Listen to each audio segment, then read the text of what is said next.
This is the history of the division of the days of the law and of the testimony, of the events of the years, of their weeks, of their jubilees throughout all the years of the world, as the Lord spake to Moses on Mount Sinai, when he went up to receive the tables of the law and of the commandment, according to the voice of God as he said unto him, Go up to the top of the mount. And it came to pass in the first year of the exodus of the children of Israel out of Egypt, in the 3rd month, on the 16th day of the month, that God spake to Moses, saying, Come up to me on the mount, and I will give thee 2 tables of stone of the law and of the commandment, which I have written, that thou mayst teach them.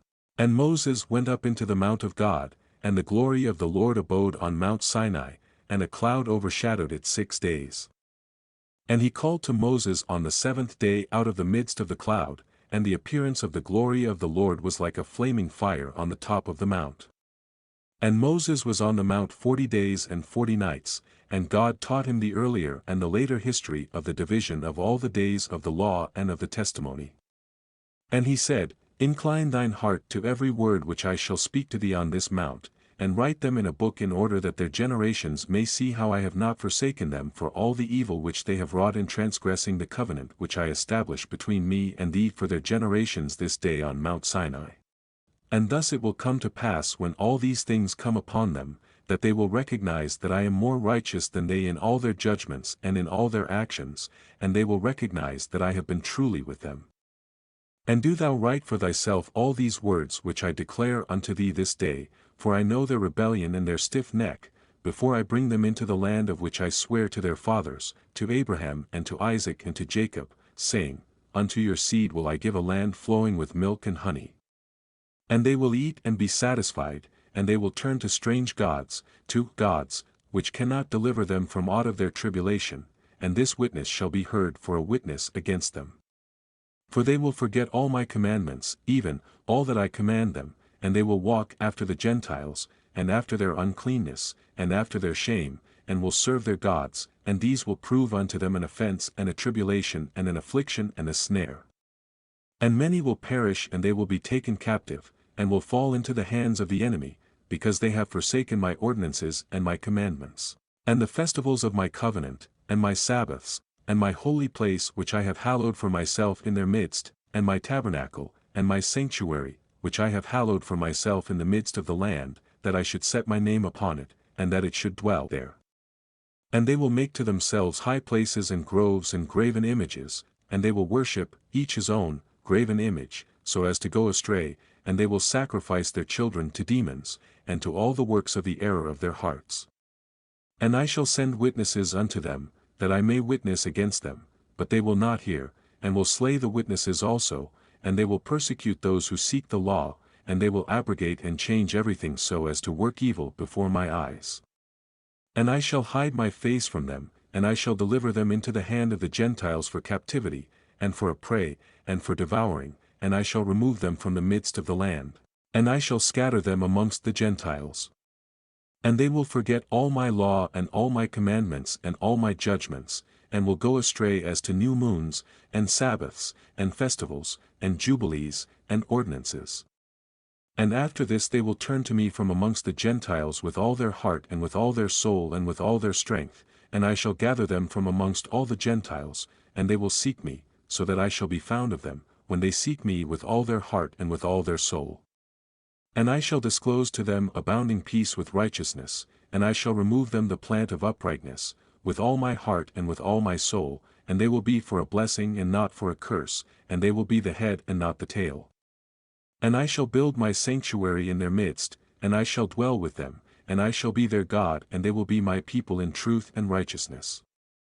And I shall not forsake them nor fail them, for I am the Lord their God.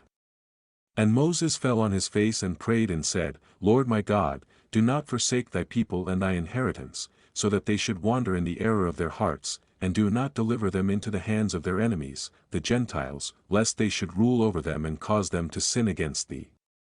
Let thy mercy, O Lord, be lifted up upon thy people, and create in them an upright spirit, and let not the spirit of Beliar rule over them to accuse them before thee, and to ensnare them from all the paths of righteousness, so that they may perish from before thy face. But they are thy people and thy inheritance, which thou hast delivered with thy great power from the hands of the Egyptians, create in them a clean heart and a holy spirit, and let them not be ensnared in their sins from henceforth until eternity. And the Lord said unto Moses, I know their contrariness and their thoughts and their stiffneckedness, and they will not be obedient till they confess their own sin and the sin of their fathers. And after this they will turn to me in all uprightness and with all their heart and with all their soul, and I shall circumcise the foreskin of their heart and the foreskin of the heart of their seed, and I shall create in them a holy spirit, and I shall cleanse them so that they shall not turn away from me from that day unto eternity. And their souls will cleave to me and to all my commandments, and they will fulfill my commandments, and I shall be their father and they will be my children. And every angel and every spirit will know, yea, they will know that these are my children, and that I am their father in uprightness and righteousness, and that I love them. And do thou write down for thyself all these words which I declare unto thee on this mountain, the first and the last, which shall come to pass in all the divisions of the days in the law and in the testimony and in the weeks and the jubilees unto eternity, until I descend and dwell with them throughout eternity. And he said to the angel of the presence, Write for Moses from the beginning of creation till my sanctuary has been built among them for all eternity. And the Lord will appear to the eyes of all, and all will know that I am the God of Israel and the Father of all the children of Jacob, and King on Mount Zion for all eternity. And Zion and Jerusalem will be holy. And the angel of the presence who went before the camp of Israel took the tables of the divisions of the years, from the time of the creation, of the law and of the testimony of the weeks, of the jubilees, according to the individual years, according to all the number of the jubilees according to the individual years, from the day of the new creation when the heavens and the earth shall be renewed and all their creation according to the powers of the heaven, and according to all the creation of the earth, until the sanctuary of the Lord shall be made in Jerusalem on Mount Zion, and all the luminaries be renewed for healing and for peace and for blessing for all the elect of Israel, and that thus it may be from that day and unto all the days of the earth. The history of the 22 distinct acts of creation on the 6 days, 1-16. Institution of the Sabbath, its observance by the highest angels, with whom Israel is afterwards to be associated, 17-32. And the angel of the presence spake to Moses according to the word of the Lord, saying, Write the complete history of the creation, how in 6 days the Lord God finished all his works and all that he created, and kept Sabbath on the 7th day and hallowed it for all ages, and appointed it as a sign for all his works. For on the first day he created the heavens which are above and the earth and the waters and all the spirits which serve before him, the angels of the presence, and the angels of sanctification, and the angels of the spirit of fire and the angels of the spirit of the winds, and the angels of the spirit of the clouds, and of darkness, and of snow and of hail and of hoarfrost, and the angels of the voices and of the thunder and of the lightning, and the angels of the spirits of cold and of heat, and of winter and of spring and of autumn and of summer, and of all the spirits of his creatures which are in the heavens and on the earth. He created the abysses and the darkness, eventide and night, and the light, dawn and day, which he hath prepared in the knowledge of his heart. And thereupon we saw his works, and praised him, and lauded before him on account of all his works, for 7 great works did he create on the first day. And on the 2nd day he created the firmament in the midst of the waters, and the waters were divided on that day, half of them went up above and half of them went down below the firmament that was in the midst over the face of the whole earth. And this was the only work God created on the 2nd day. And on the 3rd day he commanded the waters to pass from off the face of the whole earth into one place, and the dry land to appear. And the waters did so as he commanded them, and they retired from off the face of the earth into one place outside of this firmament, and the dry land appeared. And on that day he created for them all the seas according to their separate gathering places, and all the rivers, and the gatherings of the waters in the mountains and on all the earth, and all the lakes, and all the dew of the earth, and the seed which is sown, and all sprouting things, and fruit-bearing trees, and trees of the wood, and the garden of Eden, in Eden, and all plants after their kind. These 4 great works God created on the 3rd day. And on the 4th day he created the sun and the moon and the stars, and set them in the firmament of the heaven, to give light upon all the earth, and to rule over the day and the night, and divide the light from the darkness. And God appointed the sun to be a great sign on the earth for days and for Sabbaths and for months and for feasts and for years and for Sabbaths of years and for jubilees and for all seasons of the years. And it divideth the light from the darkness and for prosperity, that all things may prosper which shoot and grow on the earth. These three kinds he made on the fourth day. And on the fifth day he created great sea monsters in the depths of the waters, for these were the first things of flesh that were created by his hands, the fish and everything that moves in the waters, and everything that flies, the birds and all their kind. And the sun rose above them to prosper them, and above everything that was on the earth, everything that shoots out of the earth, and all fruit-bearing trees, and all flesh. These three kinds he created on the fifth day. And on the sixth day he created all the animals of the earth, and all cattle, and everything that moves on the earth. And after all this he created man, a man and a woman created he them, and gave him dominion over all that is upon the earth, and in the seas, and over everything that flies, and over beasts and over cattle, and over everything that moves on the earth, and over the whole earth, and over all this he gave him dominion. And these four kinds he created on the sixth day. And there were altogether 22 kinds. And he finished all his work on the sixth day, all that is in the heavens and on the earth, and in the seas and in the abysses, and in the light and in the darkness, and in everything. And he gave us a great sign, the Sabbath day, that we should work 6 days, but keep Sabbath on the seventh day from all work. And all the angels of the presence, and all the angels of sanctification, these two great classes, he hath bidden us to keep the Sabbath with him in heaven and on earth. And he said unto us, Behold, I will separate unto myself a people from among all the peoples, and these will keep the Sabbath day, and I will sanctify them unto myself as my people, and will bless them, as I have sanctified the Sabbath day and do sanctify it unto myself, even so shall I bless them, and they will be my people and I shall be their God. And I have chosen the seed of Jacob from amongst all that I have seen, and have written him down as my firstborn son, and have sanctified him unto myself for ever and ever, and I will teach them the Sabbath day, that they may keep Sabbath thereon from all work. And thus he created therein a sign in accordance with which they should keep Sabbath with us on the seventh day, to eat and to drink, and to bless him who has created all things as he has blessed and sanctified unto himself a peculiar people above all peoples, and that they should keep Sabbath together with us. And he caused his commands to ascend as a sweet savour acceptable before him all the days. There were 22 heads of mankind from Adam to Jacob, and 22 kinds of work were made until the seventh day. This is blessed and holy, and the former also is blessed and holy, and this one serves with that one for sanctification and blessing. And to this Jacob and his seed it was granted that they should always be the blessed and holy ones of the first testimony and law, even as he had sanctified and blessed the Sabbath day on the seventh day. He created heaven and earth and everything that he created in 6 days, and God made the seventh day holy, for all his works, therefore he commanded on its behalf that, whoever does any work thereon shall die, and that he who defiles it shall surely die. Wherefore do thou command the children of Israel to observe this day that they may keep it holy and not do thereon any work, and not to defile it, as it is holier than all other days. And whoever profanes it shall surely die, and whoever does thereon any work shall surely die eternally, that the children of Israel may observe this day throughout their generations, and not be rooted out of the land, for it is a holy day and a blessed day. And every one who observes it and keeps Sabbath thereon from all his work, will be holy and blessed throughout all days like unto us.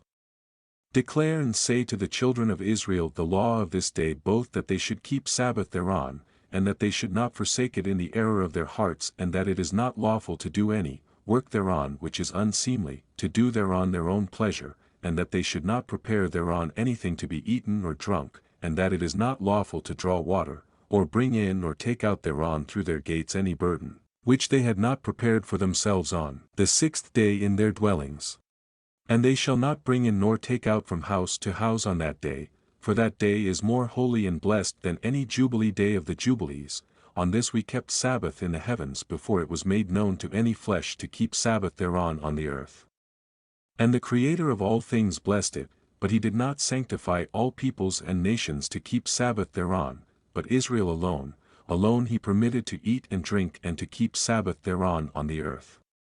And the Creator of all things blessed this day which he had created for a blessing and a sanctification and a glory above all days. This law and testimony was given to the children of Israel as a law forever unto their generations. Adam names all creatures, 1-3. Creation of Eve and enactment of Levitical laws of purification, 4-14. Adam and Eve in paradise, their sin and expulsion, 15-29. Law of covering one's shame enacted, 30 and 31.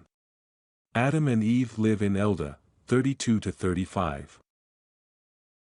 And on the 6 days of the second week we brought, according to the word of God, unto Adam all the beasts, and all the cattle, and all the birds, and everything that moves on the earth, and everything that moves in the water, according to their kinds, and according to their types, the beasts on the first day, the cattle on the second day, the birds on the third day, and all that which moves on the earth on the fourth day, and that which moves in the water on the fifth day. And Adam named them all by their respective names, and as he called them, so was their name. And on these 5 days Adam saw all these, male and female, according to every kind that was on the earth, but he was alone and found no helpmeet for him. And the Lord said unto us, It is not good that the man should be alone, let us make a helpmeet for him. And the Lord our God caused a deep sleep to fall upon him, and he slept, and he took for the woman one rib from amongst his ribs, and this rib was the origin of the woman from amongst his ribs, and he built up the flesh in its stead, and built the woman. And he awaked Adam out of his sleep, and on awaking he rose on the 6th day, and he brought her to him, and he knew her, and said unto her, This is now bone of my bones and flesh of my flesh, she will be called my wife, because she was taken from her husband.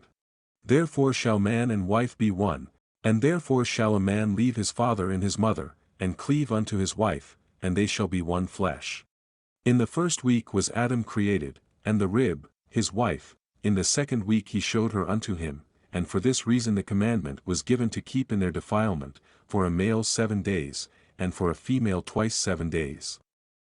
And after Adam had completed 40 days in the land where he had been created, we brought him into the Garden of Eden to till and keep it, but his wife they brought in on the 80th day, and after this she entered into the Garden of Eden. And for this reason the commandment is written on the heavenly tables in regard to her that gives birth, if she bears a male, she shall remain in her uncleanness 7 days according to the first week of days, and 33 days shall she remain in the blood of her purifying, and she shall not touch any hallowed thing, nor enter into the sanctuary, until she accomplishes these days which are enjoined in the case of a male child. But in the case of a female child she shall remain in her uncleanness 2 weeks of days, according to the first 2 weeks, and 66 days in the blood of her purification, and they will be in all 80 days. And when she had completed these 80 days we brought her into the Garden of Eden, for it is holier than all the earth besides, and every tree that is planted in it is holy. Therefore, there was ordained regarding her who bears a male or a female child the statute of those days that she should touch no hallowed thing, nor enter into the sanctuary until these days for the male or female child are accomplished. This is the law and testimony which was written down for Israel, in order that they should observe it all the days. And in the first week of the first Jubilee, Adam and his wife were in the Garden of Eden for 7 years tilling and keeping it, and we gave him work and we instructed him to do everything that is suitable for tillage. And he tilled the garden, and was naked and knew it not, and was not ashamed, and he protected the garden from the birds and beasts and cattle, and gathered its fruit, and eat, and put aside the residue for himself and for his wife and put aside that which was being kept.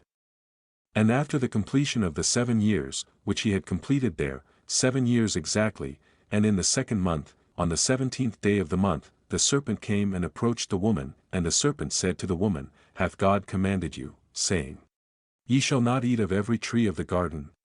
And she said to it, Of all the fruit of the trees of the garden God hath said unto us, Eat, but of the fruit of the tree which is in the midst of the garden God hath said unto us, Ye shall not eat thereof, neither shall ye touch it, lest ye die. And the serpent said unto the woman, Ye shall not surely die, for God doth know that on the day ye shall eat thereof, your eyes will be opened, and ye will be as gods, and ye will know good and evil. And the woman saw the tree that it was agreeable and pleasant to the eye, and that its fruit was good for food, and she took thereof and eat. And when she had first covered her shame with fig leaves, she gave thereof to Adam and he eat, and his eyes were opened, and he saw that he was naked. And he took fig leaves and sewed them together, and made an apron for himself, and covered his shame.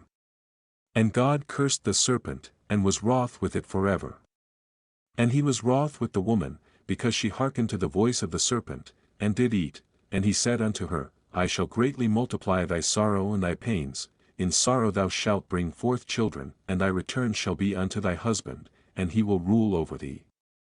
And to Adam also he said, Because thou hast hearkened unto the voice of thy wife, and hast eaten of the tree of which I commanded thee that thou shouldst not eat thereof, cursed be the ground for thy sake, thorns and thistles shall it bring forth to thee, and thou shalt eat thy bread in the sweat of thy face, till thou returnest to the earth from whence thou wast taken, for earth thou art, and unto earth shalt thou return. And he made for them coats of skin, and clothed them, and sent them forth from the garden of Eden. And on that day on which Adam went forth from the garden, he offered as a sweet savor an offering, frankincense, galbanum, and stacte, and spices in the morning with the rising of the sun from the day when he covered his shame.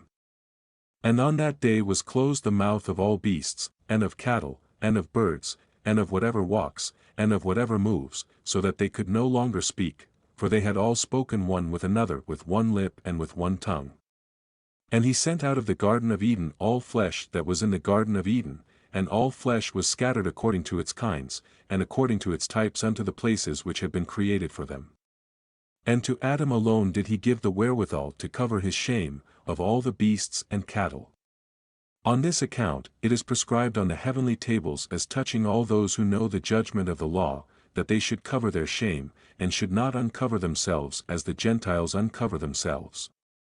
And on the new moon of the 4th month, Adam and his wife went forth from the garden of Eden, and they dwelt in the land of Elda, in the land of their creation.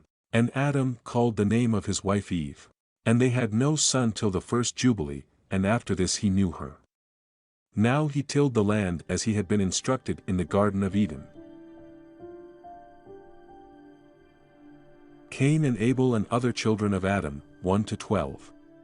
Enos, Canaan, Mahalalel, Jared, 13-15. Enoch and his history, 16-25. For sacred places, 26. Methuselah, Lamech, Noah, 27-28. Death of Adam and Cain, 29-32. Shem, Ham, Japheth. 33. And in the 3rd week in the 2nd Jubilee she gave birth to Cain, and in the 4th she gave birth to Abel, and in the 5th she gave birth to her daughter Awan. And in the 1st year of the 3rd Jubilee, Cain slew Abel because God accepted the sacrifice of Abel, and did not accept the offering of Cain. And he slew him in the field, and his blood cried from the ground to heaven, complaining because he had slain him.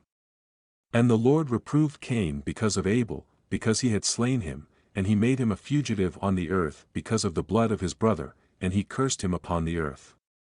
And on this account it is written on the heavenly tables, Cursed is he who smites his neighbor treacherously, and let all who have seen and heard say, So be it, and the man who has seen and not declared it, let him be accursed as the other. And for this reason we announce when we come before the Lord our God all the sin which is committed in heaven and on earth, and in light and in darkness, and everywhere. And Adam and his wife mourned for Abel 4 weeks of years, and in the 4th year of the 5th week they became joyful, and Adam knew his wife again, and she bare him a son, and he called his name Seth, for he said, God has raised up a second seed unto us on the earth instead of Abel, for Cain slew him. And in the 6th week he begot his daughter Asherah. And Cain took Awan his sister to be his wife, and she bare him Enoch at the close of the 4th Jubilee. And in the 1st year of the 1st week of the 5th Jubilee, houses were built on the earth, and Cain built a city, and called its name after the name of his son Enoch. And Adam knew Eve his wife, and she bare yet 9 sons.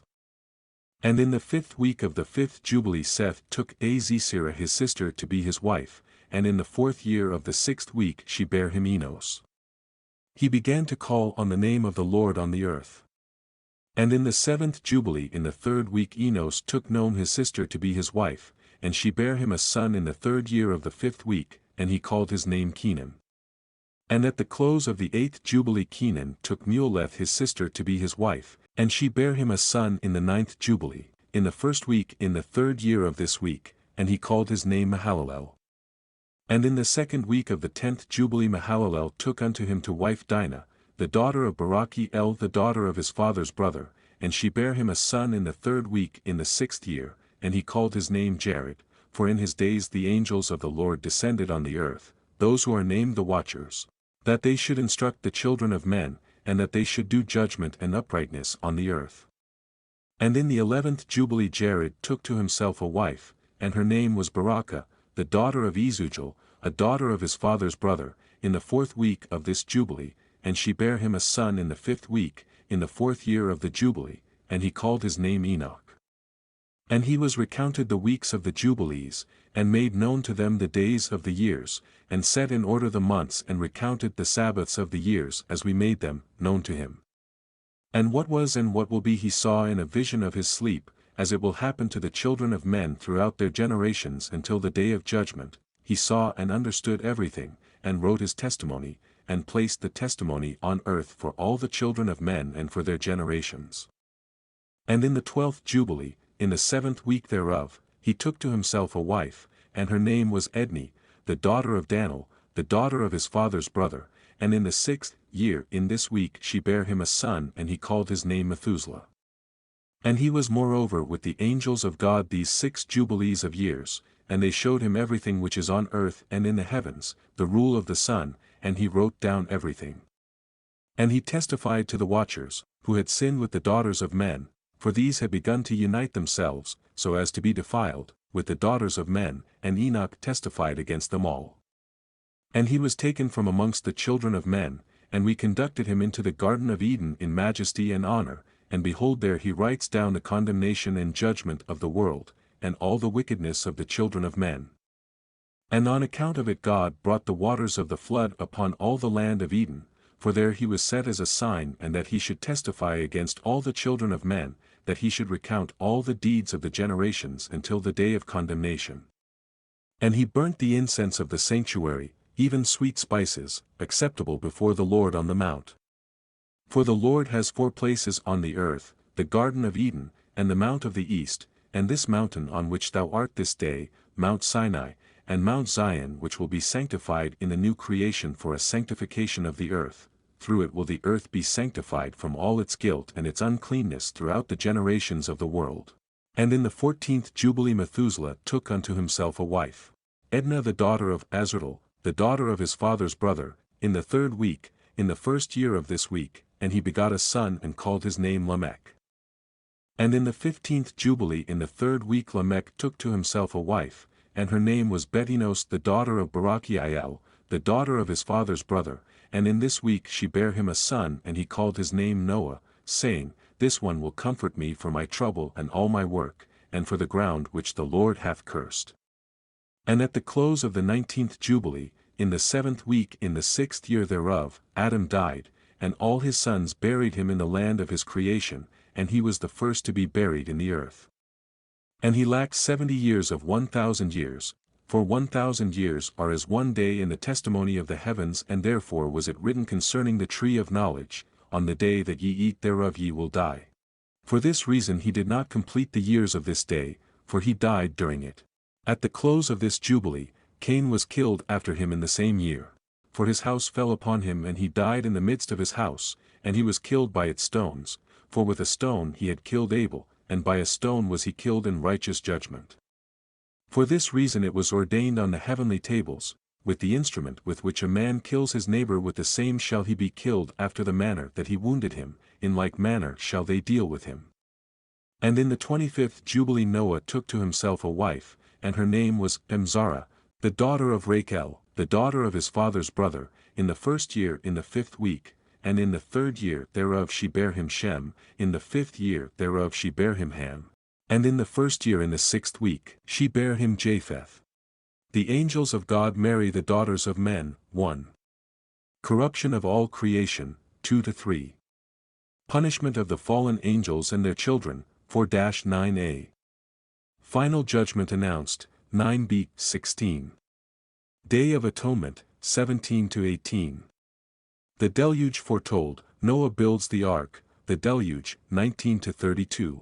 And it came to pass when the children of men began to multiply on the face of the earth and daughters were born unto them, that the angels of God saw them on a certain year of this jubilee, that they were beautiful to look upon, and they took themselves wives of all whom they chose, and they bare unto them sons and they were giants.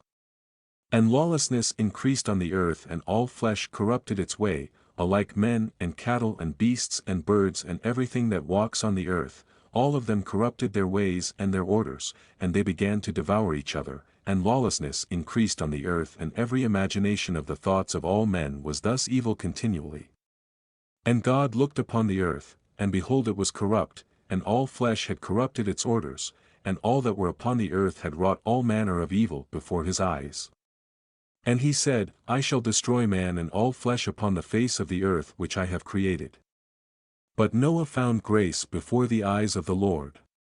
And against the angels whom he had sent upon the earth, he was exceedingly wroth, and he gave commandment to root them out of all their dominion, and he bade us to bind them in the depths of the earth, and behold they are bound in the midst of them, and are kept separate. And against their sons went forth a command from before his face that they should be smitten with the sword, and be removed from under heaven. And he said, My spirit will not always abide on man, for they also are flesh and their days shall be 120 years. And he sent his sword into their midst that each should slay his neighbor, and they began to slay each other till they all fell by the sword and were destroyed from the earth. And their fathers were witnesses of their destruction, and after this they were bound in the depths of the earth forever, until the day of the great condemnation, when judgment is executed on all those who have corrupted their ways and their works before the Lord. And he destroyed all from their places, and there was not left one of them whom he judged not according to all their wickedness. And he made for all his works a new and righteous nature, so that they should not sin in their whole nature forever, but should be all righteous each in his kind alway. And the judgment of all is ordained and written on the heavenly tables in righteousness, even the judgment of all who depart from the path which is ordained for them to walk in, and if they walk not therein, judgment is written down for every creature and for every kind. And there is nothing in heaven or on earth, or in light or in darkness, or in Sheol or in the depth, or in the place of darkness which is not judged, and all their judgments are ordained and written and engraved. In regard to all he will judge, the great according to his greatness, and the small according to his smallness, and each according to his way. And he is not one who will regard the person of any, nor is he one who will receive gifts, if he says that he will execute judgment on each. If one gave everything that is on the earth, he will not regard the gifts or the person of any, nor accept anything at his hands, for he is a righteous judge. And of the children of Israel it has been written and ordained, if they turn to him in righteousness, he will forgive all their transgressions and pardon all their sins. It is written and ordained that he will show mercy to all who turn from all their guilt once each year. And as for all those who corrupted their ways and their thoughts before the flood, no man's person was accepted save that of Noah alone, for his person was except in behalf of his sons, whom God saved from the waters of the flood on his account, for his heart was righteous in all his ways, according as it was commanded regarding him, and he had not departed from aught that was ordained for him. And the Lord said that he would destroy everything which was upon the earth, both men and cattle, and beasts, and fowls of the air, and that which moveth on the earth. And he commanded Noah to make him an ark, that he might save himself from the waters of the flood. And Noah made the ark in all respects as he commanded him, in the 27th jubilee of years, in the 5th week in the 5th year on the new moon of the 1st month. And he entered in the 6th year thereof, in the 2nd month, on the new moon of the 2nd month, till the 16th, and he entered, and all that we brought to him, into the ark, and the Lord closed it from without on the 17th evening. And the Lord opened 7 floodgates of heaven. And the mouths of the fountains of the great deep. 7 mouths in number.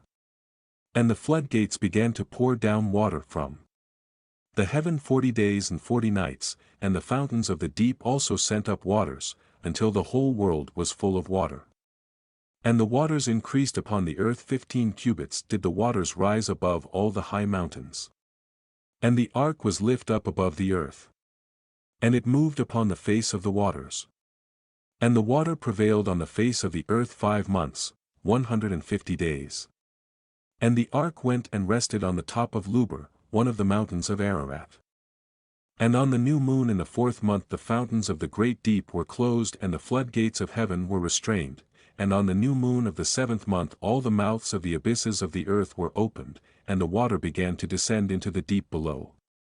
And on the new moon of the 10th month the tops of the mountains were seen, and on the new moon of the 1st month the earth became visible. And the waters disappeared from above the earth in the 5th week in the 7th year thereof, and on the 17th day in the 2nd month the earth was dry. And on the 27th thereof he opened the ark, and sent forth from it beasts, and cattle, and birds, and every moving thing. Sacrifice of Noah, 1-3. God's covenant with Noah, eating of blood forbidden, 4-10. Moses bidden to renew this law against the eating of blood, 11-14. Boughs set in the clouds for a sign, 15-16. Feast of Weeks instituted, history of its observance, 17-22. Feasts of the New Moons, 23-28. Division of the year into 364 days, 29-38. And on the new moon of the 3rd month he went forth from the ark, and built an altar on that mountain. And he made atonement for the earth, and took a kid and made atonement by its blood for all the guilt of the earth, for everything that had been on it had been destroyed, save those that were in the ark with Noah. And he placed the fat thereof on the altar, and he took an ox, and a goat, and a sheep and kids, and salt, and a turtle dove, and the young of a dove, and placed a burnt sacrifice on the altar, and poured thereon an offering mingled with oil, and sprinkled wine and strewed frankincense over everything, and caused a goodly savour to arise, acceptable before the Lord. And the Lord smelt the goodly savour, and he made a covenant with him that there should not be any more a flood to destroy the earth, that all the days of the earth seedtime and harvest should never cease, cold and heat. And summer and winter, and day and night should not change their order, nor cease forever. And you, increase ye, and multiply upon the earth, and become many upon it, and be a blessing upon it. The fear of you and the dread of you I shall inspire in everything that is on earth and in the sea. And behold I have given unto you all beasts, and all winged things, and everything that moves on the earth, and the fish in the waters, and all things for food, as the green herbs, I have given you all things to eat. But flesh, with the life thereof, with the blood, ye shall not eat, for the life of all flesh is in the blood, lest your blood of your lives be required. At the hand of every man, at the hand of every beast, shall I require the blood of man. Whoso sheddeth man's blood by man shall his blood be shed, or in the image of God made he man. And you, increase ye, and multiply on the earth. And Noah and his sons swore that they would not eat any blood that was in any flesh, and he made a covenant before the Lord God forever throughout all the generations of the earth in this month. On this account he spake to thee that thou shouldst make a covenant with the children of Israel in this month upon the mountain with an oath, and that thou shouldst sprinkle blood upon them because of all the words of the covenant, which the Lord made with them forever. And this testimony is written concerning you that you should observe it continually, so that you should not eat on any day any blood of beasts or birds or cattle during all the days of the earth, and the man who eats the blood of beast or of cattle or of birds during all the days of the earth, he and his seed shall be rooted out of the land. And do thou command the children of Israel to eat no blood, so that their names and their seed may be before the Lord our God continually. And for this law there is no limit of days, for it is forever. They shall observe it throughout their generations, so that they may continue supplicating on your behalf with blood before the altar, every day and at the time of morning and evening they shall seek forgiveness on your behalf perpetually before the Lord that they may keep it and not be rooted out. And he gave to Noah and his sons a sign that there should not again be a flood on the earth. He set his bow in the cloud for a sign of the eternal covenant, that there should not again be a flood on the earth to destroy it all the days of the earth. For this reason it is ordained and written on the heavenly tables, that they should celebrate the Feast of Weeks in this month once a year, to renew the covenant every year. And this whole festival was celebrated in heaven from the day of creation till the days of Noah 26 jubilees and 5 weeks of years. And Noah and his sons observed it for 7 jubilees. And 1 week of years, till the day of Noah's death, and from the day of Noah's death his sons did away with it until the days of Abraham, and they eat blood. But Abraham observed it, and Isaac and Jacob and his children observed it up to thy days, and in thy days the children of Israel forgot it until ye celebrated it anew on this mountain. And do thou command the children of Israel to observe this festival in all their generations for a commandment unto them, 1 day in the year in this month they shall celebrate the festival. For it is the feast of weeks and the feast of firstfruits. This feast is twofold and of a double nature according to what is written and engraven concerning it celebrate it. For I have written in the book of the first law, in that which I have written for thee, that thou shouldst celebrate it in its season, 1 day in the year. And I explain to thee its sacrifices that the children of Israel should remember and should celebrate it throughout their generations in this month, 1 day in every year. And on the new moon of the 1st month, and on the new moon of the 4th month, and on the new moon of the 7th month, and on the new moon of the 10th month are the days of remembrance, and the days of the seasons in the 4 divisions of the year. These are written and ordained as a testimony forever.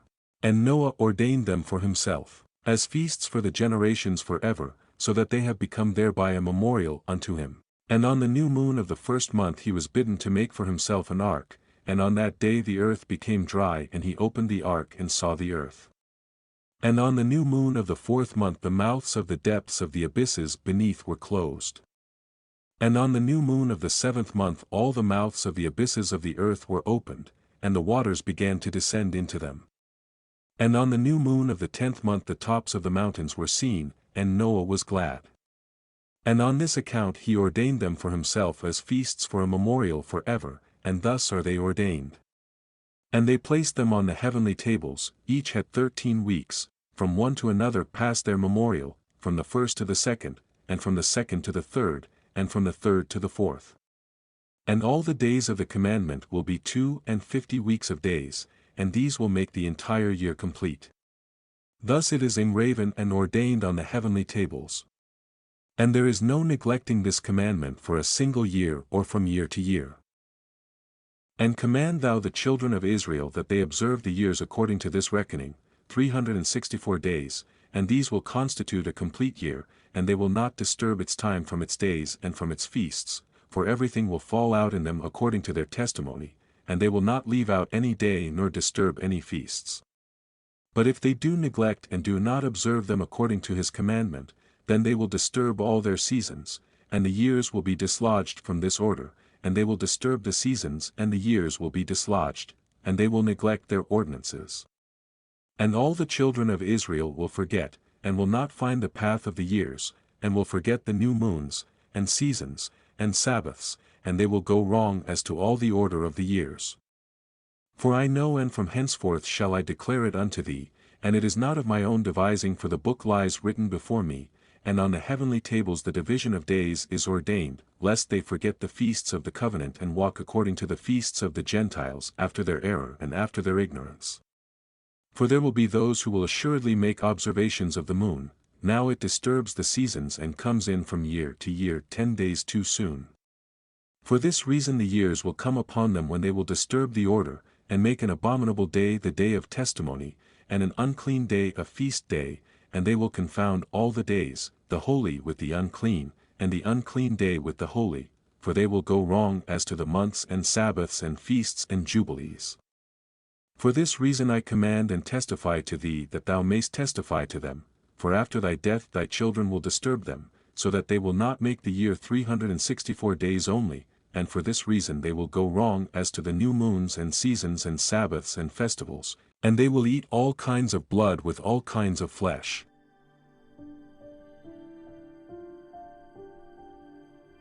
Noah plants a vineyard and offers a sacrifice, 1-5. Becomes drunk and exposes his person, 6-9. The cursing of Canaan and blessing of Shem and Japheth, 10-12. Cf. Gen 9. 20-28. Noah's sons and grandsons and their cities, 13-19. Noah teaches his sons regarding the causes of the deluge and admonishes them to avoid the eating of mood and murder, to keep the law regarding fruit trees and let the land lie fallow every 7th year, as Enoch had directed, 20-39. And in the 7th week in the 1st year thereof, in this Jubilee, Noah planted vines on the mountain on which the ark had rested, named Luber, one of the Ararat mountains, and they produced fruit in the 4th year, and he guarded their fruit, and gathered it in this year in the 7th month. And he made wine therefrom and put it into a vessel, and kept it until the 5th year, until the 1st day, on the new moon of the 1st month. And he celebrated with joy the day of this feast, and he made a burnt sacrifice unto the Lord, 1 young ox and 1 ram, and 7 sheep, each a year old, and a kid of the goats, that he might make atonement thereby for himself and his sons. And he prepared the kid first, and placed some of its blood on the flesh that was on the altar which he had made, and all the fat he laid on the altar where he made the burnt sacrifice, and the ox and the ram and the sheep, and he laid all their flesh upon the altar.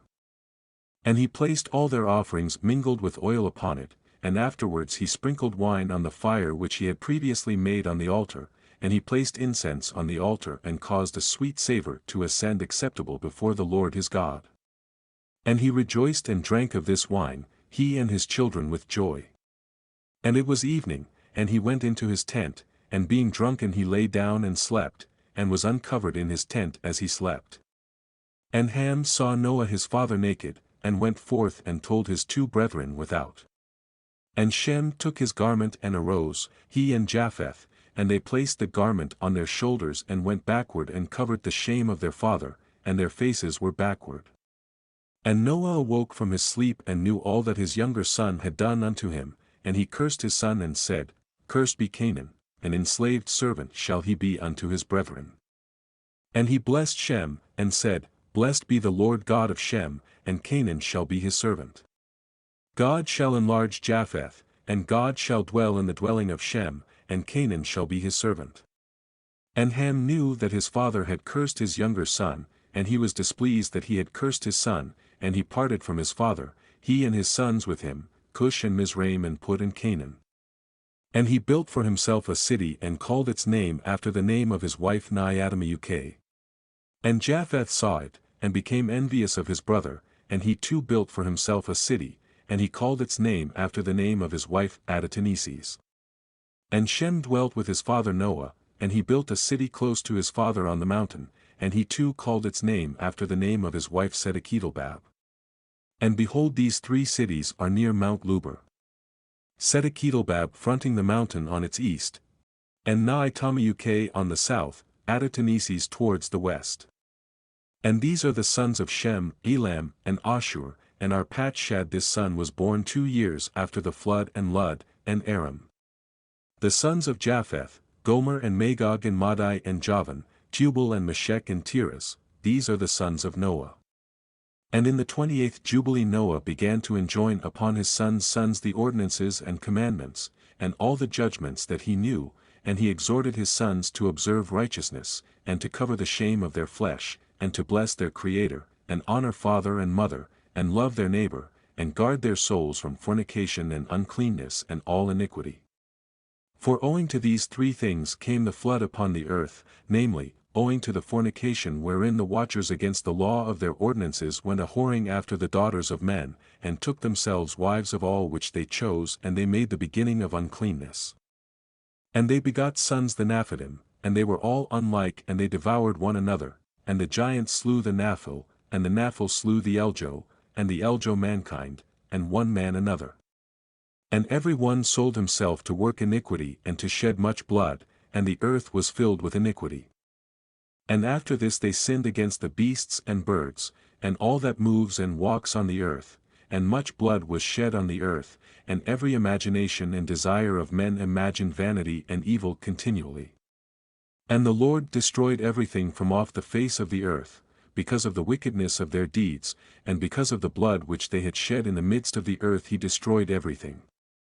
And we were left, I and you, my sons, and everything that entered with us into the ark, and behold I see your works before me that ye do not walk in righteousness, for in the path of destruction ye have begun to walk, and ye are parting one from another, and are envious one of another, and, so it comes, that ye are not in harmony, my sons, each with his brother.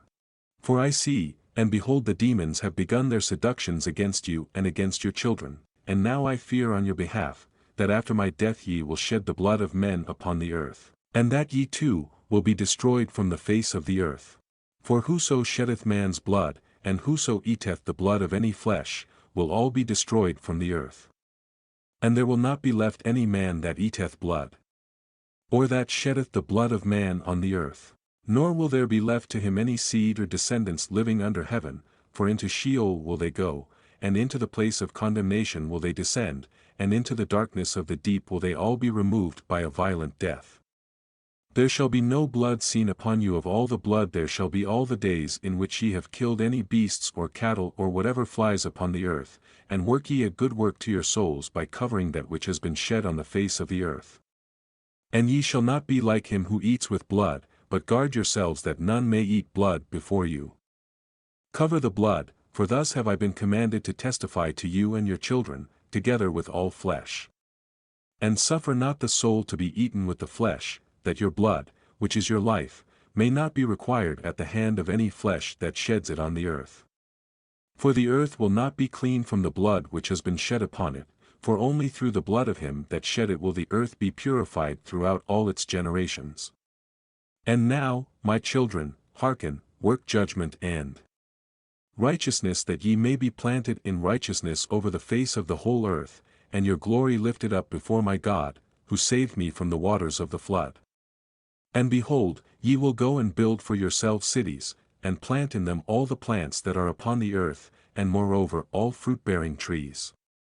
For 3 years the fruit of everything that is eaten will not be gathered, and in the 4th year its fruit will be accounted holy, and they will offer the firstfruits, acceptable before the Most High God, who created heaven and earth and all things. Let them offer in abundance the first of the wine and oil as firstfruits on the altar of the Lord, who receives it, and what is left let the servants of the house of the Lord eat before the altar which receives it. And in the 5th year, make ye the release so that ye release it in righteousness and uprightness, and ye shall be righteous, and all that you plant will prosper. For thus did Enoch, the father of your father command Methuselah, his son, and Methuselah his son Lamech, and Lamech commanded me all the things which his fathers commanded him. And I also will give you commandment, my sons, as Enoch commanded his son in the first Jubilees. Whilst still living, the 7th in his generation, he commanded and testified to his son and to his son's sons until the day of his death. 8. Canaan discovers an inscription relating to the sun and stars, 1-4. His sons, 5-8. Noah's sons and Noah divide the earth, 10-11. Shem's inheritance, 12-21. Ham's, 22-24. Japheth's, 25-30. In the 29th Jubilee, in the 1st week, in the beginning thereof Arpachshad took to himself a wife, and her name was Rezuajah, the daughter of Susan, the daughter of Elam, and she bare him a son in the 3rd year in this week, and he called his name Canaan. And the son grew, and his father taught him writing, and he went to seek for himself a place where he might seize for himself a city.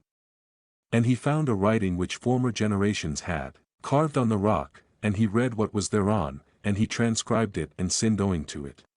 For it contained the teaching of the watchers in accordance with which they used to observe the omens of the sun and moon and stars in all the signs of heaven. And he wrote it down and said nothing regarding it, for he was afraid to speak to Noah about it lest he should be angry with him on account of it. And in the 30th Jubilee, in the 2nd week, in the 1st year thereof, he took to himself a wife, and her name was Melchah, the daughter of Maddai, the son of Japheth, and in the 4th year he begot a son, and called his name Shelah, for he said, Truly I have been sent. And in the 4th year he was born, and Shelah grew up and took to himself a wife, and her name was Muekeh, the daughter of Kest, his father's brother, in the 31st Jubilee, in the 5th week, in the 1st year thereof. And she bare him a son in the 5th year thereof, and he called his name Eber. And he took unto himself a wife, and her name was Azurad, the daughter of Nebrod, in the 32nd Jubilee, in the 7th week, in the 3rd year thereof. And in the 6th year thereof, she bare him a son, and he called his name Peleg, for in the days when he was born the children of Noah began to divide the earth amongst themselves, for this reason he called his name Peleg. And they divided it secretly amongst themselves, and told it to Noah. And it came to pass in the beginning of the 33rd Jubilee that they divided the earth into 3 parts, for Shem and Ham and Japheth, according to the inheritance of each, in the first year in the first week, when one of us, who had been sent, was with them. And he called his sons, and they drew nigh to him, they and their children, and he divided the earth into the lots, which his 3 sons were to take in possession, and they reached forth their hands, and took the writing out of the bosom of Noah, their father. And there came forth on the writing as Shem's lot the middle of the earth which he should take as an inheritance for himself and for his sons for the generations of eternity, from the middle of the mountain range of Rapha, from the mouth of the water from the river Dina, and his portion goes towards the west through the midst of this river, and it extends till it reaches the water of the abysses, out of which this river goes forth and pours its waters into the sea Miat, and this river flows into the great sea. And all that is towards the north is Japheth's, and all that is towards the south belongs to Shem. And it extends till it reaches Carasso, this is in the bosom of the tongue which looks towards the south. And his portion extends along the great sea, and it extends in a straight line till it reaches the west of the tongue which looks towards the south, for this sea is named the tongue of the Egyptian sea, and it turns from here towards the south, towards the mouth of the great sea on the shore of its waters, and it extends to the west to Aphra, and it extends till it reaches the waters of the river Gin, and to the south of the waters of Gin, to the banks of this river. And it extends towards the east, till it reaches the Garden of Eden, to the south thereof, to the south and from the east of the whole land of Eden and of the whole east, it turns to the east, and proceeds till it reaches the east of the mountain named Rapha, and it descends to the bank of the mouth of the river Dina. This portion came forth by lot for Shem and his sons, that they should possess it for ever unto his generations for evermore. And Noah rejoiced that this portion came forth for Shem and for his sons, and he remembered all that he had spoken with his mouth in prophecy, for he had said, Blessed be the Lord God of Shem, and may the Lord dwell in the dwelling of Shem. And he knew that the Garden of Eden is the Holy of Holies, and the dwelling of the Lord, and Mount Sinai the center of the desert, and Mount Zion the center of the navel of the earth, these 3 were created as holy places facing each other. And he blessed the God of gods, who had put the word of the Lord into his mouth, and the Lord for evermore. And he knew that a blessed portion and a blessing had come to Shem and his sons unto the generations for ever the whole land of Eden and the whole land of the Red Sea, and the whole land of the east, and India, and on the Red Sea and the mountains thereof, and all the land of Bashan, and all the land of Lebanon and the islands of Caphtor, and all the mountains of Sanir and Amanah, and the mountains of Ashur in the north, and all the land of Elam, Ashur, and Babel, and Susan and Maidai, and all the mountains of Ararat, and all the region beyond the sea, which is beyond the mountains of Ashur towards the north, a blessed and spacious land, and all that is in it is very good. And for Ham came forth the second portion, beyond the Gin towards the south to the right of the garden, and it extends towards the south and it extends to all the mountains of fire, and it extends towards the west to the sea of Adal, and it extends towards the west, till it reaches the sea of Mayuke, that sea into which everything which is not destroyed descends. And it goes forth towards the north to the limits of Gader, and it goes forth to the coast of the waters of the sea to the waters of the great sea till it draws near to the river Gin, and goes along the river Gin till it reaches the right of the Garden of Eden. And this is the land which came forth for Ham as the portion which he was to occupy for ever for himself and his sons unto their generations for ever. And for Japheth came forth the third portion beyond the river Dina to the north of the outflow of its waters, and it extends northeasterly to the whole region of Gog and to all the country east thereof.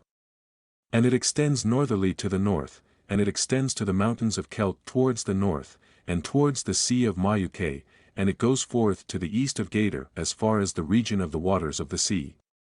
And it extends until it approaches the west of Farah and it returns towards Apharag, and it extends easterly to the waters of the sea of Miat.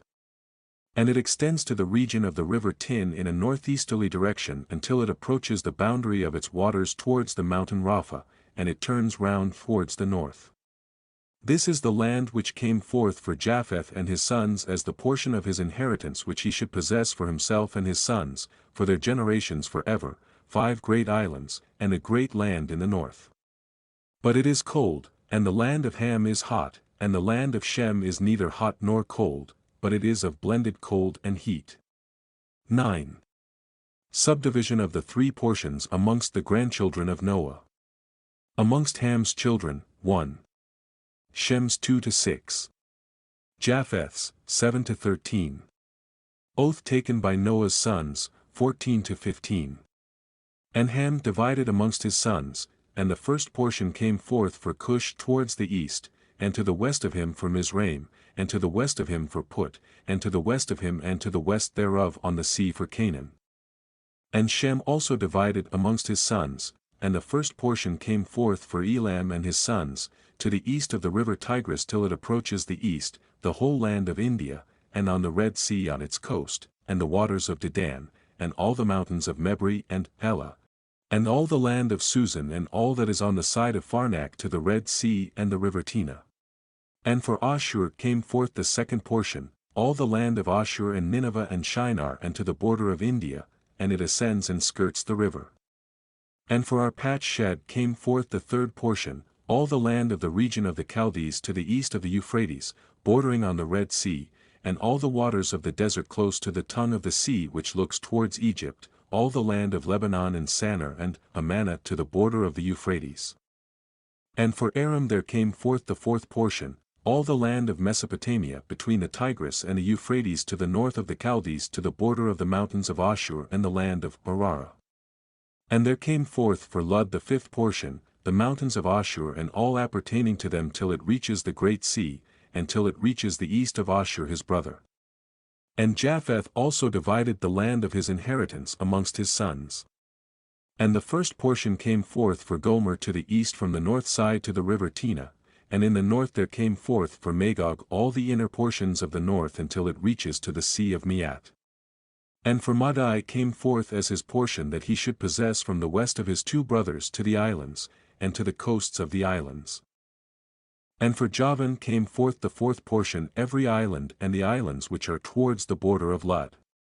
And for Tubal there came forth the fifth portion in the midst of the tongue which approaches towards the border of the portion of Lud to the second tongue, to the region beyond the second tongue unto the third tongue.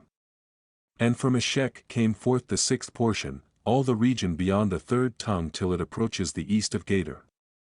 And for Tiras there came forth the seventh portion, for great islands in the midst of the sea, which reached to the portion of Ham, and the islands of Kamaturi came out by lot for the sons of Arpachshad as his inheritance.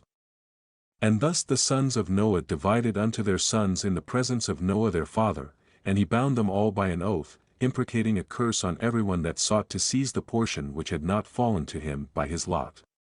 And they all said, So be it, for themselves and their sons forever throughout their generations till the day of judgment, on which the Lord God shall judge them with a sword and with fire, for all the unclean wickedness of their errors, wherewith they have filled the earth with transgression and uncleanness and fornication and sin.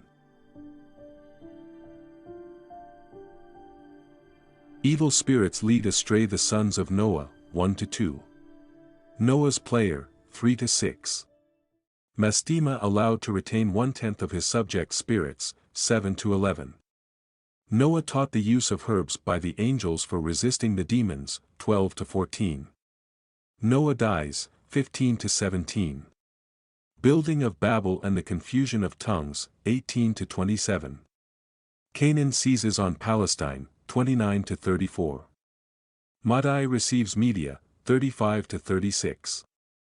And in the 3rd week of this Jubilee the unclean demons began to lead astray the children of the sons of Noah, and to make to err and destroy them. And the sons of Noah came to Noah their father, and they told him concerning the demons which were leading astray and blinding and slaying his sons' sons.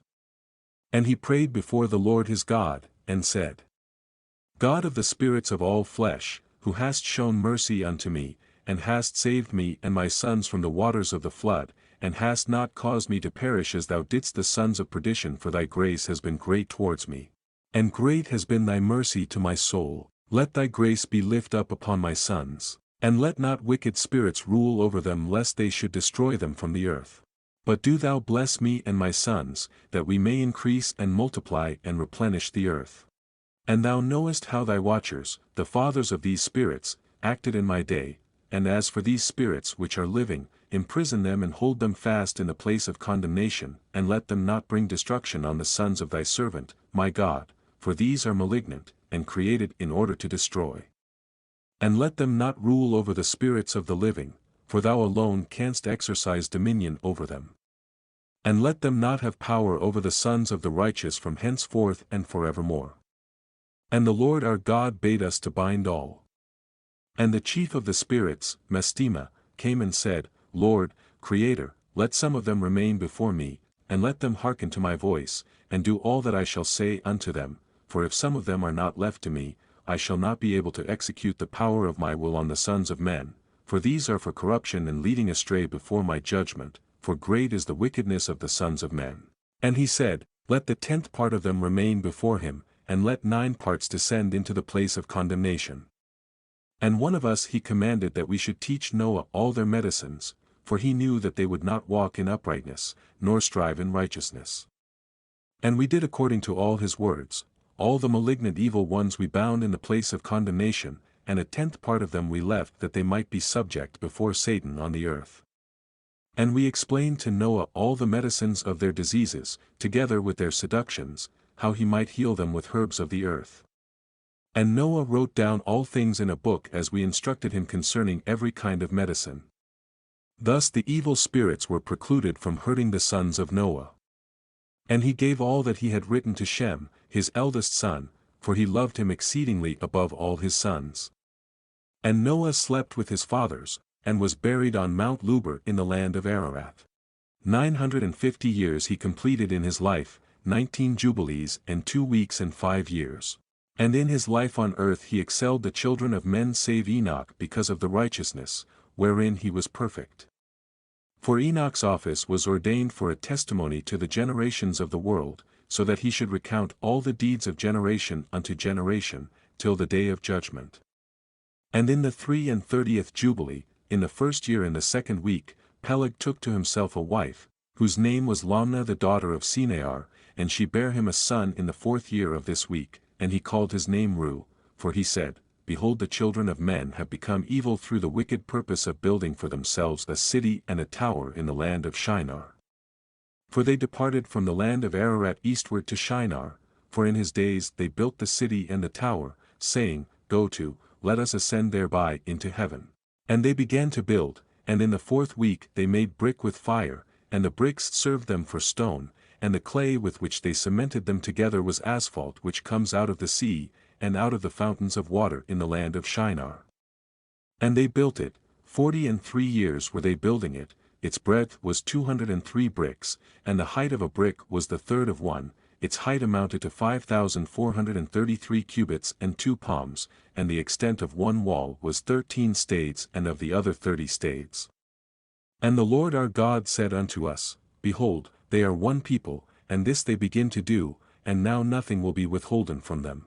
Go to, let us go down and confound their language, that they may not understand one another's speech, and they may be dispersed into cities and nations, and one purpose will no longer abide with them till the day of judgment. And the Lord descended, and we descended with him to see the city and the tower which the children of men had built. And he confounded their language, and they no longer understood one another's speech, and they ceased then to build the city and the tower. For this reason the whole land of Shinar is called Babel, because the Lord did there confound all the language of the children of men, and from thence they were dispersed into their cities, each according to his language and his nation.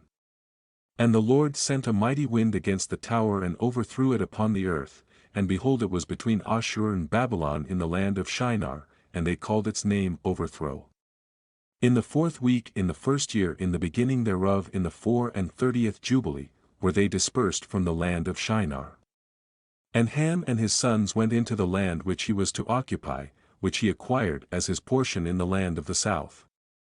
And Canaan saw the land of Lebanon to the river of Egypt that it was very good, and he went not into the land of his inheritance to the west that is to the sea, and he dwelt in the land of Lebanon eastward and westward from the border of Jordan and from the border of the sea.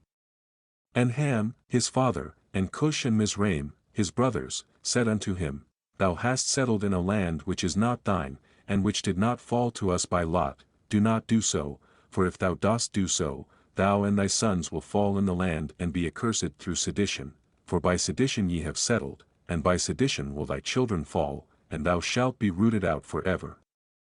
Dwell not in the dwelling of Shem, for to Shem and to his sons did it come by their lot.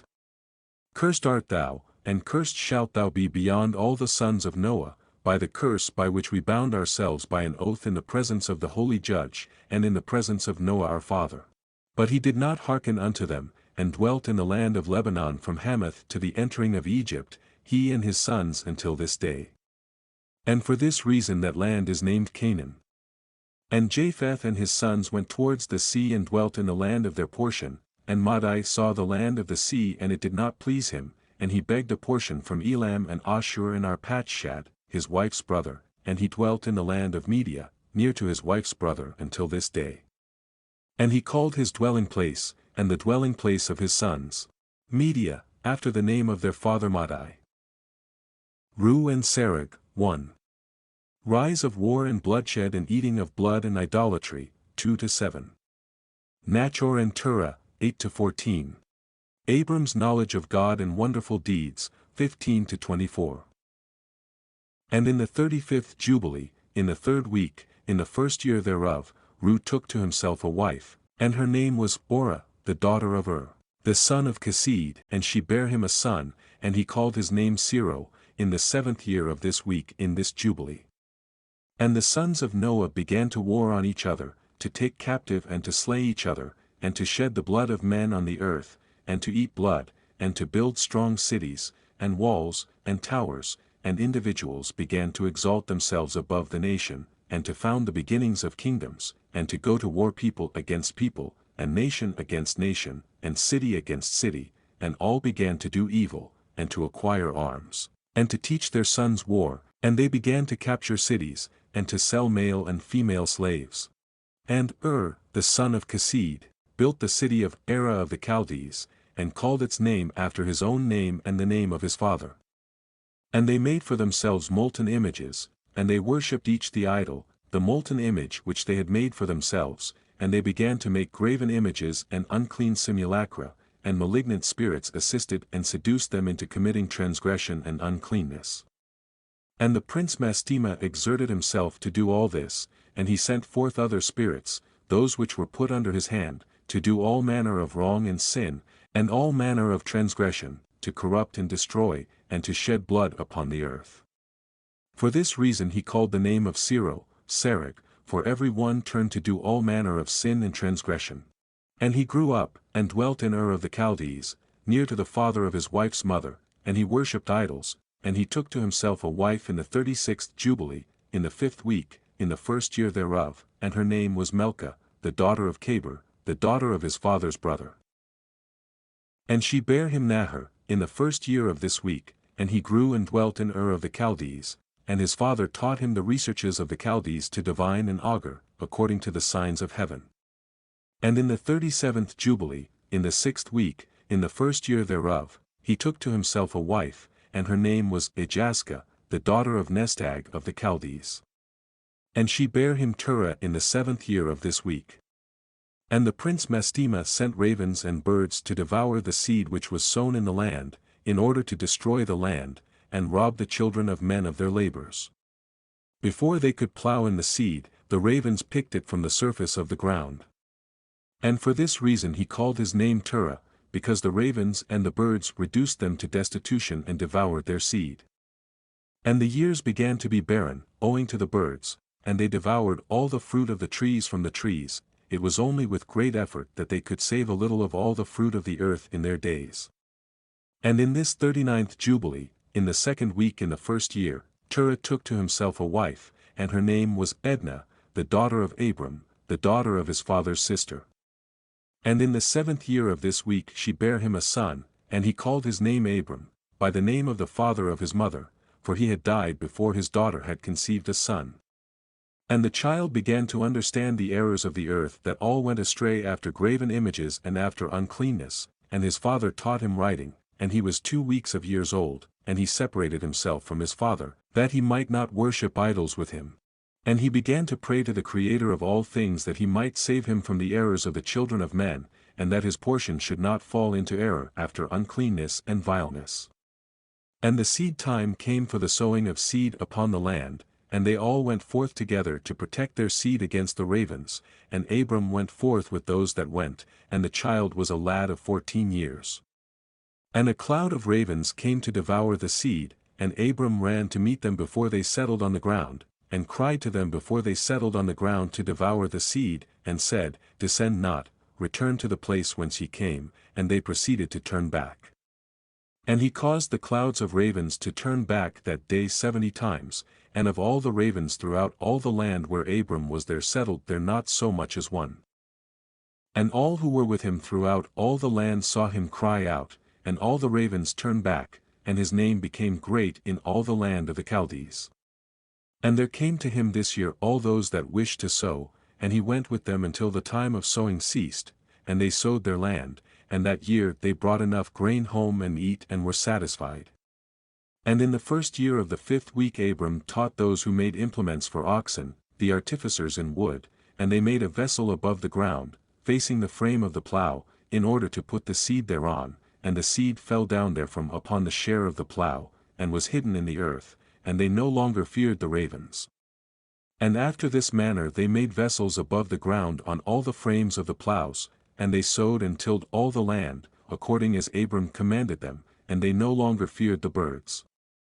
Abram seeks to turn Terah from idolatry, 1-8. Marries Sarai, 9. Haran and Nachor, 9-11. Abram burns the idols, death of Haran, 12-14. Terah and his family go to Haran, 15. Abram observes the stars and prays, 16-21. Is bidden to go to Canaan and blessed, 22-24. Power of speaking Hebrew given to him, 25-27. Leaves Haran for Canaan, 28-31. And it came to pass in the 6th week, in the 7th year thereof, that Abram said to Terah his father, saying, Father. And he said, Behold, here am I, my son. And he said, What help and profit have we from those idols which thou dost worship, and before which thou dost bow thyself? For there is no spirit in them, for they are dumb forms, and a misleading of the heart. Worship them not. Worship the God of heaven, who causes the rain and the dew to descend on the earth, and does everything upon the earth, and has created everything by his word, and all life is from before his face. Why do ye worship things that have no spirit in them? For they are the work of men's hands, and on your shoulders do ye bear them.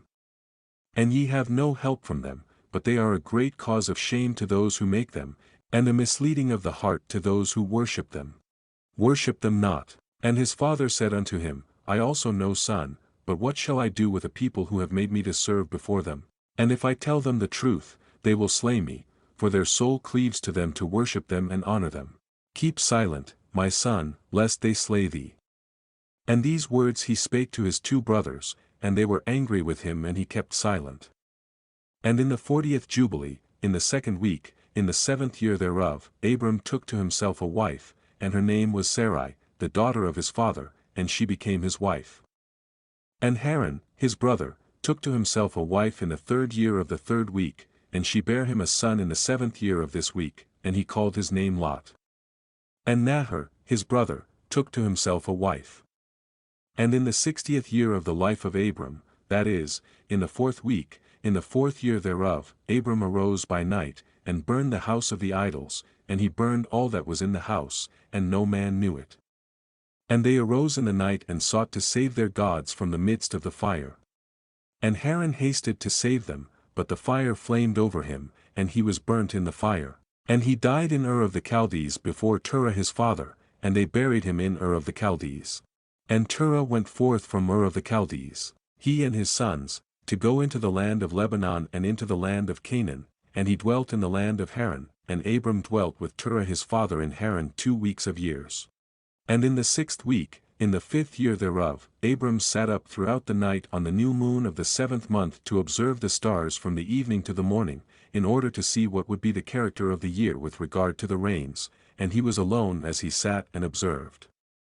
And a word came into his heart, and he said, All the signs of the stars, and the signs of the moon and of the sun are all in the hand of the Lord. Why do I search them out? If he desires, he causes it to rain, morning and evening, and if he desires, he withholds it. And all things are in his hand. And he prayed that night and said, My God, God most high, thou alone art my God, and thee and thy dominion have I chosen. And thou hast created all things, and all things that are the work of thy hands. Deliver me from the hands of evil spirits who have sway over the thoughts of men's hearts, and let them not lead me astray from thee, my God. And stablish thou me and my seed forever, that we go not astray from henceforth and forevermore. And he said, Shall I return unto Ur of the Chaldees who seek my face that I may return to them, or am I to remain here in this place? The right path before thee prosper it in the hands of thy servant that he may fulfill it and that I may not walk in the deceitfulness of my heart, my God. And he made an end of speaking and praying, and behold the word of the Lord was sent to him through me, saying, Get thee up from thy country, and from thy kindred and from the house of thy father unto a land which I shall show thee, and I shall make thee a great and numerous nation. And I shall bless thee, and I shall make thy name great, and thou wilt be blessed in the earth. And in thee will all families of the earth be blessed. And I shall bless them that bless thee, and curse them that curse thee. And I shall be a God to thee and thy son, and to thy son's son, and to all thy seed. Fear not, from henceforth and unto all generations of the earth I am thy God. And the Lord God said, Open his mouth and his ears, that he may hear and speak with his mouth, with the language which has been revealed, for it had ceased from the mouths of all the children of men from the day of the overthrow of Babel. And I opened his mouth, and his ears and his lips, and I began to speak with him in Hebrew in the tongue of the creation. And he took the books of his fathers, and these were written in Hebrew, and he transcribed them, and he began from henceforth to study them, and I made known to him that which he could not understand, and he studied them, during the 6 rainy months. And it came to pass in the 7th year of the 6th week that he spoke to his father, and informed him that he would leave Haran to go into the land of Canaan to see it and return to him. And Terah his father said unto him, Go in peace, may the eternal God make thy path straight. And the Lord be with thee, and protect thee from all evil, and grant unto thee grace, mercy and favor before those who see thee, and may none of the children of men have power over thee to harm thee. Go in peace. And if thou sayest a land pleasant to thy eyes to dwell in, then arise and take me to thee and take Lot with thee, the son of Haran thy brother, as thine own son. The Lord be with thee. And Nahor thy brother leave with me till thou returnest in peace, and we go with thee all together. Abram journeys from Haran to Shechem in Canaan, thence to Hebron and thence to Egypt, 1-14a. Returns to Canaan where Lot separates from him, and receives the promise of Canaan and journeys to Hebron, 14b, 21. Kedorlaomer's attack on Sodom and Gomorrah, Lot taken captive, 22-24. Law of tithes enacted, 25-29. And Abram journeyed from Haran, and he took Sarai, his wife, and Lot, his brother Haran's son, to the land of Canaan, and he came into Ashur, and proceeded to Shechem, and dwelt near a lofty oak. And he saw, and, behold, the land was very pleasant from the entering of Hamath to the lofty oak. And the Lord said to him, To thee and to thy seed will I give this land. And he built an altar there, and he offered thereon a burnt sacrifice to the Lord, who had appeared to him. And he removed from thence unto the mountain Bethel on the west and Ai on the east, and pitched his tent there. And he saw and behold, the land was very wide and good, and everything grew thereon vines and figs and pomegranates, oaks and ilexes, and terebinths and oil trees, and cedars and cypresses and date trees, and all trees of the field, and there was water on the mountains. And he blessed the Lord who had led him out of Ur of the Chaldees, and had brought him to this land. And it came to pass in the 1st year, in the 7th week, on the new moon of the 1st month, that he built an altar on this mountain, and called on the name of the Lord. Thou, the eternal God, art my God. And he offered on the altar a burnt sacrifice unto the Lord that he should be with him and not forsake him all the days of his life. And he removed from thence and went towards the south, and he came to Hebron, and Hebron was built at that time, and he dwelt there 2 years, and he went thence into the land of the south, to Bealoth, and there was a famine in the land. And Abram went into Egypt in the 3rd year of the week, and he dwelt in Egypt 5 years before his wife was torn away from him. Now Tanis in Egypt was at that time built, 7 years after Hebron. And it came to pass when Pharaoh seized Sarai, the wife of Abram, that the Lord plagued Pharaoh and his house with great plagues because of Sarai, Abram's wife. And Abram was very glorious by reason of possessions in sheep, and cattle, and asses, and horses, and camels, and menservants, and maidservants, and in silver and gold exceedingly. And Lot also, his brother's son, was wealthy. And Pharaoh gave back Sarai, the wife of Abram, and he sent him out of the land of Egypt, and he journeyed to the place where he had pitched his tent at the beginning, to the place of the altar, with Ai on the east, and Bethel on the west, and he blessed the Lord his God who had brought him back in peace. And it came to pass in the 41st Jubilee, in the 3rd year of the 1st week, that he returned to this place and offered thereon a burnt sacrifice, and called on the name of the Lord, and said, Thou, the Most High God, art my God for ever and ever. And in the 4th year of this week Lot parted from him, and Lot dwelt in Sodom, and the men of Sodom were sinners exceedingly. And it grieved him in his heart that his brother's son had parted from him, for he had no children. In that year when Lot was taken captive, the Lord said unto Abram, after that Lot had parted from him, in the 4th year of this week, Lift up thine eyes from the place where thou art dwelling, northward and southward, and westward and eastward. For all the land which thou sayest I shall give to thee and to thy seed forever, and I shall make thy seed as the sand of the sea, though a man may number the dust of the earth, yet thy seed shall not be numbered. Arise, walk through the land in the length of it and the breadth of it, and see it all, for to thy seed shall I give it. And Abram went to Hebron, and dwelt there. And in this year came Chedorlaomer, king of Elam, and Amraphel, king of Shinar, and Arioch, king of Selasar, and Turgal, king of nations, and slew the king of Gomorrah, and the king of Sodom fled, and many fell through wounds in the vale of Siddim, by the salt sea. And they took captive Sodom and Adam and Zeboim, and they took captive Lot also, the son of Abram's brother, and all his possessions, and they went to Dan. And one who had escaped came and told Abram that his brother's son had been taken captive, and Abram armed his household servants.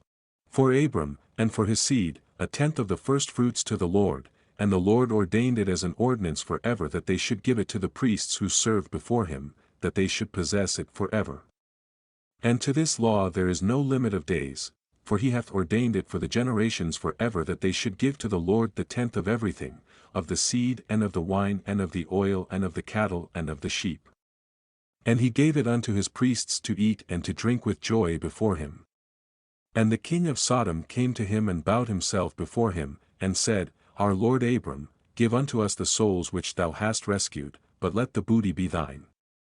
And Abram said unto him, I lift up my hands to the Most High God, that from a thread to a shoe latchet I shall not take aught that is thine, lest thou shouldst say I have made Abram rich, save only what the young men have eaten, and the portion of the men who went with me Aner, Eshol, and Mamre.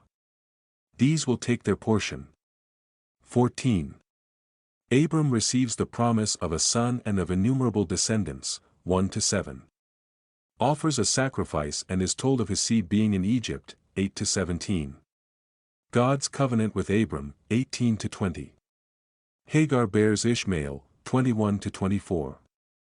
After these things, in the 4th year of this week, on the new moon of the 3rd month, the word of the Lord came to Abram in a dream, saying, Fear not, Abram, I am thy defender, and thy reward will be exceeding great.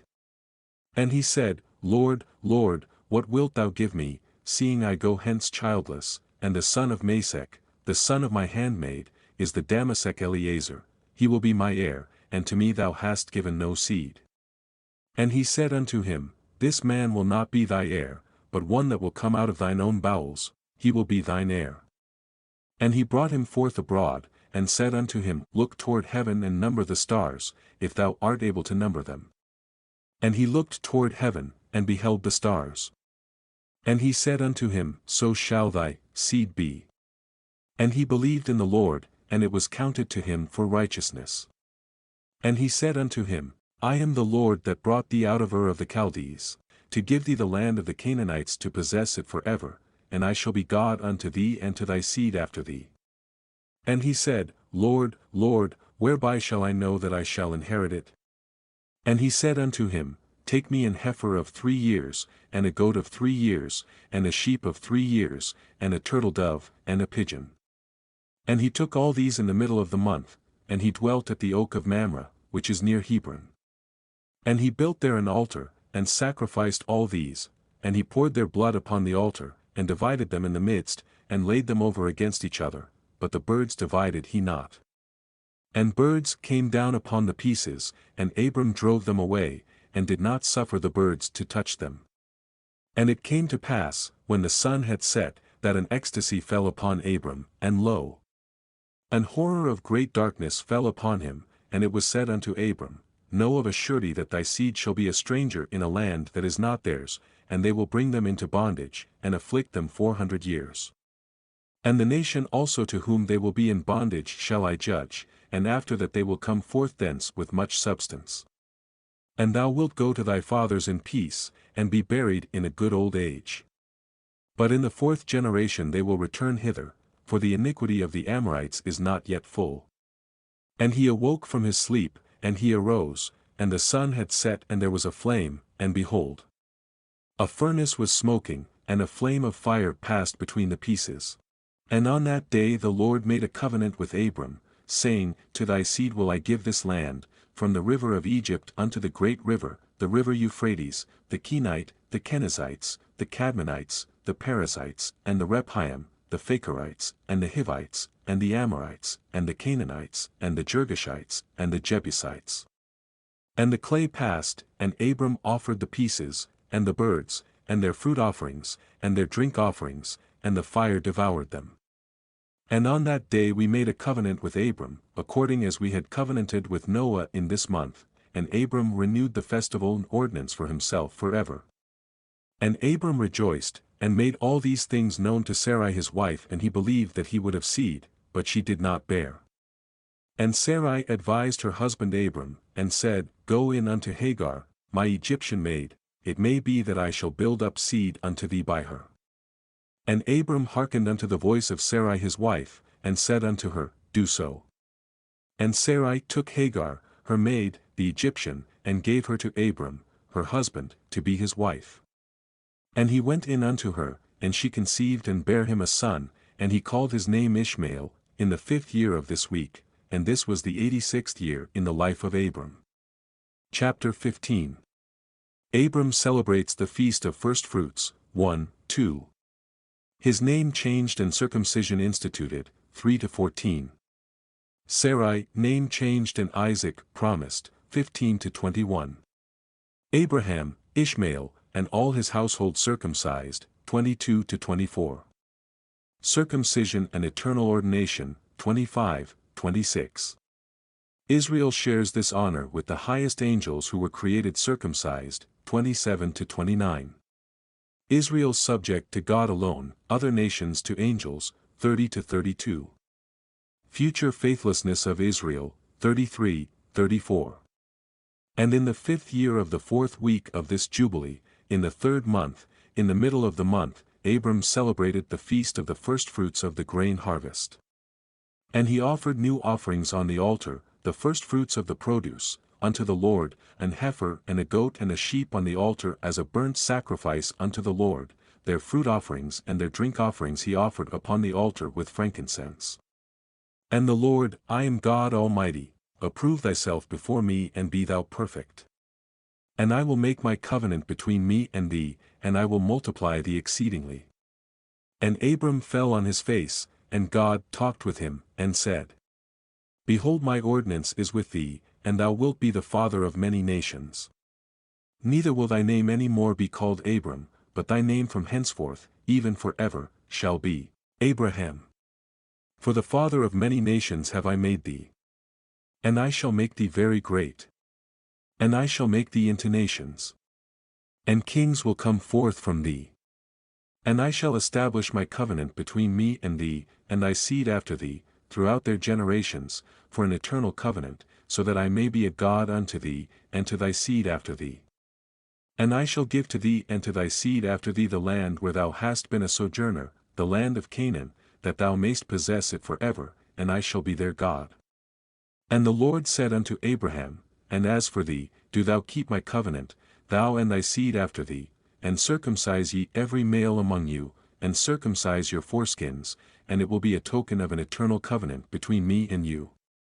And the child on the 8th day ye will circumcise, every male throughout your generations, him that is born in the house, or whom ye have bought with money from any stranger, whom ye have acquired who is not of thy seed.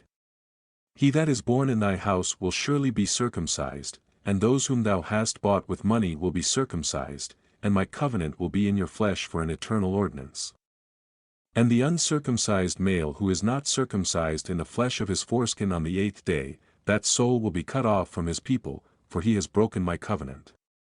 And God said unto Abraham, As for Sarai thy wife, her name will no more be called Sarai, but Sarah will be her name.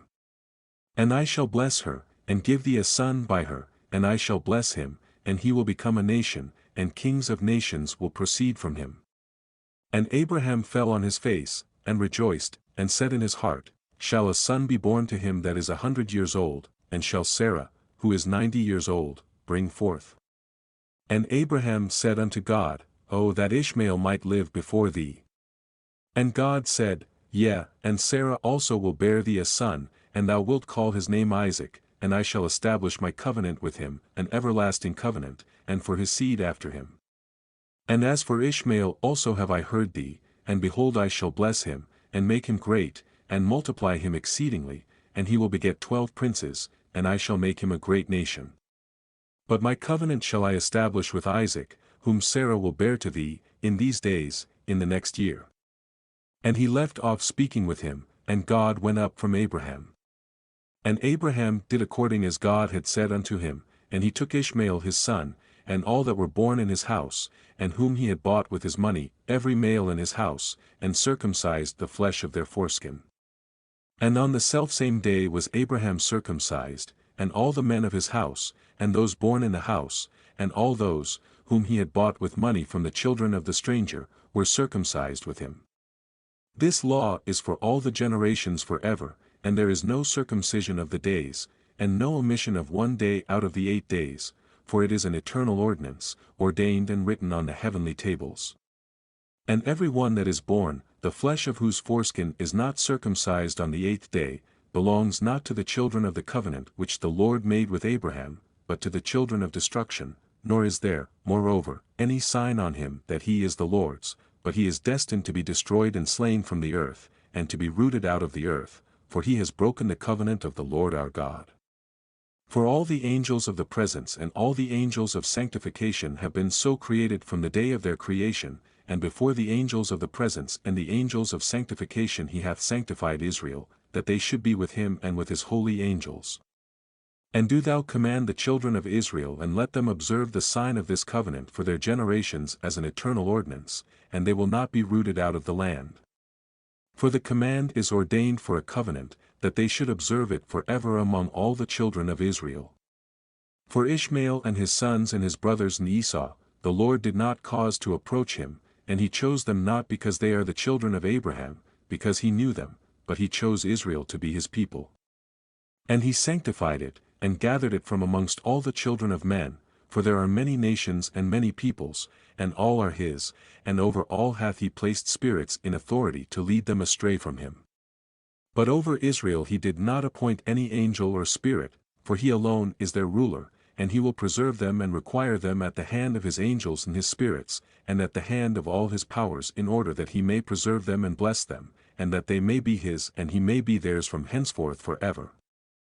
And now I announce unto thee that the children of Israel will not keep true to this ordinance, and they will not circumcise their sons according to all this law, for in the flesh of their circumcision they will omit this circumcision of their sons, and all of them, sons of Beliar, will leave their sons uncircumcised as they were born. And there will be great wrath from the Lord against the children of Israel, because they have forsaken his covenant and turned aside from his word, and provoked and blasphemed, inasmuch as they do not observe the ordinance of this law, for they have treated their members like the Gentiles, so that they may be removed and rooted out of the land. And there will no more be pardon or forgiveness unto them, so that there should be forgiveness and pardon for all the sin of this eternal error. Angels appear to Abraham in Hebron, and Isaac again promised, 1-4. Destruction of Sodom and Lot's deliverance, 5-9.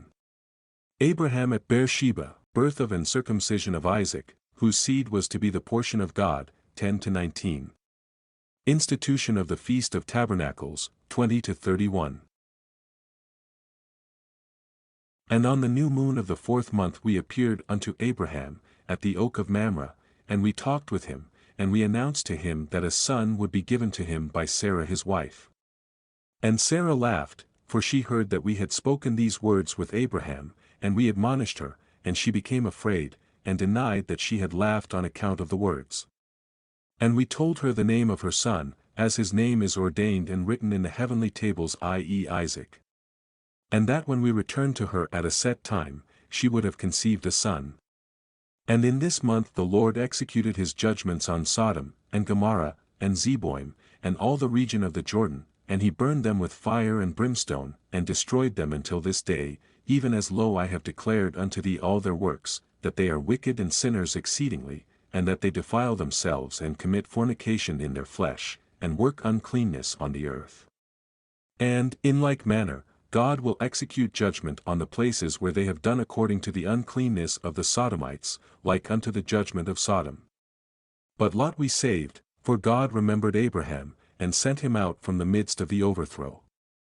And he and his daughters committed sin upon the earth, such as had not been on the earth since the days of Adam till his time, for the man lay with his daughters.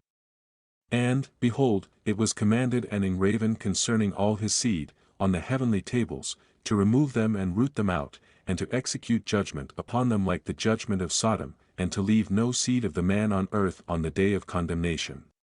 And in this month Abraham moved from Hebron, and departed and dwelt between Kadesh and Shur in the mountains of Gerar. And in the middle of the 5th month he moved from thence, and dwelt at the well of the oath.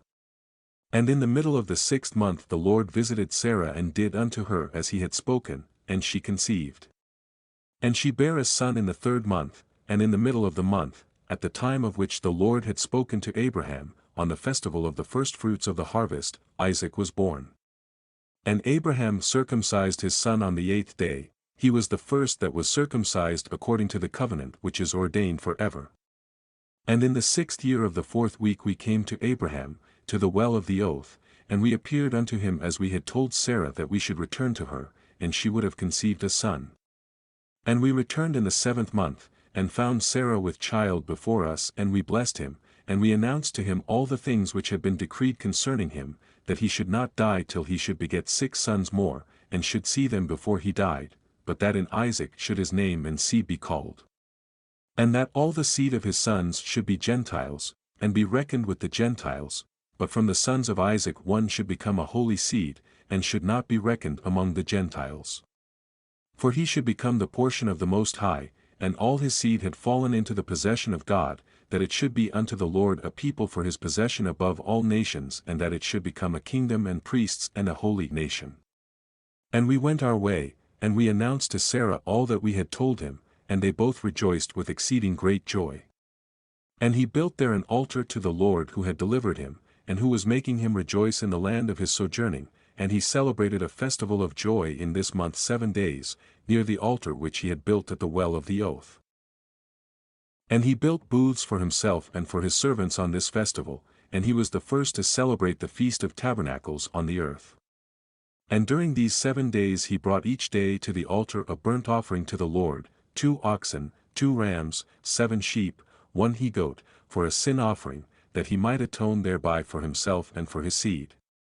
And, as a thank offering, 7 rams, 7 kids, 7 sheep, and 7 he-goats, and their fruit offerings and their drink offerings, and he burnt all the fat thereof on the altar, a chosen offering unto the Lord for a sweet-smelling savour. And morning and evening he burnt fragrant substances, frankincense and galbanum, and stacte, and nard, and myrrh, and spice, and costum, all these 7 he offered crushed, mixed together in equal parts and pure. And he celebrated this feast during 7 days, rejoicing with all his heart and with all his soul, he and all those who were in his house, and there was no stranger with him, nor any that was uncircumcised. And he blessed his Creator who had created him in his generation, for he had created him according to his good pleasure, for he knew and perceived that from him would arise the plant of righteousness for the eternal generations, and from him a holy seed, so that it should become like him who had made all things. And he blessed and rejoiced, and he called the name of this festival the festival of the Lord, a joy acceptable to the Most High God. And we blessed him forever, and all his seed after him throughout all the generations of the earth, because he celebrated this festival in its season, according to the testimony of the heavenly tables. For this reason it is ordained on the heavenly tables concerning Israel, that they shall celebrate the Feast of Tabernacles 7 days with joy, in the 7th month, acceptable before the Lord, a statute forever throughout their generations every year. And to this there is no limit of days, for it is ordained forever regarding Israel that they should celebrate it and dwell in booths, and set wreaths upon their heads, and take leafy boughs, and willows from the brook.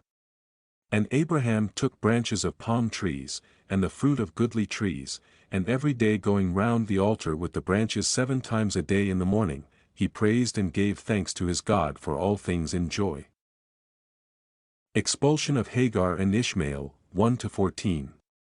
Mastema proposes that God should require Abraham to sacrifice Isaac in order to test his love and obedience, Abraham's 10 trials, 15-18. And in the 1st year of the 5th week Isaac was weaned in this jubilee, and Abraham made a great banquet in the 3rd month, on the day his son Isaac was weaned. And Ishmael, the son of Hagar, the Egyptian, was before the face of Abraham, his father, in his place, and Abraham rejoiced and blessed God because he had seen his sons and had not died childless. And he remembered the words which he had spoken to him on the day on which Lot had parted from him, and he rejoiced because the Lord had given him seed upon the earth to inherit the earth, and he blessed with all his mouth the Creator of all things. And Sarah saw Ishmael playing and dancing, and Abraham rejoicing with great joy, and she became jealous of Ishmael and said to Abraham, Cast out this bondwoman and her son, for the son of this bondwoman will not be heir with my son Isaac. And the thing was grievous in Abraham's sight, because of his maidservant and because of his son, that he should drive them from him. And God said to Abraham, Let it not be grievous in thy sight, because of the child and because of the bondwoman, in all that Sarah hath said unto thee, hearken to her words and do them, for in Isaac shall thy name and seed be called. But as for the son of this bondwoman I will make him a great nation, because he is of thy seed. And Abraham rose up early in the morning, and took bread and a bottle of water, and placed them on the shoulders of Hagar and the child, and sent her away. And she departed and wandered in the wilderness of Beersheba, and the water in the bottle was spent, and the child thirsted, and was not able to go on, and fell down. And his mother took him and cast him under an olive tree, and went and sat her down over against him, at the distance of a bowshot, for she said, Let me not see the death of my child, and as she sat she wept. And an angel of God, one of the holy ones, said unto her, Why weepest thou, Hagar? Arise, take the child, and hold him in thine hand, for God hath heard thy voice, and hath seen the child. And she opened her eyes, and she saw a well of water, and she went and filled her bottle with water, and she gave her child to drink, and she arose and went towards the wilderness of Paran. And the child grew and became an archer, and God was with him, and his mother took him a wife from among the daughters of Egypt. And she bare him a son, and he called his name Nebaioth, for she said, The Lord was nigh to me when I called upon him. And it came to pass in the 7th week, in the 1st year thereof, in the 1st month in this jubilee, on the 12th of this month, there were voices in heaven regarding Abraham, that he was faithful in all that he told him, and that he loved the Lord, and that in every affliction he was faithful. And the prince Mastema came and said before God, Behold, Abraham loves Isaac his son, and he delights in him above all things else. bid him offer him as a burnt offering on the altar, and thou wilt see if he will do this command, and thou wilt know if he is faithful in every thing wherein thou dost try him. And the Lord knew that Abraham was faithful in all his afflictions, for he had tried him through his country and with famine, and had tried him with the wealth of kings, and had tried him again through his wife, when she was torn from him, and with circumcision, and had tried him through Ishmael and Hagar, his maidservant, when he sent them away. And in everything wherein he had tried him, he was found faithful, and his soul was not impatient, and he was not slow to act, for he was faithful and a lover of the Lord. Sacrifice of Isaac, Mastema put to shame, 1-13. Abraham again blessed, returns to Beersheba, 14-19. And God said to him, Abraham, Abraham, and he said, Behold, here am I. And he said, Take thy beloved son whom thou lovest, even Isaac, and go unto the high country, and offer him on one of the mountains which I will point out unto thee. And he rose early in the morning and saddled his ass, and took his 2 young men with him, and Isaac his son, and clave the wood of the burnt offering, and he went to the place on the 3rd day, and he saw the place afar off. And he came to a well of water, and he said to his young men, Abide ye here with the ass, and I and the lad shall go yonder, and when we have worshipped we shall come again to you. And he took the wood of the burnt offering and laid it on Isaac his son, and he took in his hand the fire and the knife, and they went both of them together to that place. And Isaac said to his father, Father, and he said, Here am I, my son, and he said unto him, Behold the fire, and the knife, and the wood, but where is the sheep for the burnt offering, father? And he said, God will provide for himself a sheep for a burnt offering, my son. And he drew near to the place of the mount of God. And he built an altar, and he placed the wood on the altar, and bound Isaac his son, and placed him on the wood which was upon the altar, and stretched forth his hand to take the knife to slay Isaac his son. And I stood before him, and before the prince of the Mastema, and the Lord said, Bid him not to lay his hand on the lad, nor to do anything to him, for I have shown that he fears the Lord. And I called to him from heaven, and said unto him, Abraham, Abraham, and he was terrified and said, Behold, here am I. And I said unto him, Lay not thy hand upon the lad, neither do thou anything to him, for now I have shown that thou fearest the Lord, and hast not withheld thy son, thy firstborn son, from me. And the prince of the Mastema was put to shame, and Abraham lifted up his eyes and looked, and, behold, a single ram caught by his horns, and Abraham went and took the ram and offered it for a burnt offering in the stead of his son. And Abraham called that place, The Lord hath seen, so that it is said, In the mount the Lord hath seen, that is Mount Shaun. And the Lord called Abraham by his name a second time from heaven, as he caused us to appear to speak to him in the name of the Lord. And he said, By myself have I sworn, saith the Lord. Because thou hast done this thing, and hast not withheld thy son, thy beloved son, from me, that in blessing I shall bless thee, and in multiplying I shall multiply thy seed as the stars of heaven, and as the sand which is on the seashore. And thy seed will inherit the cities of its enemies. And in thy seed will all nations of the earth be blessed, because thou hast obeyed my voice, and I have shown to all that thou art faithful unto me in all that I have said unto thee. Go in peace. And Abraham went to his young men, and they arose and went together to Beersheba, and Abraham dwelt by the well of the oath. And he celebrated this festival every year, 7 days with joy, and he called it the festival of the Lord according to the 7 days during which he went and returned in peace. And accordingly has it been ordained and written on the heavenly tables regarding Israel and its seed that they should observe this festival 7 days with the joy of festival. Return of Abraham to Hebron. Death and burial of Sarah, 1-9. Marriage of Isaac and second marriage of Abraham, birth of Esau and Jacob, 10-14. Abraham commends Jacob to Rebekah and blesses him, 15-31. And in the first year of the first week in the 42nd Jubilee, Abraham returned and dwelt opposite Hebron, that is Kirjath Arba, 2 weeks of years. And in the first year of the 3rd week of this Jubilee the days of the life of Sarah were accomplished, and she died in Hebron. And Abraham went to mourn over her and bury her, and we tried him to see if his spirit were patient and he were not indignant in the words of his mouth, and he was found patient in this, and was not disturbed. For in patience of spirit he conversed with the children of Het, to the intent that they should give him a place in which to bury his dead. And the Lord gave him grace before all who saw him, and he besought in gentleness the sons of Het, and they gave him the land of the double cave over against Mamre, that is Hebron, for 400 pieces of silver. And they besought him, saying, We shall give it to thee for nothing, but he would not take it from their hands for nothing, for he gave the price of the place, the money in full, and he bowed down before them twice, and after this he buried his dead in the double cave. And all the days of the life of Sarah were 127 years, that is, 2 jubilees and 4 weeks and 1 year, these are the days of the years of the life of Sarah. This is the 10th trial wherewith Abraham was tried, and he was found faithful, patient in spirit. And he said not a single word regarding the rumor in the land how that God had said that he would give it to him and to his seed after him, and he begged a place there to bury his dead, for he was found faithful, and was recorded on the heavenly tables as the friend of God. And in the 4th year thereof he took a wife for his son Isaac, and her name was Rebekah the daughter of Bethuel, the son of Nahor, the brother of Abraham, the sister of Laban and daughter of Bethuel, and Bethuel was the son of Milcah, who was the wife of Nahor, the brother of Abraham. And Abraham took to himself a 3rd wife, and her name was Keturah, from among the daughters of his household servants, for Hagar had died before Sarah.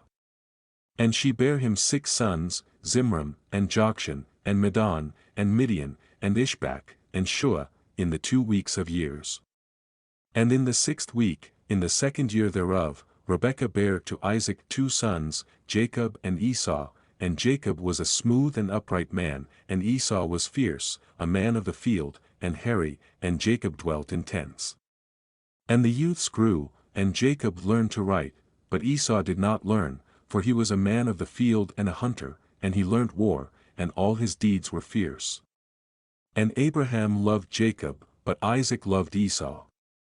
And Abraham saw the deeds of Esau, and he knew that in Jacob should his name and seed be called, and he called Rebekah and gave commandment regarding Jacob, for he knew that she too loved Jacob much more than Esau. And he said unto her, My daughter, watch over my son Jacob, for he shall be in my stead on the earth. And for a blessing in the midst of the children of men, and for the glory of the whole seed of Shem. For I know that the Lord will choose him to be a people for possession unto himself, above all peoples that are upon the face of the earth. And behold, Isaac my son loves Esau more than Jacob, but I see that thou truly lovest Jacob. Add still further to thy kindness to him. And let thine eyes be upon him in love, for he will be a blessing unto us on the earth from henceforth unto all generations of the earth. Let thy hands be strong. And let thy heart rejoice in thy son Jacob, for I have loved him far beyond all my sons. He will be blessed forever, and his seed will fill the whole earth. If a man can number the sand of the earth, his seed also will be numbered. And all the blessings wherewith the Lord hath blessed me and my seed shall belong to Jacob and his seed alway. And in his seed shall my name be blessed, and the name of my fathers, Shem, and Noah, and Enoch, and Mahalalel, and Enos, and Seth, and Adam. And these shall serve to lay the foundations of the heaven, and to strengthen the earth. And to renew all the luminaries which are in the firmament.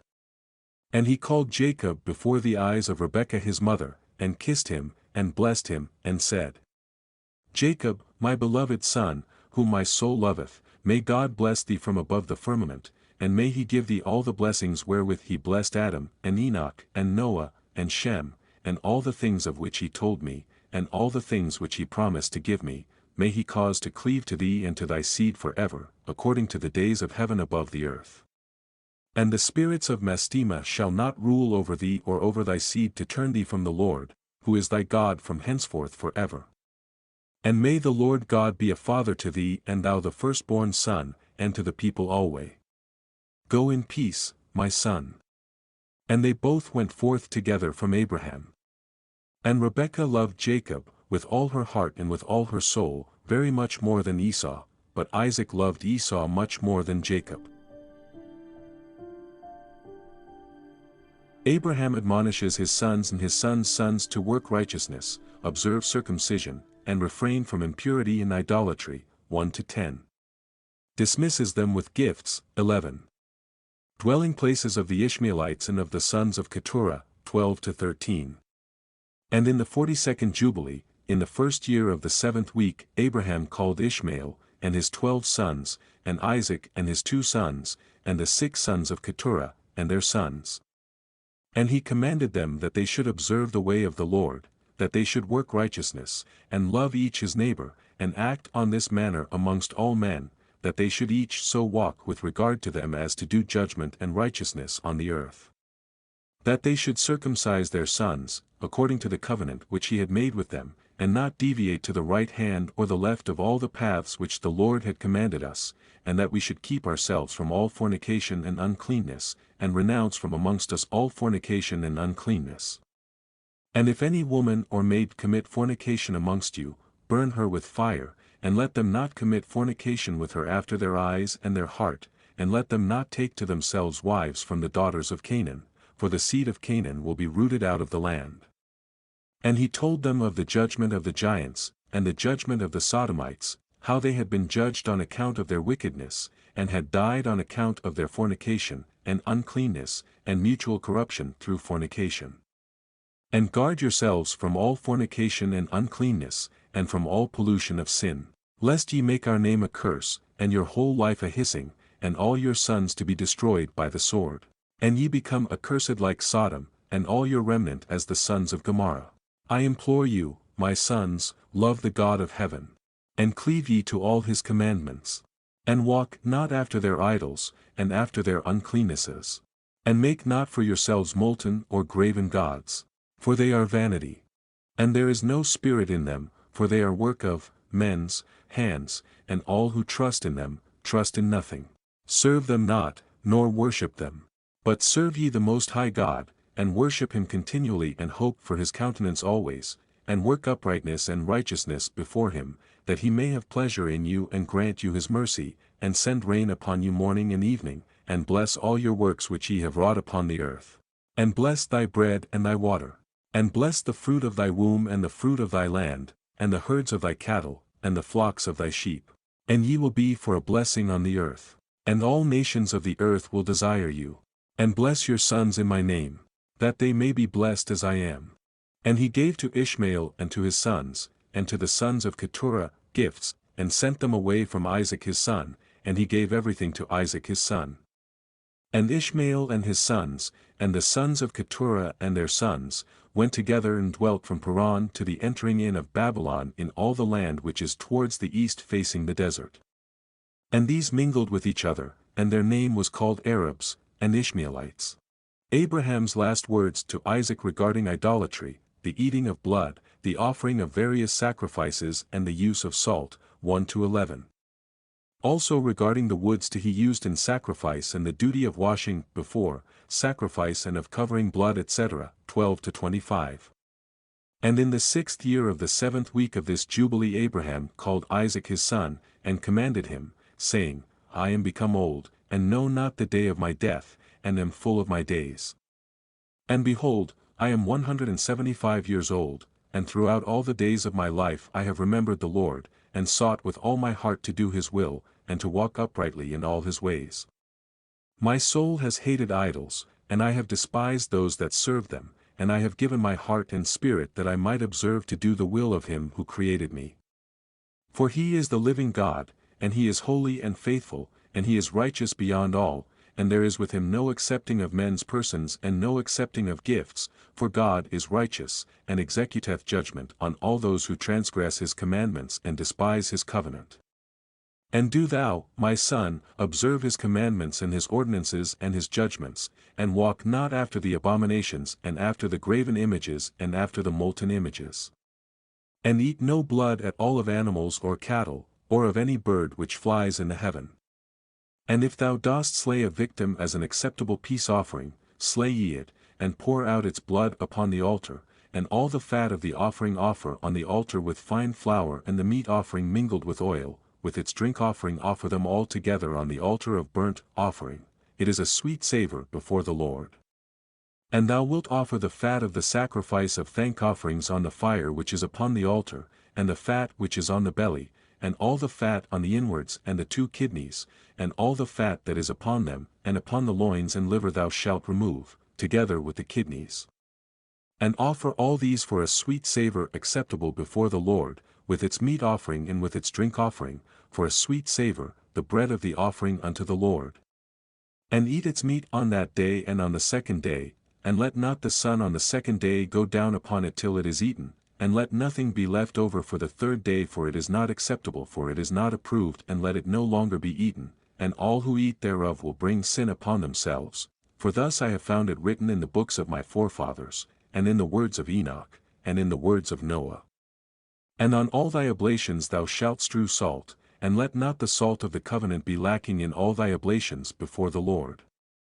And as regards the wood of the sacrifices, beware lest thou bring other wood for the altar in addition to these, cypress, dephran, sagad, pine, fir, cedar, savon, palm, olive, myrrh, laurel, and citron, juniper, and balsam. And of these kinds of wood lay upon the altar under the sacrifice, such as have been tested as to their appearance, and do not lay thereon any split or dark wood, but hard and clean, without fault, a sound and new growth, and do not lay thereon old wood, for its fragrance is gone, for there is no longer fragrance in it as before. Besides these kinds of wood there is none other that thou shalt place on the altar, for the fragrance is dispersed, and the smell of its fragrance goes not up to heaven. Observe this commandment and do it, my son, that thou mayst be upright in all thy deeds. And at all times be clean in thy body, and wash thyself with water before thou approachest to offer on the altar, and wash thy hands and thy feet before thou drawest near to the altar, and when thou art done sacrificing, wash again thy hands and thy feet. And let no blood appear upon you nor upon your clothes, be on thy guard, my son, against blood, be on thy guard exceedingly, cover it with dust. And do not eat any blood, for it is the soul, eat no blood whatever. And take no gifts for the blood of man, lest it be shed with impunity, without judgment, for it is the blood that is shed that causes the earth to sin, and the earth cannot be cleansed from the blood of man save by the blood of him who shed it. And take no present or gift for the blood of man, blood for blood, that thou mayest be accepted before the Lord, the Most High God, for he is the defense of the good, and that thou mayest be preserved from all evil, and that he may save thee from every kind of death. I see, my son, that all the works of the children of men are sin and wickedness, and all their deeds are uncleanness and an abomination and a pollution, and there is no righteousness with them. Beware, lest thou shouldest walk in their ways, and tread in their paths, and sin a sin unto death before the Most High God. Else he will hide his face from thee, and give thee back into the hands of thy transgression, and root thee out of the land, and thy seed likewise, from under heaven. And thy name and thy seed will perish from the whole earth. Turn away from all their deeds and all their uncleanness, and observe the ordinance of the Most High God, and do his will and be upright in all things. And he will bless thee in all thy deeds, and will raise up from thee the plant of righteousness through all the earth, throughout all generations of the earth, and my name and thy name will not be forgotten under heaven forever. Go, my son, in peace. May the Most High God, my God and thy God, strengthen thee to do his will, and may he bless all thy seed and the residue of thy seed for the generations forever, with all righteous blessings, that thou mayest be a blessing on all the earth. And he went out from him rejoicing. Isaac, Ishmael, and Jacob celebrate the feast of firstfruits at Beersheba with Abraham, 1-5. Prayer of Abraham, 6-9. Abraham's last words to and blessings of Jacob, 10-30. And it came to pass in the first week in the 44th Jubilee, in the 2nd year, that is, the year in which Abraham died, that Isaac and Ishmael came from the well of the oath to celebrate the feast of weeks, that is, the feast of the firstfruits of the harvest to Abraham, their father, and Abraham rejoiced because his 2 sons had come. For Isaac had many possessions in Beersheba, and Isaac was wont to go and see his possessions and to return to his father. And in those days Ishmael came to see his father, and they both came together, and Isaac offered a sacrifice for a burnt offering, and presented it on the altar of his father which he had made in Hebron. And he offered a thank offering and made a feast of joy before Ishmael, his brother, and Rebekah made new cakes from the new grain, and gave them to Jacob, her son, to take them to Abraham, his father, from the firstfruits of the land, that he might eat and bless the Creator of all things before he died. And Isaac too sent by the hand of Jacob to Abraham a best thank-offering, that he might eat and drink. And he ate and drank, and blessed the Most High God, who hath created heaven and earth. Who hath made all the fat things of the earth, and given them to the children of men that they might eat and drink and bless their Creator. And now I give thanks unto thee, my God, because thou hast caused me to see this day. Behold, I am 163 years, an old man and full of days, and all my days have been unto me peace. The sword of the adversary has not overcome me in all that thou hast given me and my children all the days of my life until this day. My God, may thy mercy and thy peace be upon thy servant, and upon the seed of his sons, that they may be to thee a chosen nation and an inheritance from amongst all the nations of the earth from henceforth unto all the days of the generations of the earth, unto all the ages. And he called Jacob and said, My son Jacob, may the God of all bless thee and strengthen thee to do righteousness, and his will before him, and may he choose thee and thy seed that ye may become a people for his inheritance according to his will alway. And do thou, my son, Jacob, draw near and kiss me. And he drew near and kissed him, and he said, Blessed be my son Jacob. And all the sons of God Most High, unto all the ages may God give unto thee a seed of righteousness, and some of thy sons may he sanctify in the midst of the whole earth. May nations serve thee, and all the nations bow themselves before thy seed.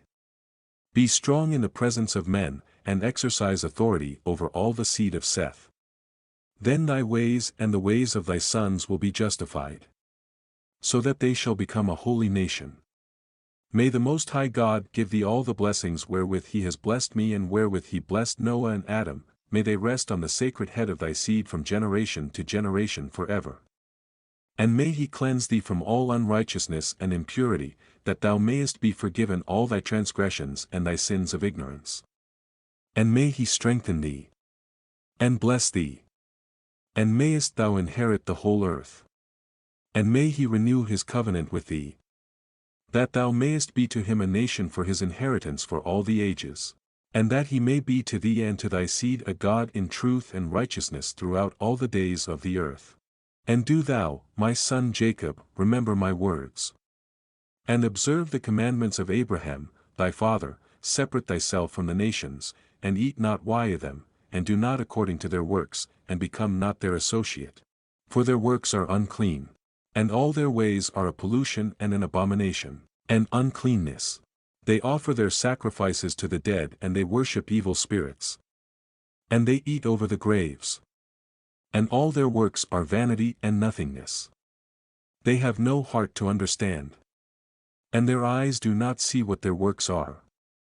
And how they err in saying to a piece of wood, Thou art my God, and to a stone, Thou art my Lord and thou art my deliverer. And they have no heart. And as for thee, my son Jacob, may the Most High God help thee, and the God of heaven bless thee, and remove thee from their uncleanness and from all their error. Be thou ware, my son Jacob, of taking a wife from any seed of the daughters of Canaan. For all his seed is to be rooted out of the earth. For, owing to the transgression of Ham, Canaan erred. And all his seed will be destroyed from off the earth and all the residue thereof, and none springing from him will be saved on the day of judgment. And as for all the worshippers of idols and the profane, there will be no hope for them in the land of the living. And there will be no remembrance of them on the earth. For they will descend into Sheol. And into the place of condemnation will they go. As the children of Sodom were taken away from the earth, so will all those who worship idols be taken away. Fear not, my son Jacob. And be not dismayed, son of Abraham. May the Most High God preserve thee from destruction, and from all the paths of error may he deliver thee. This house have I built for myself that I might put my name upon it in the earth. It is given to thee and to thy seed forever, and it will be named the house of Abraham. It is given to thee and to thy seed forever. For thou wilt build my house and establish my name before God forever. Thy seed and thy name will stand throughout all generations of the earth. And he ceased commanding him and blessing him. And the two lay together on one bed, and Jacob slept in the bosom of Abraham, his father's father, and he kissed him 7 times, and his affection and his heart rejoiced over him. And he blessed him with all his heart and said, The Most High God, the God of all, and Creator of all, who brought me forth from Ur of the Chaldees, that he might give me this land to inherit it forever, and that I might establish a holy seed, blessed be the Most High forever. And he blessed Jacob and said, My son, over whom with all my heart and my affection I rejoice, may thy grace and thy mercy be lift up upon him and upon his seed alway.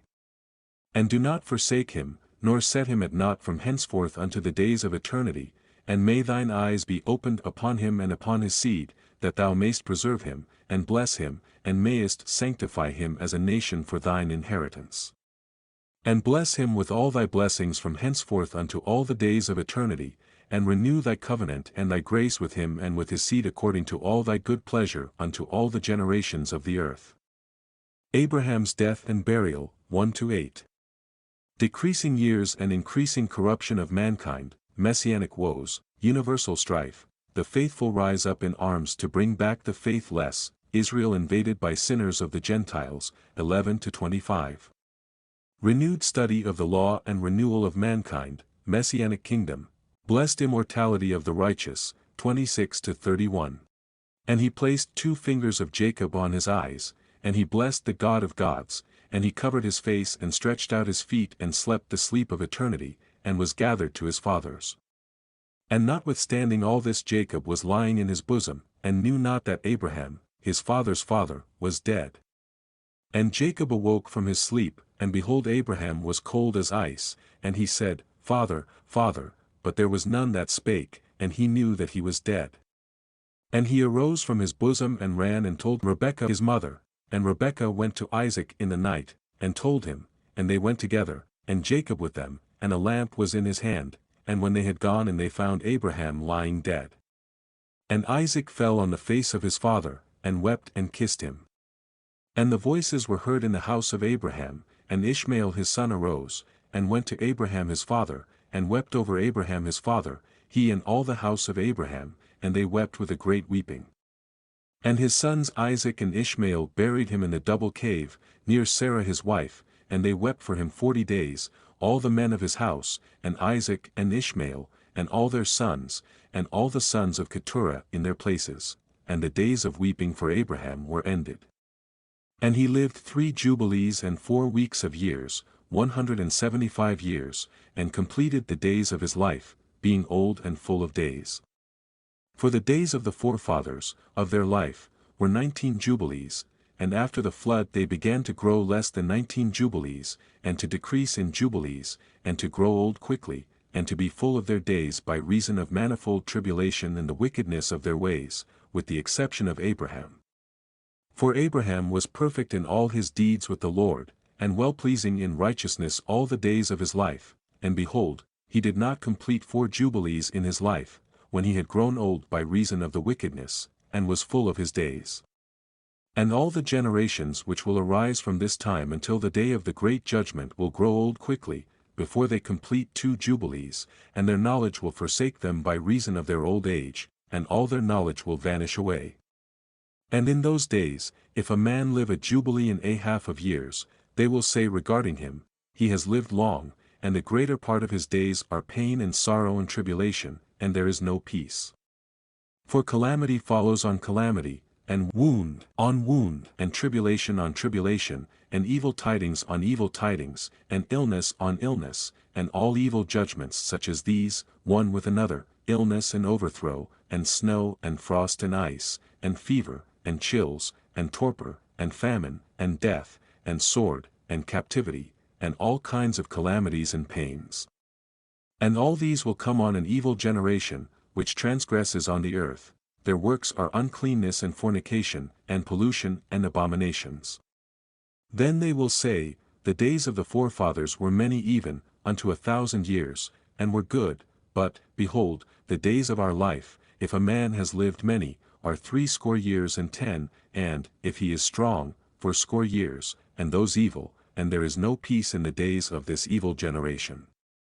And in that generation the sons will convict their fathers and their elders of sin and unrighteousness, and of the words of their mouth and the great wickednesses which they perpetrate, and concerning their forsaking the covenant which the Lord made between them and him, that they should observe and do all his commandments and his ordinances and all his laws, without departing either to the right hand or the left. For all have done evil, and every mouth speaks iniquity, and all their works are an uncleanness and an abomination, and all their ways are pollution, uncleanness and destruction. Behold, the earth will be destroyed on account of all their works, and there will be no seed of the vine, and no oil, for their works are altogether faithless, and they will all perish together, beasts and cattle and birds, and all the fish of the sea, on account of the children of men. And they will strive one with another, the young with the old, and the old with the young, the poor with the rich, and the lowly with the great, and the beggar with the prince, on account of the law and the covenant, for they have forgotten commandment, and covenant, and feasts, and months, and Sabbaths, and jubilees, and all judgments. And they will stand with bows and swords and war to turn them back into the way, but they will not return until much blood has been shed on the earth, one by another. And those who have escaped will not return from their wickedness to the way of righteousness, but they will all exalt themselves to deceit and wealth, that they may each take all that is his neighbor's, and they will name the great name, but not in truth and not in righteousness, and they will defile the Holy of Holies with their uncleanness and the corruption of their pollution. And a great punishment will befall the deeds of this generation from the Lord, and he will give them over to the sword and to judgment and to captivity, and to be plundered and devoured. And he will wake up against them the sinners of the Gentiles, who have neither mercy nor compassion, and who will respect the person of none, neither old or young, nor any one, for they are more wicked and strong to do evil than all the children of men. And they will use violence against Israel and transgression against Jacob, and much blood will be shed upon the earth. And there will be none to gather and none to bury. In those days they will cry aloud, and call and pray that they may be saved from the hand of the sinners, the Gentiles, but none will be saved. And the heads of the children will be white with gray hair, and a child of 3 weeks will appear old like a man of 100 years. And their stature will be destroyed by tribulation and oppression. And in those days the children will begin to study the laws, and to seek the commandments, and to return to the path of righteousness. And the days will begin to grow many and increase amongst those children of men, till their days draw nigh to 1,000 years, and to a greater number of years than before was the number of the days. And there will be no old man nor one who is not satisfied with his days, for all will be as children and youths. And all their days they will complete and live in peace and in joy, and there will be no Satan nor any evil destroyer, for all their days will be days of blessing and healing. And at that time the Lord will heal his servants, and they will rise up and see great peace, and drive out their adversaries. And the righteous will see and be thankful, and rejoice with joy for ever and ever, and will see all their judgments and all their curses on their enemies. And their bones will rest in the earth, and their spirits will have much joy, and they will know that it is the Lord who executes judgment, and shows mercy to hundreds and thousands and to all that love him. And do thou, Moses, write down these words, for thus are they written, and they record them on the heavenly tables for a testimony for the generations forever. Isaac at the well of vision, 1. Esau sells his birthright, 2-7. Isaac goes down to Gerar, 8. Dealings between Isaac and Abimelech, 9-27. Isaac curses the Philistines, 28-32. And it came to pass after the death of Abraham, that the Lord blessed Isaac his son, and he arose from Hebron and went and dwelt at the well of the vision in the first year of the 3rd week of this Jubilee, 7 years. And in the 1st year of the 4th week a famine began in the land, besides the first famine, which had been in the days of Abraham. And Jacob sawed lentil pottage, and Esau came from the field hungry. And he said to Jacob his brother, Give me of this red pottage. And Jacob said to him, Sell to me thy primogeniture, this birthright, and I will give thee bread, and also some of this lentil pottage. And Esau said in his heart, I shall die, of what profit to me is this birthright? And he said to Jacob, I give it to thee. And Jacob said, Swear to me, this day, and he sware unto him. And Jacob gave his brother Esau bread and pottage, and he eat till he was satisfied, and Esau despised his birthright. For this reason was Esau's name called Edom, on account of the red pottage which Jacob gave him for his birthright. And Jacob became the elder, and Esau was brought down from his dignity. And the famine was over the land, and Isaac departed to go down into Egypt in the 2nd year of this week, and went to the king of the Philistines to Gerar, unto Abimelech. And the Lord appeared unto him and said unto him, Go not down into Egypt, dwell in the land that I shall tell thee of, and sojourn in this land, and I shall be with thee and bless thee. For to thee and to thy seed shall I give all this land, and I shall establish my oath which I swear unto Abraham thy father, and I shall multiply thy seed as the stars of heaven, and shall give unto thy seed all this land. And in thy seed will all the nations of the earth be blessed, because thy father obeyed my voice, and kept my charge and my commandments, and my laws, and my ordinances, and my covenant, and now obey my voice and dwell in this land. And he dwelt in Gerar 3 weeks of years. And Abimelech charged concerning him, and concerning all that was his, saying, Any man that shall touch him or aught that is his shall surely die. And Isaac waxed strong among the Philistines, and he got many possessions, oxen and sheep and camels and asses and a great household. And he sowed in the land of the Philistines and brought in 100-fold, and Isaac became exceedingly great, and the Philistines envied him. Now all the wells which the servants of Abraham had dug during the life of Abraham, the Philistines had stopped them after the death of Abraham, and filled them with earth. And Abimelech said unto Isaac, Go from us, for thou art much mightier than we. And Isaac departed thence in the 1st year of the 7th week, and sojourned in the valleys of Gerar. And they digged again the wells of water which the servants of Abraham, his father, had digged, and which the Philistines had closed after the death of Abraham his father, and he called their names as Abraham his father had named them. And the servants of Isaac dug a well in the valley, and found living water, and the shepherds of Gerar strove with the shepherds of Isaac, saying, The water is ours, and Isaac called the name of the well, Perversity, because they had been perverse with us. And they dug a 2nd well, and they strove for that also, and he called its name Enmity. And he arose from thence and they digged another well, and for that they strove not, and he called the name of it, Room, and Isaac said, Now the Lord hath made room for us, and we have increased in the land. And he went up from thence to the well of the oath, in the 1st year of the 1st week in the 44th Jubilee. And the Lord appeared to him that night, on the new moon of the 1st month, and said unto him, I am the God of Abraham thy father, fear not, for I am with thee, and shall bless thee and shall surely multiply thy seed as the sand of the earth, for the sake of Abraham my servant.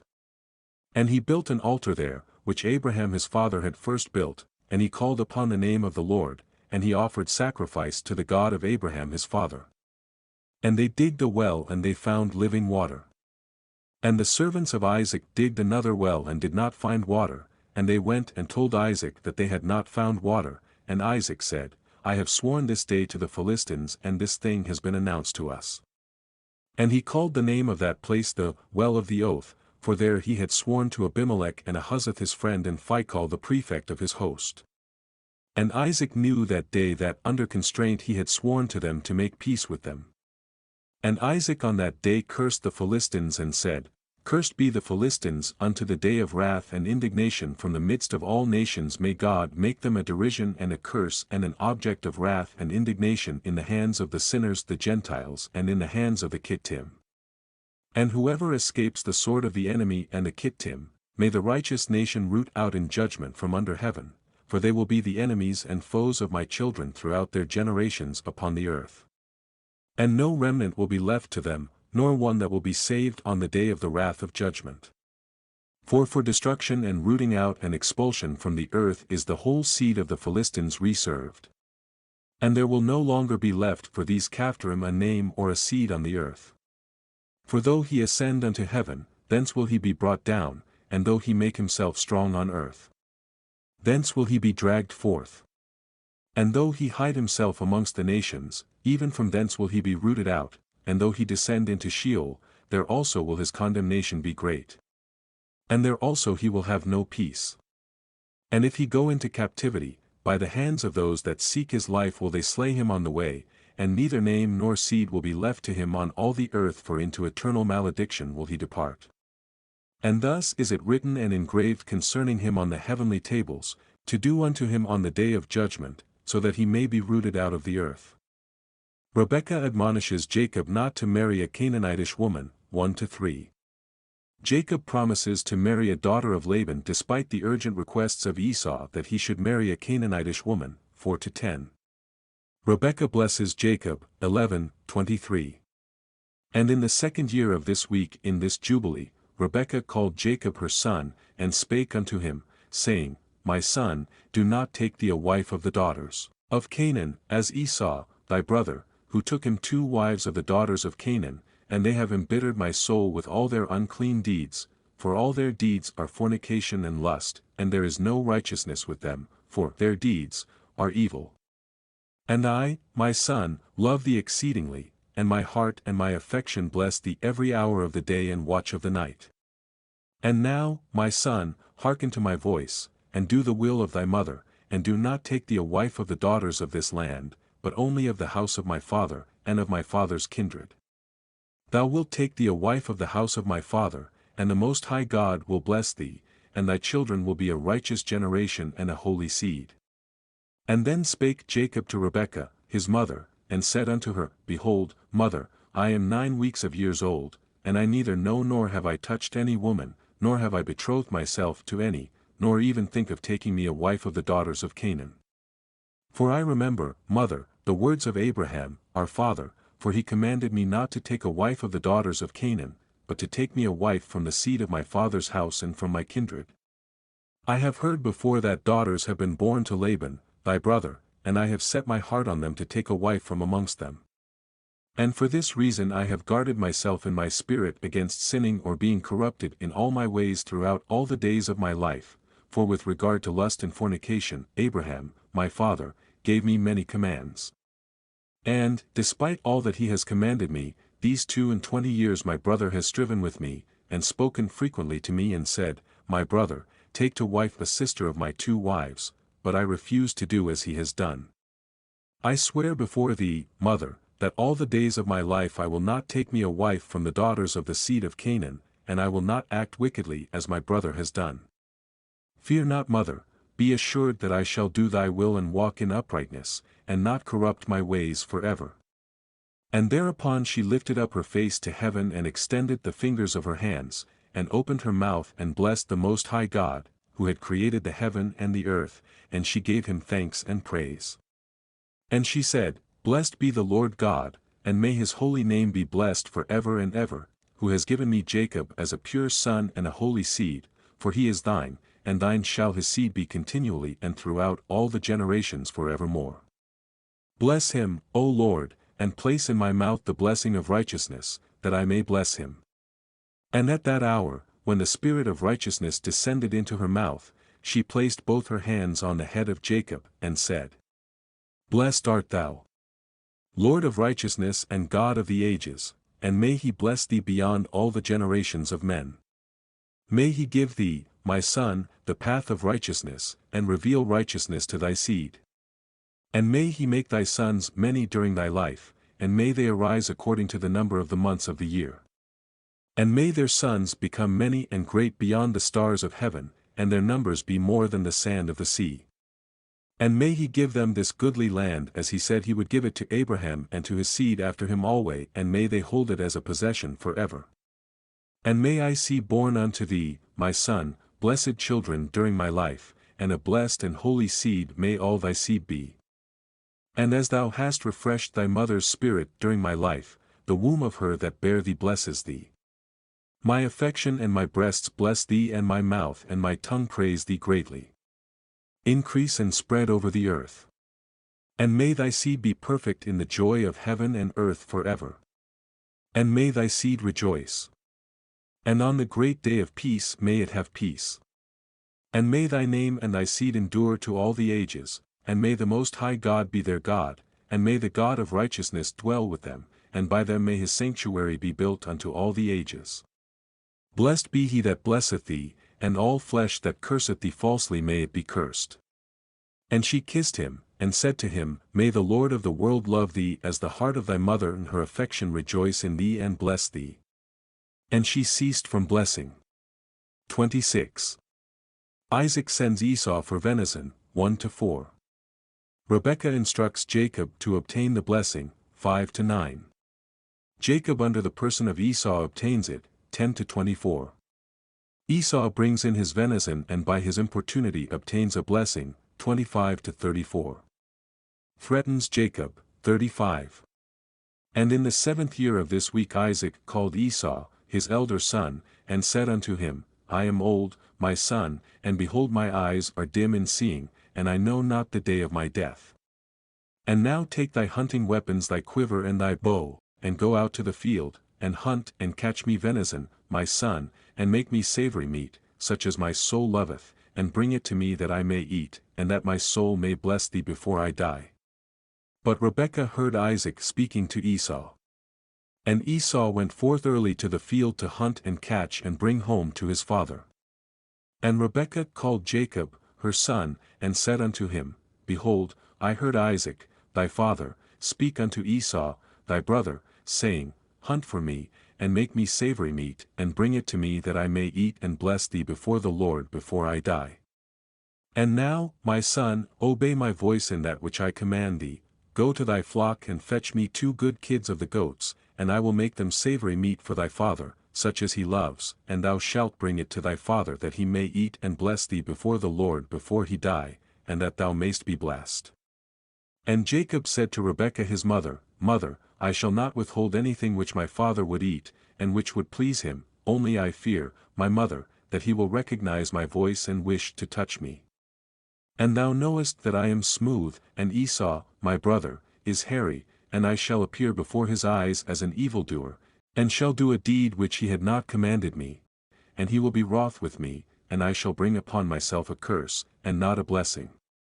And Rebekah, his mother, said unto him, Upon me be thy curse, my son, only obey my voice. And Jacob obeyed the voice of Rebekah, his mother, and went and fetched 2 good and fat kids of the goats, and brought them to his mother, and his mother made them savory meat such as he loved. And Rebekah took the goodly raiment of Esau, her elder son, which was with her in the house, and she clothed Jacob, her younger son, with them, and she put the skins of the kids upon his hands and on the exposed parts of his neck. And she gave the meat and the bread which she had prepared into the hand of her son Jacob. And Jacob went into his father and said, I am thy son, I have done according as thou badest me, arise and sit and eat of that which I have caught, father, that thy soul may bless me. And Isaac said to his son, How hast thou found so quickly, my son? And Jacob said, Because the Lord thy God caused me to find. And Isaac said unto him, Come near, that I may feel thee, my son, if thou art my son Esau or not. And Jacob went near to Isaac, his father, and he felt him and said, The voice is Jacob's voice, but the hands are the hands of Esau, and he discerned him not, because it was a dispensation from heaven to remove his power of perception, and Isaac discerned not, for his hands were hairy as his brother Esau's, so that he blessed him. And he said, Art thou my son Esau? And he said, I am thy son, and he said, Bring near to me that I may eat of that which thou hast caught, my son, that my soul may bless thee. And he brought near to him, and he did eat, and he brought him wine and he drank. And Isaac, his father, said unto him, Come near and kiss me, my son. And he came near and kissed him. And he smelled the smell of his raiment, and he blessed him and said, Behold, the smell of my son is as the smell of a full field which the Lord hath blessed. And may the Lord give thee of the dew of heaven and of the dew of the earth, and plenty of corn and oil, let nations serve thee. And peoples bow down to thee.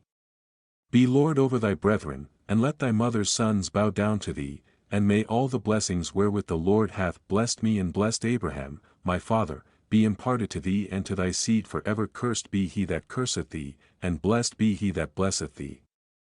And it came to pass as soon as Isaac had made an end of blessing his son Jacob, and Jacob had gone forth from Isaac his father, he hid himself, and Esau, his brother, came in from his hunting.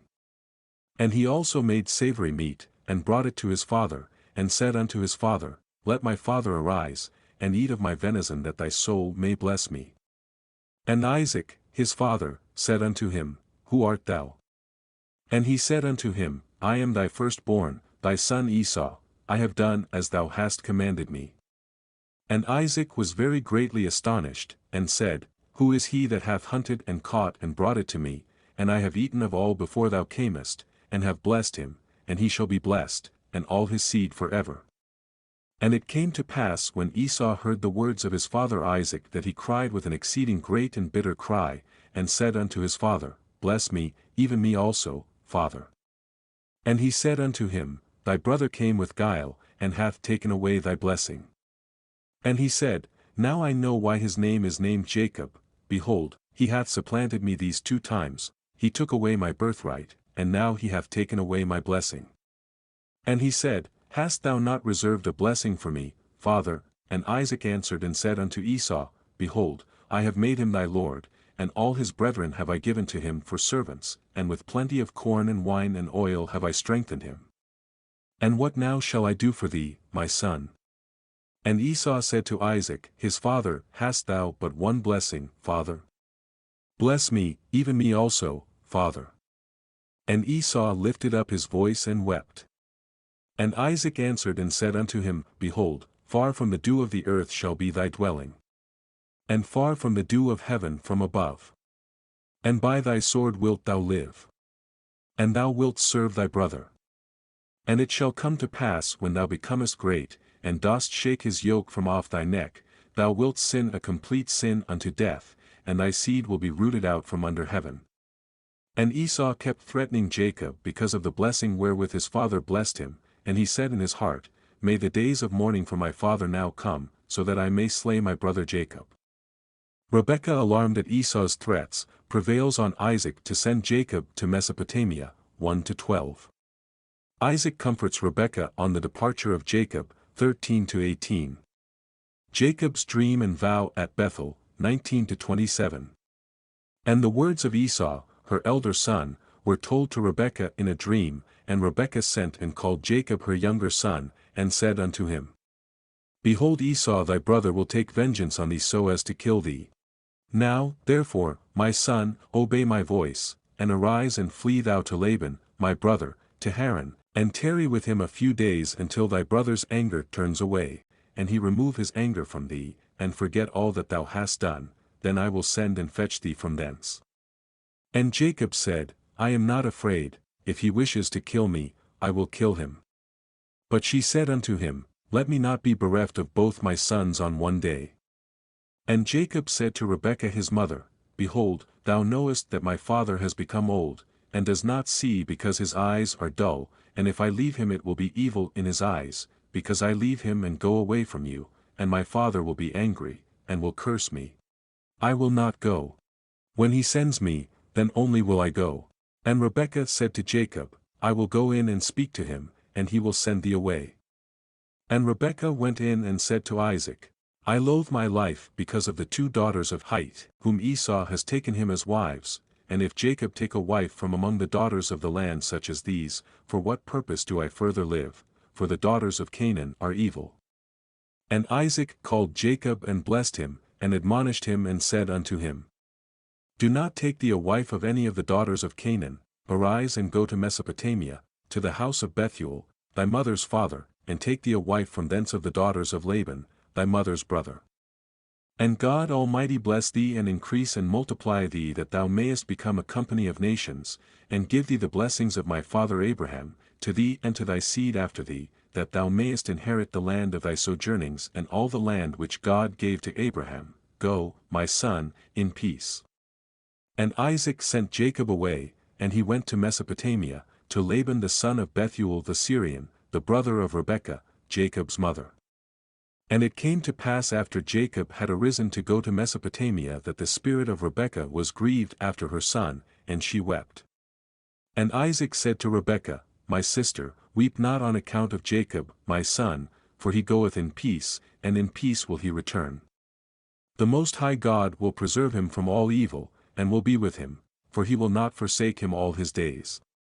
For I know that his ways will be prospered in all things wherever he goes, until he return in peace to us, and we see him in peace. Fear not on his account, my sister, for he is on the upright path and he is a perfect man, and he is faithful and will not perish. Weep not. And Isaac comforted Rebekah on account of her son Jacob, and blessed him.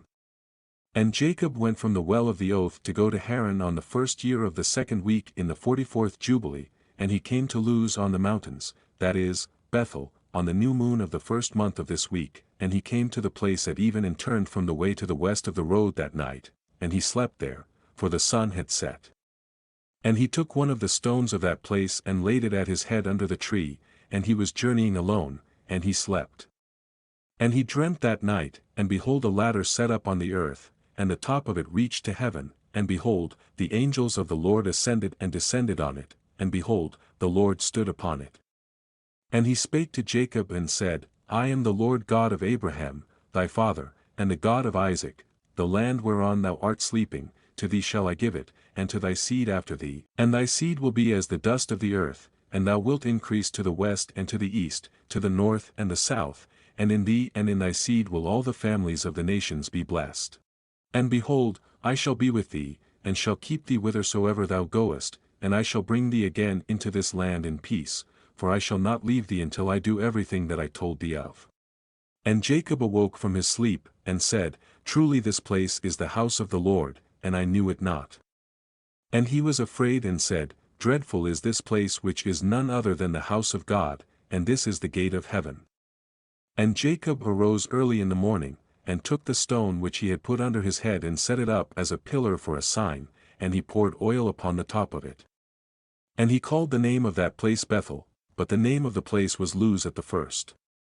And Jacob vowed a vow unto the Lord, saying, If the Lord will be with me, and will keep me in this way that I go, and give me bread to eat and raiment to put on, so that I come again to my father's house in peace, then shall the Lord be my God, and this stone which I have set up as a pillar for a sign in this place, shall be the Lord's house, and of all that thou givest me, I shall give the 10th to thee, my God. Jacob marries Leah and Rachel, 1-10. His children by Leah and Rachel and by their handmaids, 11-24. Jacob seeks to leave Laban, 25. But stays on at a certain wage, 26-28. Jacob becomes rich, 29-30. And he went on his journey, and came to the land of the east, to Laban, the brother of Rebekah, and he was with him, and served him for Rachel his daughter one. And in the 1st year of the 3rd week he said unto him, Give me my wife, for whom I have served thee 7 years, and Laban said unto Jacob, I will give thee thy wife.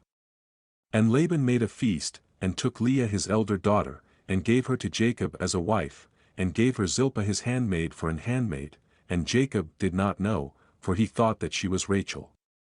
And he went in unto her, and behold, she was Leah, and Jacob was angry with Laban, and said unto him, Why hast thou dealt thus with me? Did not I serve thee for Rachel and not for Leah? Why hast thou wronged me? Take thy daughter, and I will go, for thou hast done evil to me.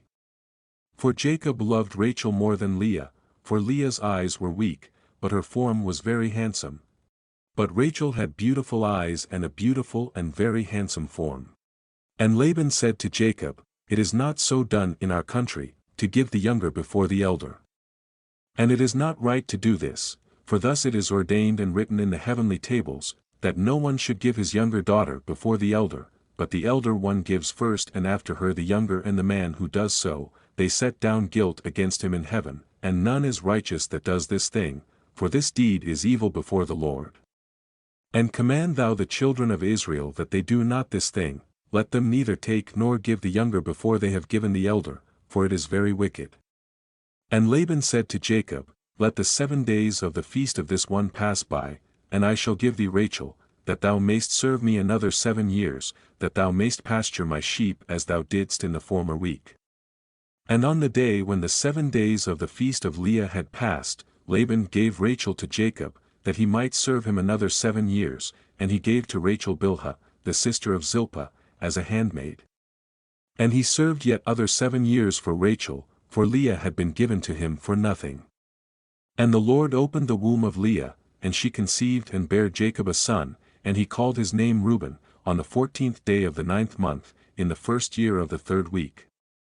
But the womb of Rachel was closed, for the Lord saw that Leah was hated and Rachel loved.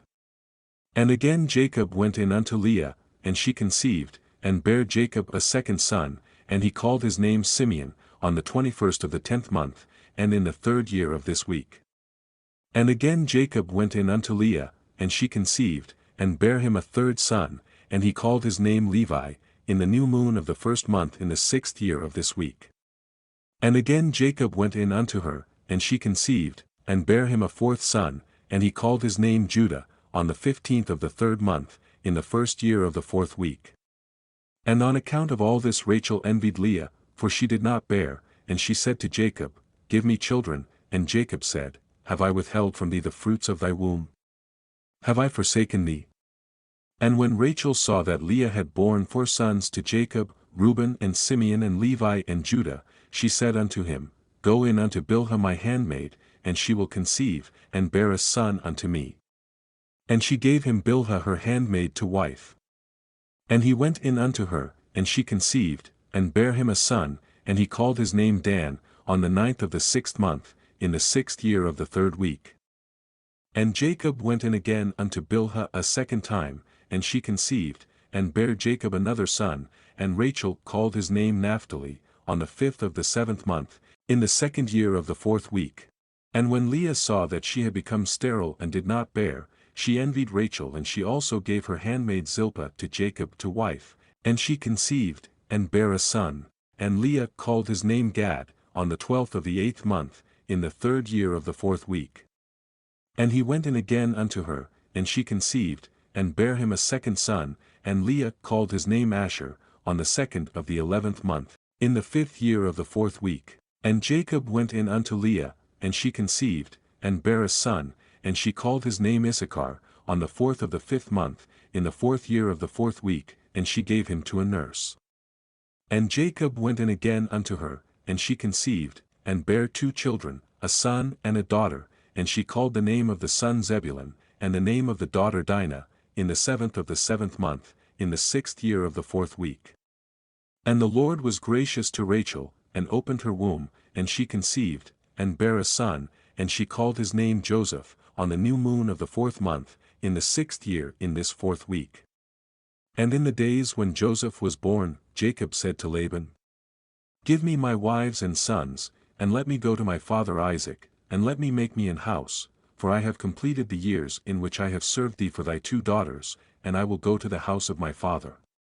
And Laban said to Jacob, Tarry with me for thy wages, and pasture my flock for me again, and take thy wages. And they agreed with one another that he should give him as his wages those of the lambs and kids which were born black and spotted and white, these were to be his wages. And all the sheep brought forth spotted and speckled and black, variously marked, and they brought forth again lambs like themselves, and all that were spotted were Jacob's, and those which were not were Laban's. And Jacob's possessions multiplied exceedingly, and he possessed oxen and sheep and asses and camels, and menservants and maidservants. And Laban and his sons envied Jacob, and Laban took back his sheep from him, and he observed him with evil intent. Jacob departs secretly, 1-4. Laban pursues after him, 5-6. Covenant of Jacob and Laban, 7-8. Abodes of the Amorites anciently of the Rephaim destroyed in the time of the writer, 9-11. Laban departs, 12. Jacob is reconciled to Esau, 13. Jacob sends supplies of food to his parents 4 times a year to Hebron, 14-17, 19-20. Esau marries again, 18. And it came to pass when Rachel had borne Joseph, that Laban went to shear his sheep, for they were distant from him a 3 days' journey. And Jacob saw that Laban was going to shear his sheep, and Jacob called Leah and Rachel, and spake kindly unto them that they should come with him to the land of Canaan. For he told them how he had seen everything in a dream, even all that he had spoken unto him that he should return to his father's house, and they said, To every place whither thou goest we will go with thee. And Jacob blessed the God of Isaac his father, and the God of Abraham his father's father, and he arose and mounted his wives and his children, and took all his possessions and crossed the river, and came to the land of Gilead, and Jacob hid his intention from Laban and told him not. And in the 7th year of the 4th week Jacob turned his face toward Gilead in the 1st month, on the 21st thereof. And Laban pursued after him and overtook Jacob in the mountain of Gilead in the 3rd month, on the 13th thereof. And the Lord did not suffer him to injure Jacob, for he appeared to him in a dream by night. And Laban spake to Jacob. And on the 15th of those days Jacob made a feast for Laban, and for all who came with him, and Jacob sware to Laban that day, and Laban also to Jacob, that neither should cross the mountain of Gilead to the other with evil purpose. And he made there a heap for a witness, wherefore the name of that place is called, the heap of witness, after this heap. But before they used to call the land of Gilead the land of the Rephaim, for it was the land of the Rephaim, and the Rephaim were born there, giants whose height was 10, 9, 8 down to 7 cubits. And their habitation was from the land of the children of Ammon to Mount Hermon, and the seats of their kingdom were Karnaim and Ashtaroth, and Edrei, and Misr, and Beon. And the Lord destroyed them because of the evil of their deeds, for they were very malignant, and the Amorites dwelt in their stead, wicked and sinful, and there is no people today which has wrought to the full all their sins, and they have no longer length of life on the earth. And Jacob sent away Laban, and he departed into Mesopotamia, the land of the east, and Jacob returned to the Lod of Gilead. And he passed over the Jabbok in the 9th month, on the 11th thereof. And on that day Esau, his brother, came to him, and he was reconciled to him, and departed from him unto the land of Seir, but Jacob dwelt in tents.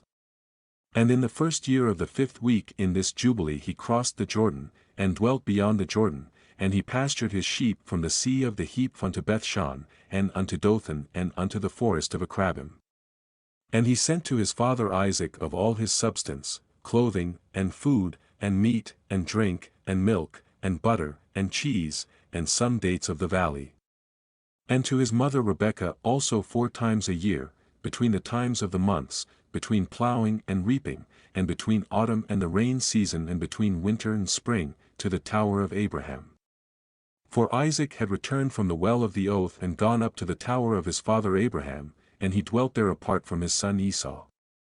For in the days when Jacob went to Mesopotamia, Esau took to himself a wife Mahalath, the daughter of Ishmael, and he gathered together all the flocks of his father and his wives, and went up and dwelt on Mount Seir, and left Isaac his father at the well of the oath alone. And Isaac went up from the well of the oath and dwelt in the tower of Abraham his father on the mountains of Hebron. And thither Jacob sent all that he did send to his father and his mother from time to time, all they needed, and they blessed Jacob with all their heart and with all their soul. Dina ravished, 1-3. Slaughter of the Shechemites, 4-6. Laws against intermarriage between Israel and the heathen, 7-17. Levi chosen for the priesthood on account of his slaughter of the Shechemites, 18-23. Dina recovered, 24. Jacob's reproof, 25-26. And in the 1st year of the 6th week he went up to Salem, to the east of Shechem, in peace, in the 4th month. And there they carried off Dina, the daughter of Jacob, into the house of Shechem, the son of Hamor, the Hivite, the prince of the land, and he lay with her and defiled her, and she was a little girl, a child of 12 years. And he besought his father and her brothers that she might be given to him to wife. And Jacob and his sons were wroth because of the men of Shechem, for they had defiled Dina, their sister, and they spake to them with evil intent and dealt deceitfully with them and beguiled them. And Simeon and Levi came unexpectedly to Shechem and executed judgment on all the men of Shechem, and slew all the men whom they found in it, and left not a single one remaining in it. They slew all in torments because they had dishonored their sister Dina. And thus let it not again be done from henceforth that a daughter of Israel be defiled, for judgment is ordained in heaven against them that they should destroy with the sword all the men of the Shechemites because they had wrought shame in Israel. And the Lord delivered them into the hands of the sons of Jacob that they might exterminate them with the sword and execute judgment upon them, and that it might not thus again be done in Israel that a virgin of Israel should be defiled. And if there is any man who wishes in Israel to give his daughter or his sister to any man who is of the seed of the Gentiles, he shall surely die, and they shall stone him with stones, for he hath wrought shame in Israel, and they shall burn the woman with fire, because she has dishonored the name of the house of her father, and she shall be rooted out of Israel. And let not an adulteress and no uncleanness be found in Israel throughout all the days of the generations of the earth, for Israel is holy unto the Lord, and every man who has defiled it shall surely die, they shall stone him with stones. For thus has it been ordained and written in the heavenly tables regarding all the seed of Israel, he who defileth shall surely die, and he shall be stoned with stones. And to this law there is no limit of days, and no remission, nor any atonement, but the man who has defiled his daughter shall be rooted out in the midst of all Israel, because he has given of his seed to Moloch, and wrought impiously so as to defile it. And do thou, Moses, command the children of Israel and exhort them not to give their daughters to the Gentiles, and not to take for their sons any of the daughters of the Gentiles, for this is abominable before the Lord. For this reason I have written for thee in the words of the law all the deeds of the Shechemites, which they wrought against Dina, and how the sons of Jacob spake, saying, We shall not give our daughter to a man who is uncircumcised, for that were a reproach unto us. And it is a reproach to Israel, to those who give, and to those who take the daughters of the Gentiles, for this is unclean and abominable to Israel. And Israel will not be free from this uncleanness if it has a wife of the daughters of the Gentiles, or has given any of its daughters to a man who is of any of the Gentiles. For there will be plague upon plague, and curse upon curse, and every judgment and plague and curse will come upon him, if he do this thing, or hide his eyes from those who commit uncleanness, or those who defile the sanctuary of the Lord, or those who profane his holy name, then will the whole nation together be judged for all the uncleanness and profanation of this man. And there will be no respect of persons and no consideration of persons, and no receiving at his hands of fruits and offerings and burnt offerings and fat, nor the fragrance of sweet savor, so as to accept it, and so fare every man or woman in Israel who defiles the sanctuary. For this reason I have commanded thee, saying, Testify this testimony to Israel. See how the Shechemites fared and their sons, how they were delivered into the hands of 2 sons of Jacob, and they slew them under tortures, and it was reckoned unto them for righteousness, and it is written down to them for righteousness. And the seed of Levi was chosen for the priesthood, and to be Levites, that they might minister before the Lord, as we, continually, and that Levi and his sons may be blessed forever, for he was zealous to execute righteousness and judgment and vengeance on all those who arose against Israel. And so they inscribe as a testimony in his favor on the heavenly tables blessing and righteousness before the God of all. And we remember the righteousness which the man fulfilled during his life, at all periods of the year, until 1,000 generations they will record it, and it will come to him and to his descendants after him, and he has been recorded on the heavenly tables as a friend and a righteous man. All this account I have written for thee, and have commanded thee to say to the children of Israel, that they should not commit sin nor transgress the ordinances nor break the covenant which has been ordained for them, but that they should fulfill it and be recorded as friends. But if they transgress and work uncleanness in every way, they will be recorded on the heavenly tables as adversaries, and they will be destroyed out of the book of life, and they will be recorded in the book of those who will be destroyed and with those who will be rooted out of the earth. And on the day when the sons of Jacob slew Shechem, a writing was recorded in their favor in heaven that they had executed righteousness and uprightness and vengeance on the sinners, and it was written for a blessing. And they brought Dina, their sister, out of the house of Shechem, and they took captive everything that was in Shechem, their sheep and their oxen and their asses, and all their wealth, and all their flocks, and brought them all to Jacob their father. And he reproached them because they had put the city to the sword, for he feared those who dwelt in the land, the Canaanites and the Perizzites. And the dread of the Lord was upon all the cities which are around about Shechem, and they did not rise to pursue after the sons of Jacob, for terror had fallen upon them. Chapter 31. Jacob goes to Bethel to offer sacrifice, 1-3. Isaac blesses Levi, 4-17. And Judah, 18-22. Jacob recounts to Isaac how God prospered him, 24. Jacob goes to Bethel with Rebekah and Deborah, 26-30. Jacob blesses the God of his fathers. 31-32. And on the new moon of the month Jacob spake to all the people of his house, saying, Purify yourselves and change your garments, and let us arise and go up to Bethel, where I vowed a vow to him on the day when I fled from the face of Esau my brother, because he has been with me and brought me into this land in peace, and put ye away the strange gods that are among you. And they gave up the strange gods and that which was in their ears and which was on their necks, and the idols which Rachel stole from Laban her brother she gave wholly to Jacob. And he burnt and brake them to pieces and destroyed them, and hid them under an oak which is in the land of Shechem.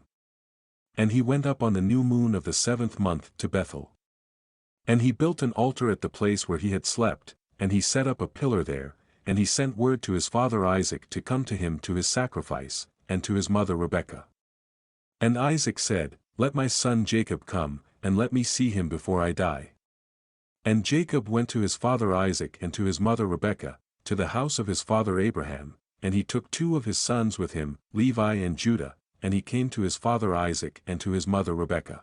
And Rebekah came forth from the tower to the front of it to kiss Jacob and embrace him, for her spirit had revived when she heard, Behold, Jacob thy son has come, and she kissed him. And he saw his 2 sons, and she recognized them, and said unto him, Are these thy sons, my son? And she embraced them and kissed them, and blessed them, saying, In you shall the seed of Abraham become illustrious, and ye will prove a blessing on the earth. And Jacob went in to Isaac his father, to the chamber where he lay, and his 2 sons were with him, and he took the hand of his father, and stooping down he kissed him, and Isaac clung to the neck of Jacob his son, and wept upon his neck. And the darkness left the eyes of Isaac, and he saw the 2 sons of Jacob, Levi and Judah, and he said, Are these thy sons, my son? For they are like thee. And he said unto him that they were truly his sons, and thou hast truly seen that they are truly my sons. And they came near to him, and he turned and kissed them and embraced them both together. And the spirit of prophecy came down into his mouth, and he took Levi by his right hand and Judah by his left. And he turned to Levi first, and began to bless him first, and said unto him, May the God of all, the very Lord of all the ages, bless thee and thy children throughout all the ages. And may the Lord give to thee and to thy seed greatness and great glory, and cause thee and thy seed, from among all flesh, to approach him to serve in his sanctuary as the angels of the presence and as the holy ones. Even, as they, will the seed of thy sons be for glory and greatness and holiness, and may he make them great unto all the ages.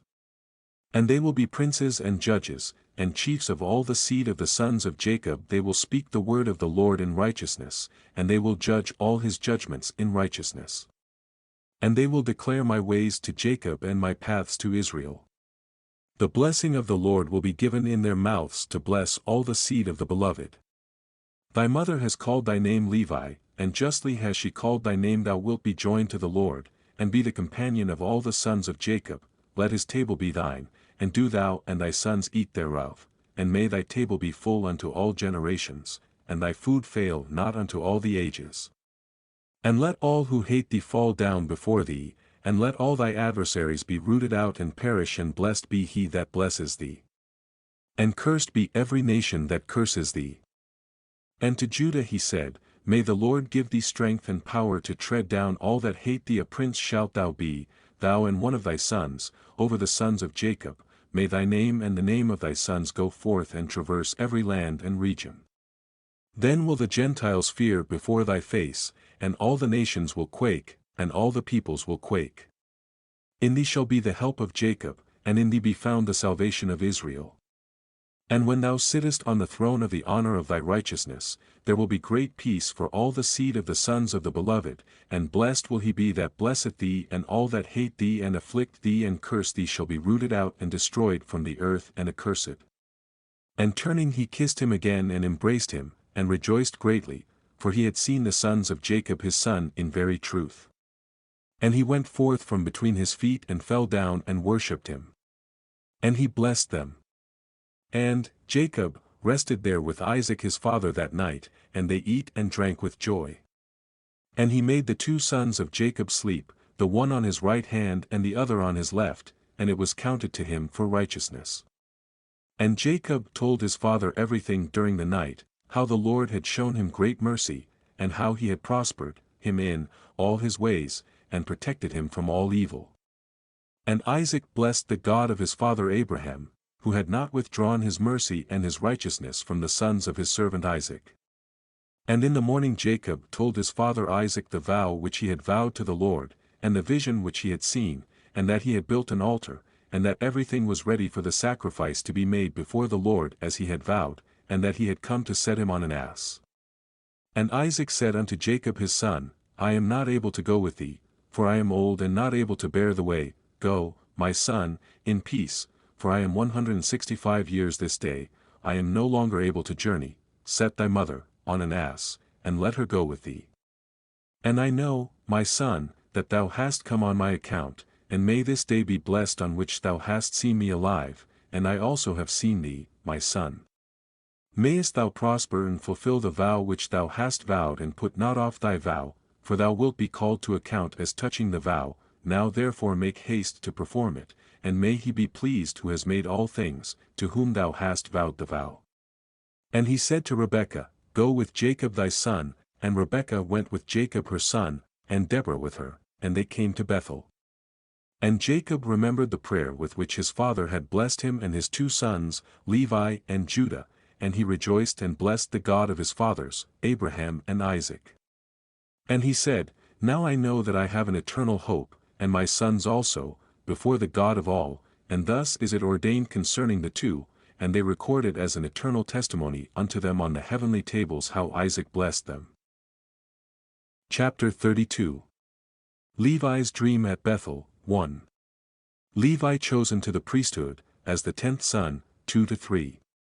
Jacob celebrates the feast tabernacles and offers tithes through Levi, also the second tithe, 4-9. Law of tithes ordained, 10-15. Jacob's visions in which Jacob reads on the heavenly tables his own future and that of his descendants, 16-26. Celebrates the 8th day of Feast of Tabernacles, 27-29. Death of Deborah, 30, birth of Benjamin and death of Rachel, 33-34. And he abode that night at Bethel, and Levi dreamed that they had ordained and made him the priest of the Most High God, him and his sons forever, and he awoke from his sleep and blessed the Lord. And Jacob rose early in the morning, on the 14th of this month, and he gave a tithe of all that came with him, both of men and cattle, both of gold and every vessel and garment, yea, he gave tithes of all. And in those days Rachel became pregnant with her son Benjamin. And Jacob counted his sons from him upwards, and Levi fell to the portion of the Lord, and his father clothed him in the garments of the priesthood and filled his hands. And on the 15th of this month, he brought to the altar 14 oxen from amongst the cattle, and 28 rams, and 49 sheep, and 7 lambs, and 21 kids of the goats as a burnt offering on the altar of sacrifice, well pleasing for a sweet savor before God. This was his offering, in consequence of the vow which he had vowed that he would give 1/10, with their fruit offerings and their drink offerings. And when the fire had consumed it, he burnt incense on the fire over the fire, and for a thank offering 2 oxen and 4 rams and 4 sheep, for he-goats, and 2 sheep of a year old, and 2 kids of the goats, and thus he did daily for 7 days. And he and all his sons and his men were eating this, with joy there during 7 days, and blessing and thanking the Lord, who had delivered him out of all his tribulation and had given him his vow. And he tithed all the clean animals, and made a burnt sacrifice, but the unclean animals he gave, not, to Levi his son, and he gave him all the souls of the men. And Levi discharged the priestly office at Bethel before Jacob his father in preference to his 10 brothers, and he was a priest there, and Jacob gave his vow, thus he tithed again the tithe to the Lord and sanctified it, and it became holy unto him. And for this reason it is ordained on the heavenly tables as a law for the tithing again the tithe to eat before the Lord from year to year, in the place where it is chosen that his name should dwell, and to this law there is no limit of days forever. This ordinance is written that it may be fulfilled from year to year in eating the second tithe before the Lord in the place where it has been chosen, and nothing shall remain over from it from this year to the year following. For in its year shall the seed be eaten till the days of the gathering of the seed of the year, and the wine till the days of the wine, and the oil till the days of its season. And all that is left thereof and becomes old, let it be regarded as polluted, let it be burnt with fire, for it is unclean. And thus let them eat it together in the sanctuary, and let them not suffer it to become old. And all the tithes of the oxen and sheep shall be holy unto the Lord, and shall belong to his priests, which they will eat before him from year to year, for thus is it ordained and engraven regarding the tithe on the heavenly tables. And on the following night, on the 22nd day of this month, Jacob resolved to build that place, and to surround the court with a wall, and to sanctify it and make it holy forever, for himself and his children after him. And the Lord appeared to him by night and blessed him and said unto him, Thy name shall not be called Jacob, but Israel shall they name thy name. And he said unto him again, I am the Lord who created the heaven and the earth, and I shall increase thee and multiply thee exceedingly, and kings will come forth from thee, and they will judge everywhere wherever the foot of the sons of men has trodden. And I shall give to thy seed all the earth which is under heaven, and they will judge all the nations according to their desires, and after that they will get possession of the whole earth and inherit it forever. And he finished speaking with him, and he went up from him, and Jacob looked till he had ascended into heaven. And he saw in a vision of the night, and behold an angel descended from heaven with 7 tablets in his hands, and he gave them to Jacob, and he read them and knew all that was written therein which would befall him and his sons throughout all the ages. And he showed him all that was written on the tablets, and said unto him, Do not build this place, and do not make it an eternal sanctuary, and do not dwell here, for this is not the place. Go to the house of Abraham thy father and dwell with Isaac thy father until the day of the death of thy father. For in Egypt thou wilt die in peace, and in this land thou wilt be buried with honor in the sepulchre of thy fathers, with Abraham and Isaac. Fear not, for as thou hast seen and read it, thus will it all be, and do thou write down everything as thou hast seen and read. And Jacob said, Lord, how can I remember all that I have read and seen? And he said unto him, I will bring all things to thy remembrance. And he went up from him, and he awoke from his sleep, and he remembered everything which he had read and seen, and he wrote down all the words which he had read and seen. And he celebrated there yet another day, and he sacrificed thereon according to all that he sacrificed on the former days, and called its name Addition, for this day was added, and the former days he called the feast. And thus it was manifested that it should be, and it is written on the heavenly tables, wherefore it was revealed to him that he should celebrate it, and add it to the 7 days of the feast. And its name was called Addition, because that it was recorded amongst the days of the feast days, according to the number of the days of the year. And in the night, on the 23rd of this month, Deborah Rebekah's nurse died, and they buried her beneath the city under the oak of the river, and he called the name of this place, the river of Deborah, and the oak of the morning of Deborah. And Rebekah went and returned to her house to his father Isaac, and Jacob sent by her hand rams and sheep and he-goats that she should prepare a meal for his father such as he desired. And he went after his mother till he came to the land of Cabirton, and he dwelt there. And Rachel bare a son in the night, and called his name, Son of my sorrow, for she suffered in giving him birth, but his father called his name Benjamin, on the 11th of the 8th month in the 1st of the 6th week of this Jubilee. And Rachel died there and she was buried in the land of Ephrath, the same is Bethlehem, and Jacob built a pillar on the grave of Rachel, on the road above her grave. Chapter 33. Reuben sins with Bilhah, 1-9. Laws regarding incest, 10-20. Jacob's children, 22. And Jacob went and dwelt to the south of Magdaladreph. And he went to his father Isaac, he and Leah his wife, on the new moon of the 10th month. And Reuben saw Bilhah, Rachel's maid, the concubine of his father, bathing in water in a secret place, and he loved her. And he hid himself at night, and he entered the house of Bilhah, at night, and he found her sleeping alone on a bed in her house. And he lay with her, and she awoke and saw, and behold Reuben was lying with her in the bed, and she uncovered the border of her covering and seized him, and cried out, and discovered that it was Reuben. And she was ashamed because of him, and released her hand from him, and he fled. And she lamented because of this thing exceedingly, and did not tell it to any one. And when Jacob returned and sought her, she said unto him, I am not clean for thee, for I have been defiled as regards thee, for Reuben has defiled me, and has lain with me in the night, and I was asleep, and did not discover until he uncovered my skirt and slept with me. And Jacob was exceedingly wroth with Reuben because he had lain with Bilhah, because he had uncovered his father's skirt. And Jacob did not approach her again because Reuben had defiled her. And as for any man who uncovers his father's skirt, his deed is wicked exceedingly, for he is abominable before the Lord. For this reason it is written and ordained on the heavenly tables that a man should not lie with his father's wife, and should not uncover his father's skirt, for this is unclean.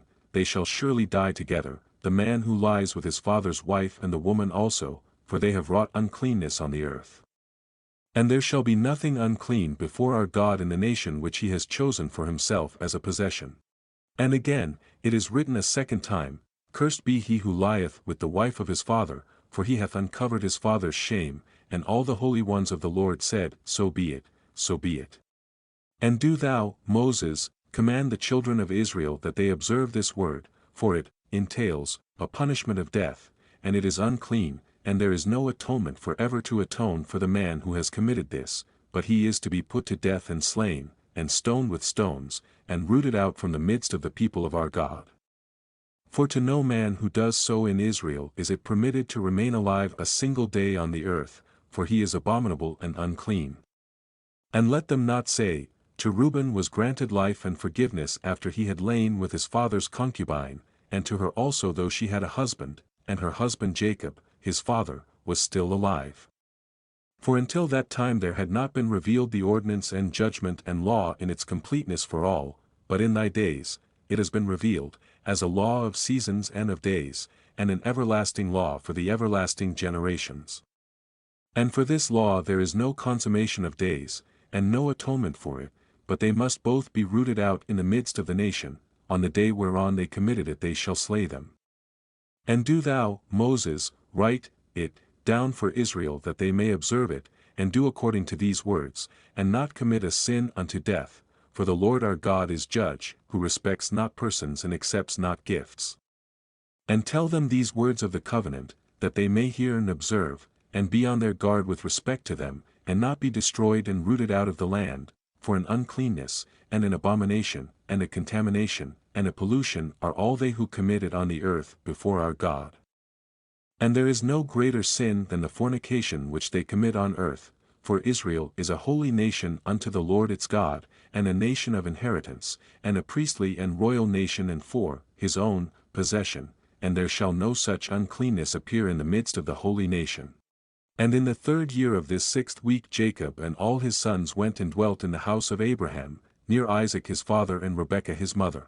And these were the names of the sons of Jacob, the firstborn Reuben, Simeon, Levi, Judah, Issachar, Zebulun, the sons of Leah and the sons of Rachel, Joseph and Benjamin, and the sons of Bilhah, Dan and Naphtali, and the sons of Zilpah, Gad and Asher, and Dina, the daughter of Leah, the only daughter of Jacob. And they came and bowed themselves to Isaac and Rebekah, and when they saw them they blessed Jacob and all his sons, and Isaac rejoiced exceedingly, for he saw the sons of Jacob, his younger son, and he blessed them. Chapter 34. Warfare of the Amorite kings against Jacob and his sons, 1-9. Jacob sends Joseph to visit his brethren, 10. Joseph sold and carried down into Egypt, 11-12. Deaths of Bilhah and Dina, 15. Jacob mourns for Joseph, 13, 14, 17. Institution of Day of Atonement on day when news of Joseph's death arrived, 18-19. Wives of Jacob's sons 20-21. And in the 6th year of this week of this 44th Jubilee Jacob sent his sons to pasture their sheep, and his servants with them, to the pastures of Shechem. And the 7 kings of the Amorites assembled themselves together against them, to slay them, hiding themselves under the trees, and to take their cattle as a prey. And Jacob and Levi and Judah and Joseph were in the house with Isaac their father, for his spirit was sorrowful, and they could not leave him, and Benjamin was the youngest, and for this reason remained with his father. And there came the kings of Taphu, and the kings of Arisa, and the kings of Sargon, and the kings of Selo, and the kings of Gaaz, and the king of Betharon, and the king of Maonassachar, and all those who dwell in these mountains, and, who dwell in the woods in the land of Canaan. And they announced this to Jacob saying, Behold, the kings of the Amorites have surrounded thy sons, and plundered their herds. And he arose from his house, he and his 3 sons and all the servants of his father, and his own servants, and he went against them with 6,000 men, who carried swords. And he slew them in the pastures of Shechem, and pursued those who fled, and he slew them with the edge of the sword, and he slew Ersaph and Taphu and Sargon and Selo and Amanassakirph and Gogaias, and he recovered his herds. And he prevailed over them, and imposed tribute on them that they should pay him tribute, 5 fruit products of their land, and he built Rabel and Tamnatares. And he returned in peace, and made peace with them, and they became his servants, until the day that he and his sons went down into Egypt. And in the 7th year of this week he sent Joseph to learn about the welfare of his brothers from his house to the land of Shechem, and he found them in the land of Dothan. And they dealt treacherously with him, and formed a plot against him to slay him, but changing their minds, they sold him to Ishmaelite merchants, and they brought him down into Egypt, and they sold him to Potiphar, the eunuch of Pharaoh, the chief of the cooks, priest of the city of Belul. And the sons of Jacob slaughtered a kid, and dipped the coat of Joseph in the blood, and sent it to Jacob their father on the 10th of the 7th month. And he mourned all that night, for they had brought it to him in the evening, and he became feverish with mourning for his death, and he said, An evil beast hath devoured Joseph. And all the members of his house mourned with him that day, and they were grieving and mourning with him all that day. And his sons and his daughter rose up to comfort him, but he refused to be comforted for his son. And on that day Bilhah heard that Joseph had perished, and she died mourning him, and she was living in Caphteph, and Dina also, his daughter, died after Joseph had perished. And there came these 3 mournings upon Israel in 1 month. And they buried Bilhah over against the tomb of Rachel, and Dina also, his daughter, they buried there. And he mourned for Joseph 1 year, and did not cease, for he said, Let me go down to the grave mourning for my son. For this reason it is ordained for the children of Israel that they should afflict themselves on the 10th of the 7th month on the day that the news which made him weep for Joseph came to Jacob his father, that they should make atonement for themselves thereon with a young goat on the 10th of the 7th month, once a year, for their sins, for they had grieved the affection of their father regarding Joseph his son. And this day has been ordained that they should grieve thereon for their sins, and for all their transgressions and for all their errors, so that they might cleanse themselves on that day once a year. And after Joseph perished, the sons of Jacob took unto themselves wives. The name of Reuben's wife is Adah, and the name of Simeon's wife is Adabah, a Canaanite, and the name of Levi's wife is Melchah, of the daughters of Aram, of the seed of the sons of Turah, and the name of Judah's wife, Betasuel, a Canaanite, and the name of Issachar's wife, Hazakah, and the name of Zebulun's wife, Eniamon, and the name of Dan's wife, Eglah, and the name of Naphtali's wife, Eziu, of Mesopotamia, and the name of Gad's wife, Maacah, and the name of Asher's wife, Ijonah, and the name of Joseph's wife, Asenath, the Egyptian, and the name of Benjamin's wife, Ijisakah. And Simeon repented, and took a second wife from Mesopotamia as his brothers. Chapter 35. Rebekah's admonition to Jacob and Ms' reply, 1-8. Rebekah asks Isaac to make Esau swear that he will not injure Jacob, 9-12. Isaac consents, 13-17. Esau takes the oath and likewise Jacob, 18-26. Death of Rebekah, 27. And in the 1st year of the 1st week of the 45th Jubilee Rebekah called Jacob, her son, and commanded him regarding his father and regarding his brother, that he should honor them all the days of his life. And Jacob said, I will do everything as thou hast commanded me, for this thing will be honor and greatness to me, and righteousness before the Lord, that I should honor them. And thou too, mother, knowest from the time I was born until this day, all my deeds and all that is in my heart, that I always think good concerning all. And how should I not do this thing which thou hast commanded me, that I should honor my father and my brother? Tell me, mother, what perversity hast thou seen in me, and I shall turn away from it, and mercy will be upon me. And she said unto him, My son, I have not seen in thee all my days any perverse but only upright deeds. And yet I shall tell thee the truth, my son, I shall die this year, and I shall not survive this year in my life, for I have seen in a dream the day of my death, that I should not live beyond 155 years, and behold I have completed all the days of my life which I am to live. And Jacob laughed at the words of his mother, because his mother had said unto him that she should die, and she was sitting opposite to him in possession of her strength, and she was not infirm in her strength, for she went in and out and saw, and her teeth were strong, and no ailment had touched her all the days of her life. And Jacob said unto her, Blessed am I, mother, if my days approach the days of thy life, and my strength remain with me thus as thy strength, and thou wilt not die, for thou art jesting idly with me regarding thy death.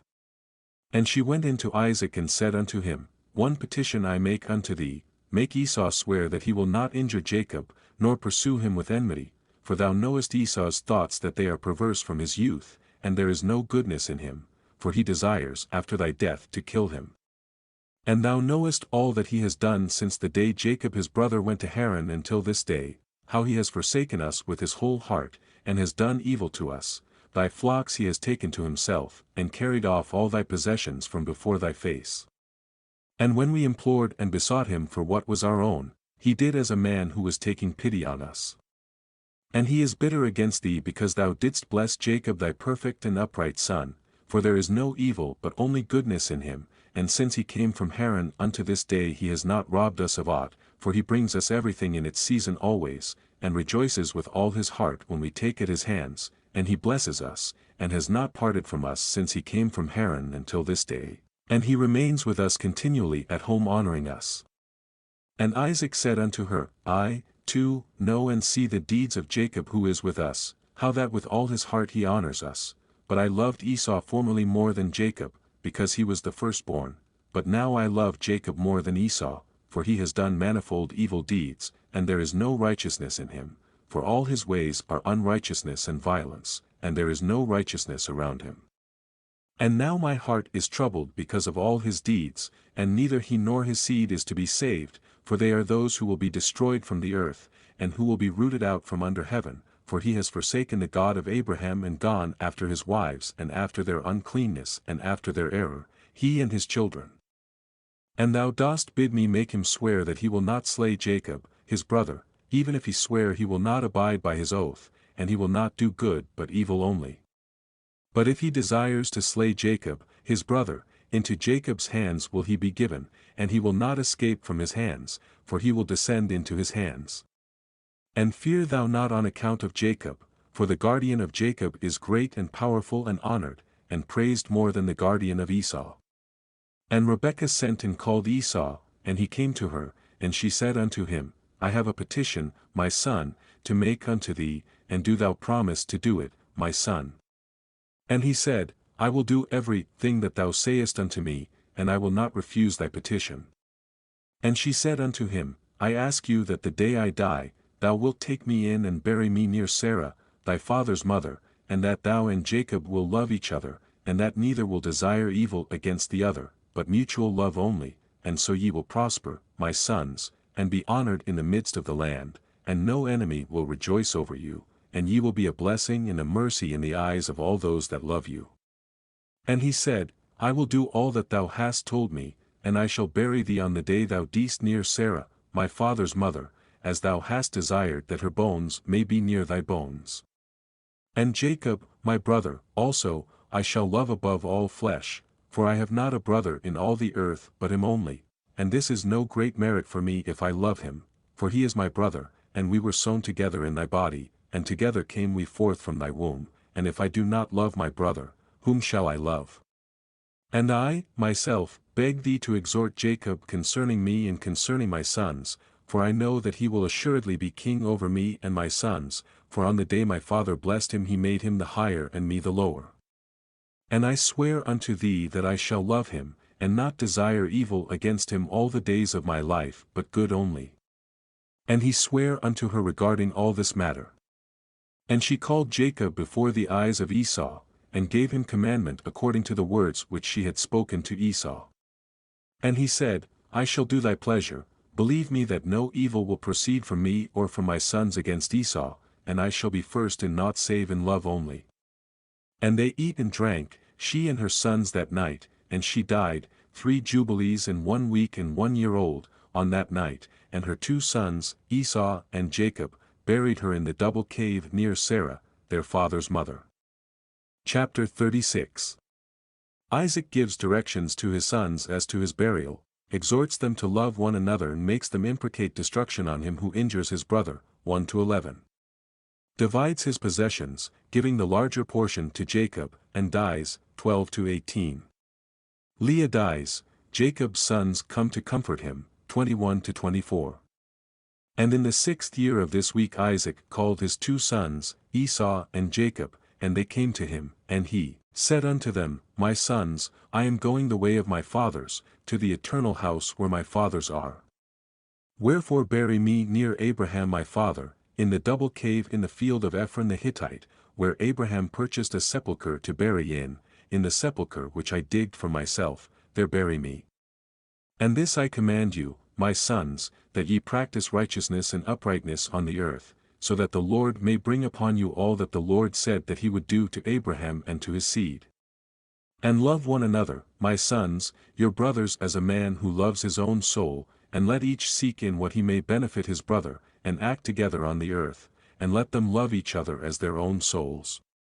And concerning the question of idols, I command and admonish you to reject them and hate them, and love them not, for they are full of deception for those that worship them and for those that bow down to them. Remember ye, my sons, the Lord God of Abraham your father, and how I too worshipped him and served him in righteousness and in joy, that he might multiply you and increase your seed as the stars of heaven in multitude, and establish you on the earth as the plant of righteousness which will not be rooted out unto all the generations forever. And now I shall make you swear a great oath, for there is no oath which is greater than it, by the name glorious and honored and great and splendid and wonderful and mighty, which created the heavens and the earth and all things together, that ye will fear him and worship him. And that each will love his brother with affection and righteousness, and that neither will desire evil against his brother from henceforth forever all the days of your life, so that ye may prosper in all your deeds and not be destroyed. And if either of you devises evil against his brother, know that from henceforth every one that devises evil against his brother will fall into his hand, and will be rooted out of the land of the living, and his seed will be destroyed from under heaven. But on the day of turbulence and execration and indignation and anger, with flaming devouring fire as he burnt Sodom, so likewise will he burn his land and his city and all that is his, and he will be blotted out of the book of the discipline of the children of men, and not be recorded in the book of life, but in that which is appointed to destruction, and he will depart into eternal execration, so that their condemnation may be always renewed in hate and in execration and in wrath and in torment and in indignation and in plagues and in disease forever. I say and testify to you, my sons, according to the judgment which will come upon the man who wishes to injure his brother. And he divided all his possessions between the 2 on that day, and he gave the larger portion to him that was the firstborn, and the tower and all that was about it, and all that Abraham possessed at the well of the oath. And he said, This larger portion I shall give to the firstborn. And Esau said, I have sold to Jacob and given my birthright to Jacob, to him let it be given, and I have not a single word to say regarding it, for it is his. And Isaac said, May a blessing rest upon you, my sons, and upon your seed this day, for ye have given me rest, and my heart is not pained concerning the birthright, lest thou shouldest work wickedness on account of it. May the Most High God bless the man that worketh righteousness, him and his seed forever. And he ended commanding them and blessing them, and they eat and drank together before him, and he rejoiced because there was one mind between them, and they went forth from him and rested that day and slept. And Isaac slept on his bed that day rejoicing, and he slept the eternal sleep, and died 180 years old. He completed 25 weeks and 5 years, and his 2 sons Esau and Jacob buried him. And Esau went to the land of Edom, to the mountains of Seir, and dwelt there. And Jacob dwelt in the mountains of Hebron, in the tower of the land of the sojournings of his father Abraham, and he worshipped the Lord with all his heart and according to the visible commands, according as he had divided the days of his generations.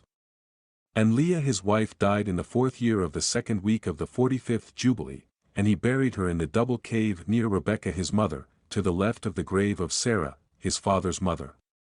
And all her sons and his sons came to mourn over Leah his wife with him, and to comfort him regarding her, for he was lamenting her. For he loved her exceedingly after Rachel her sister died, for she was perfect and upright in all her ways and honored Jacob, and all the days that she lived with him he did not hear from her mouth a harsh word, for she was gentle and peaceable and upright and honorable. And he remembered all her deeds which she had done during her life, and he lamented her exceedingly, for he loved her with all his heart and with his soul. Chapter 37. Esau's sons reproach him for his subordination to Jacob, and constrain him to war with the assistance of 4,000 mercenaries against Jacob, 1-15. Jacob reproves Esau, 16-17. Esau's reply, 18-25. And on the day that Isaac the father of Jacob and Esau died, the sons of Esau heard that Isaac had given the portion of the elder to his younger son Jacob, and they were very angry. And they strove with their father, saying, Why has thy father given Jacob the portion of the elder and passed over thee, although thou art the elder and Jacob the younger? And he said unto them, Because I sold my birthright to Jacob for a small mess of lentils, and on the day my father sent me to hunt and catch and bring him something that he should eat and bless me, he came with guile and brought my father food and drink, and my father blessed him and put me under his hand. And now our father has caused us to swear, me and him, that we shall not mutually devise evil, either against his brother, and that we shall continue in love and in peace each with his brother and not make our ways corrupt.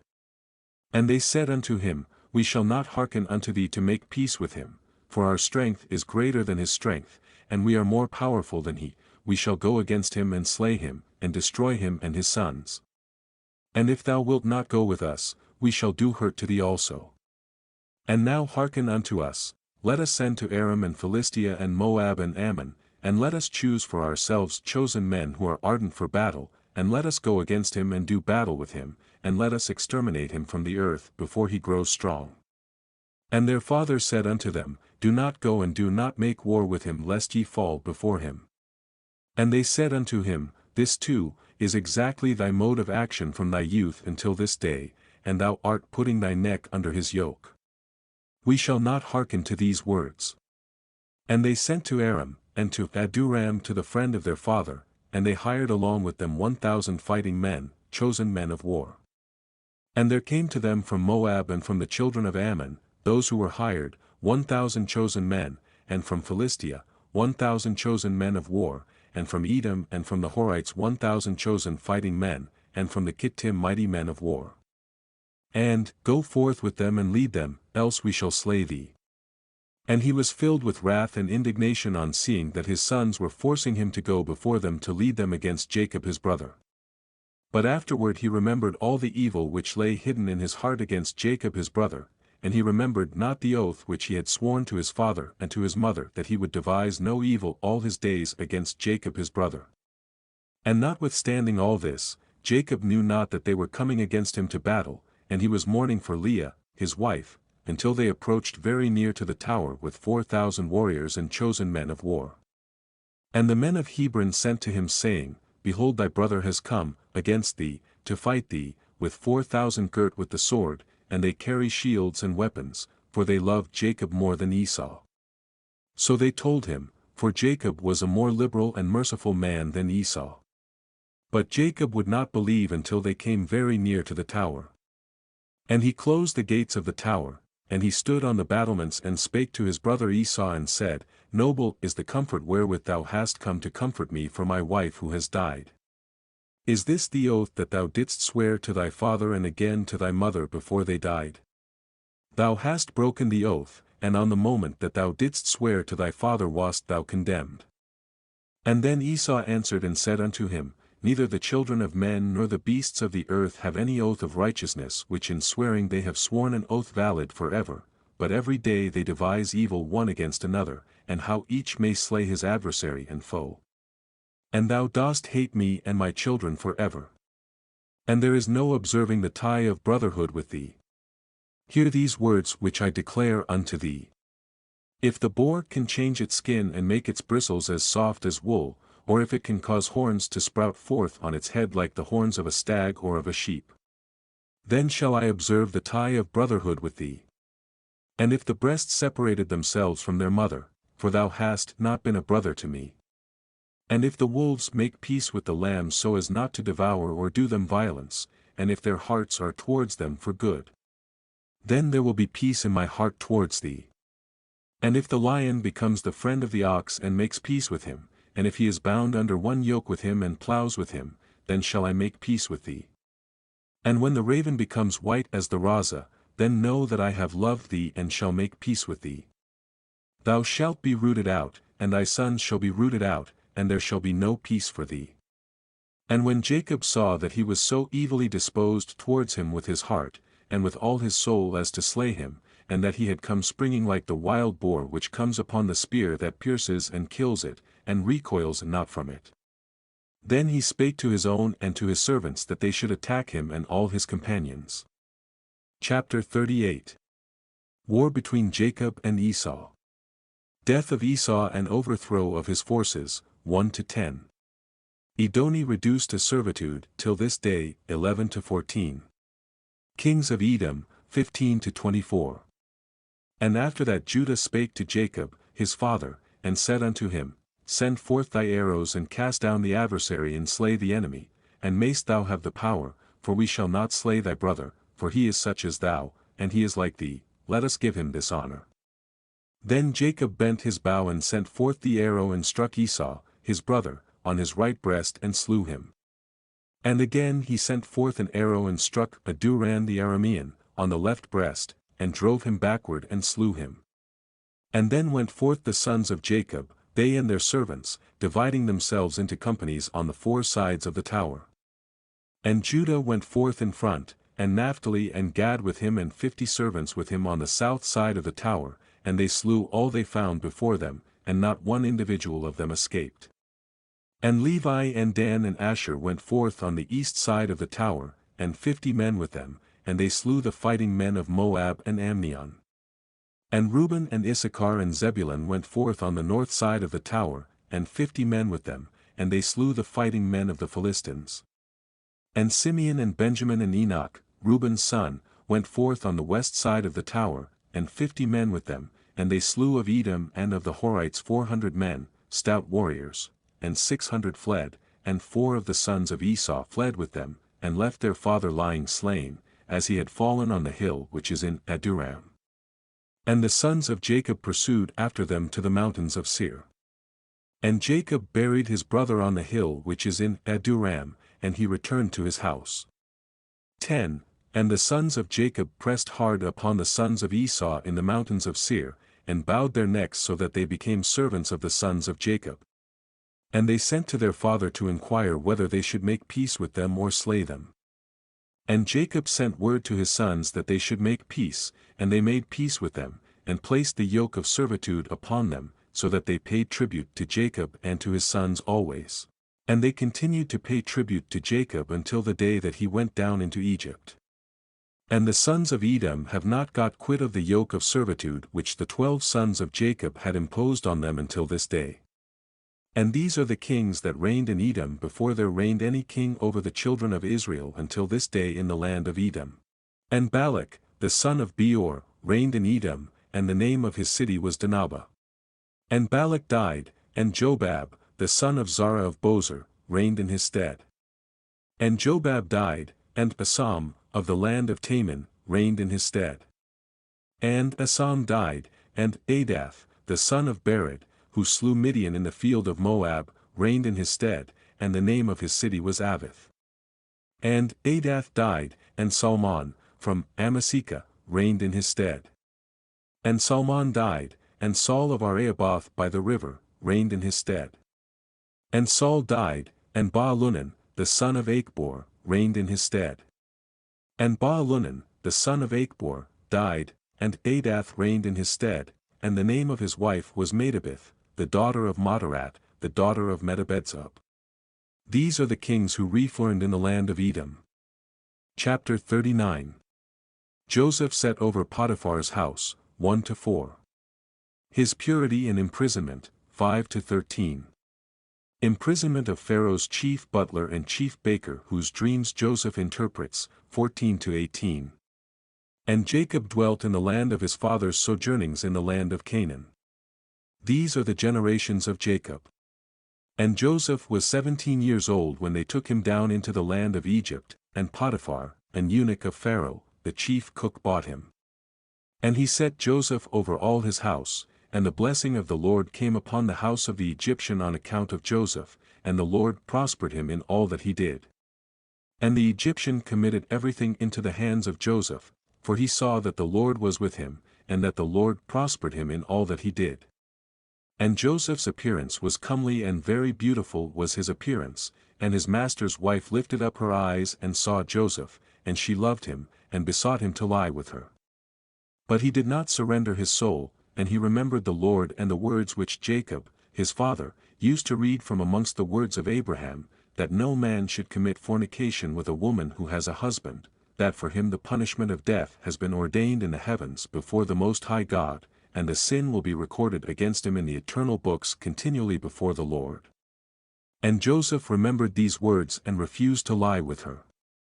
And she besought him for a year, but he refused and would not listen. But she embraced him and held him fast in the house in order to force him to lie with her, and closed the doors of the house and held him fast, but he left his garment in her hands and broke through the door and fled without from her presence.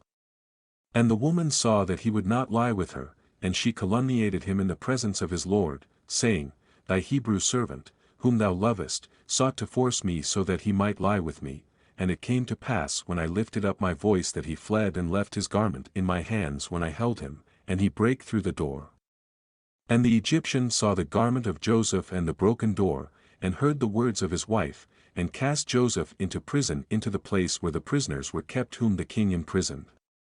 And he was there in the prison, and the Lord gave Joseph favor in the sight of the chief of the prison guards and compassion before him, for he saw that the Lord was with him, and that the Lord made all that he did to prosper. And he committed all things into his hands, and the chief of the prison guards knew of nothing that was with him, for Joseph did everything, and the Lord perfected it. And he remained there 2 years. And in those days Pharaoh, king of Egypt, was wroth against his 2 eunuchs, against the chief butler and against the chief baker, and he put them in ward in the house of the chief cook, in the prison where Joseph was kept.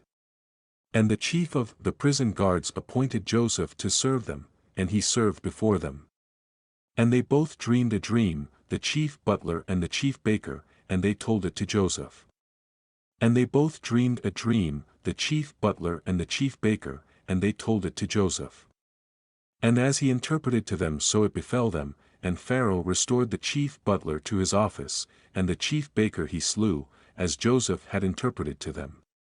But the chief butler forgot Joseph in the prison, although he had informed him what would befall him, and did not remember to inform Pharaoh how Joseph had told him, for he forgot. Chapter 40. Pharaoh's dreams and their interpretation, 1-4. Elevation and marriage of Joseph, 5-13. And in those days Pharaoh dreamed 2 dreams in one night concerning a famine which was to be in all the land, and he awoke from his sleep and called all the interpreters of dreams that were in Egypt, and magicians, and told them his 2 dreams, and they were not able to declare them. And then the chief butler remembered Joseph and spake of him to the king, and he brought him forth from the prison, and he told his 2 dreams before him. And he said before Pharaoh that his 2 dreams were one, and he said unto him, 7 years shall come in which there shall be plenty over all the land of Egypt, and after that 7 years of famine, such a famine as has not been in all the land. And now let Pharaoh appoint overseers in all the land of Egypt, and let them store up food in every city throughout the days of the years of plenty, and there will be food for the 5 years of famine, and the land will not perish through the famine, for it will be very severe. And the Lord gave Joseph favor and mercy in the eyes of Pharaoh, and Pharaoh said unto his servants, We shall not find such a wise and discreet man as this man, for the Spirit of the Lord is with him. And he appointed him the second in all his kingdom and gave him authority over all Egypt, and caused him to ride in the second chariot of Pharaoh. And he clothed him with byssus garments, and he put a gold chain upon his neck, and a herald proclaimed before him, El-Wa-Babir, and he placed a ring on his hand and made him ruler over all his house, and magnified him, and said unto him, Only on the throne shall I be greater than thou. And Joseph ruled over all the land of Egypt, and all the princes of Pharaoh, and all his servants, and all who did the king's business loved him, for he walked in uprightness, for he was without pride and arrogance, and he had no respect of persons, and did not accept gifts, but he judged in uprightness all the people of the land. And the land of Egypt was at peace before Pharaoh because of Joseph, for the Lord was with him, and gave him favor and mercy for all his generations before all those who knew him and those who heard concerning him, and Pharaoh's kingdom was well ordered, and there was no Satan and no evil person therein. And the king called Joseph's name Sephantaphens, and gave Joseph to wife the daughter of Potiphar, the daughter of the priest of Heliopolis, the chief cook. And on the day that Joseph stood before Pharaoh he was 30 years old, when he stood before Pharaoh. And in that year Isaac died. And it came to pass as Joseph had said in the interpretation of his 2 dreams, according as he had said it, there were 7 years of plenty over all the land of Egypt, and the land of Egypt produced abundantly, 1 measure producing 1800 measures. And Joseph gathered food into every city until they were full of corn until they could no longer count and measure it for its multitude. Chapter 41. Judaic sons and Tamar, 1-7. Judah's incest with Tamar, 8-18. Tamar hears twins, 21-22. Judah forgiven because he sinned ignorantly and repented when convicted, and because Tamar's marriage with his sons had not been consummated, 23-28. And in the 45th Jubilee, in the 2nd week, and, in the 2nd year, Judah took for his firstborn heir, a wife from the daughters of Aram, named Tamar. But he hated, and did not lie with her, because his mother was of the daughters of Canaan, and he wished to take him a wife of the kinsfolk of his mother, but Judah, his father, would not permit him. And this heir, the firstborn of Judah, was wicked, and the Lord slew him. And Judah said unto Onan, his brother, Go in unto thy brother's wife and perform the duty of a husband's brother unto her, and raise up seed unto thy brother.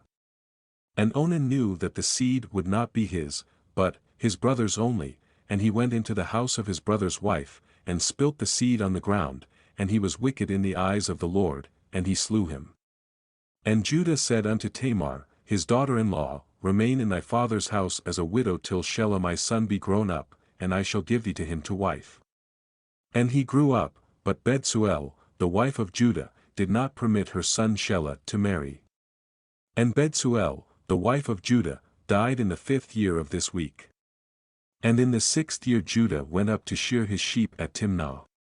And they told Tamar, Behold thy father-in-law goeth up to Timnah to shear his sheep.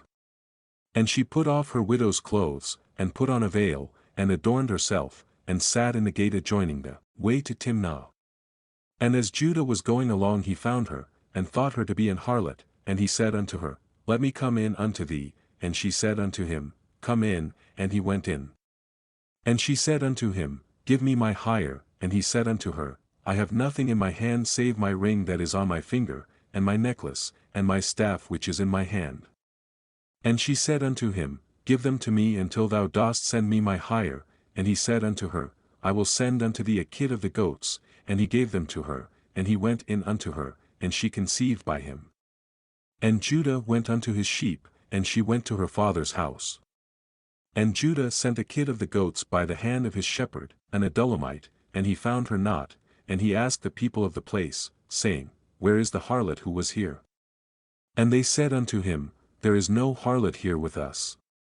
And he returned and informed him, and said unto him that he had not found her. I asked the people of the place, and they said unto me, There is no harlot here.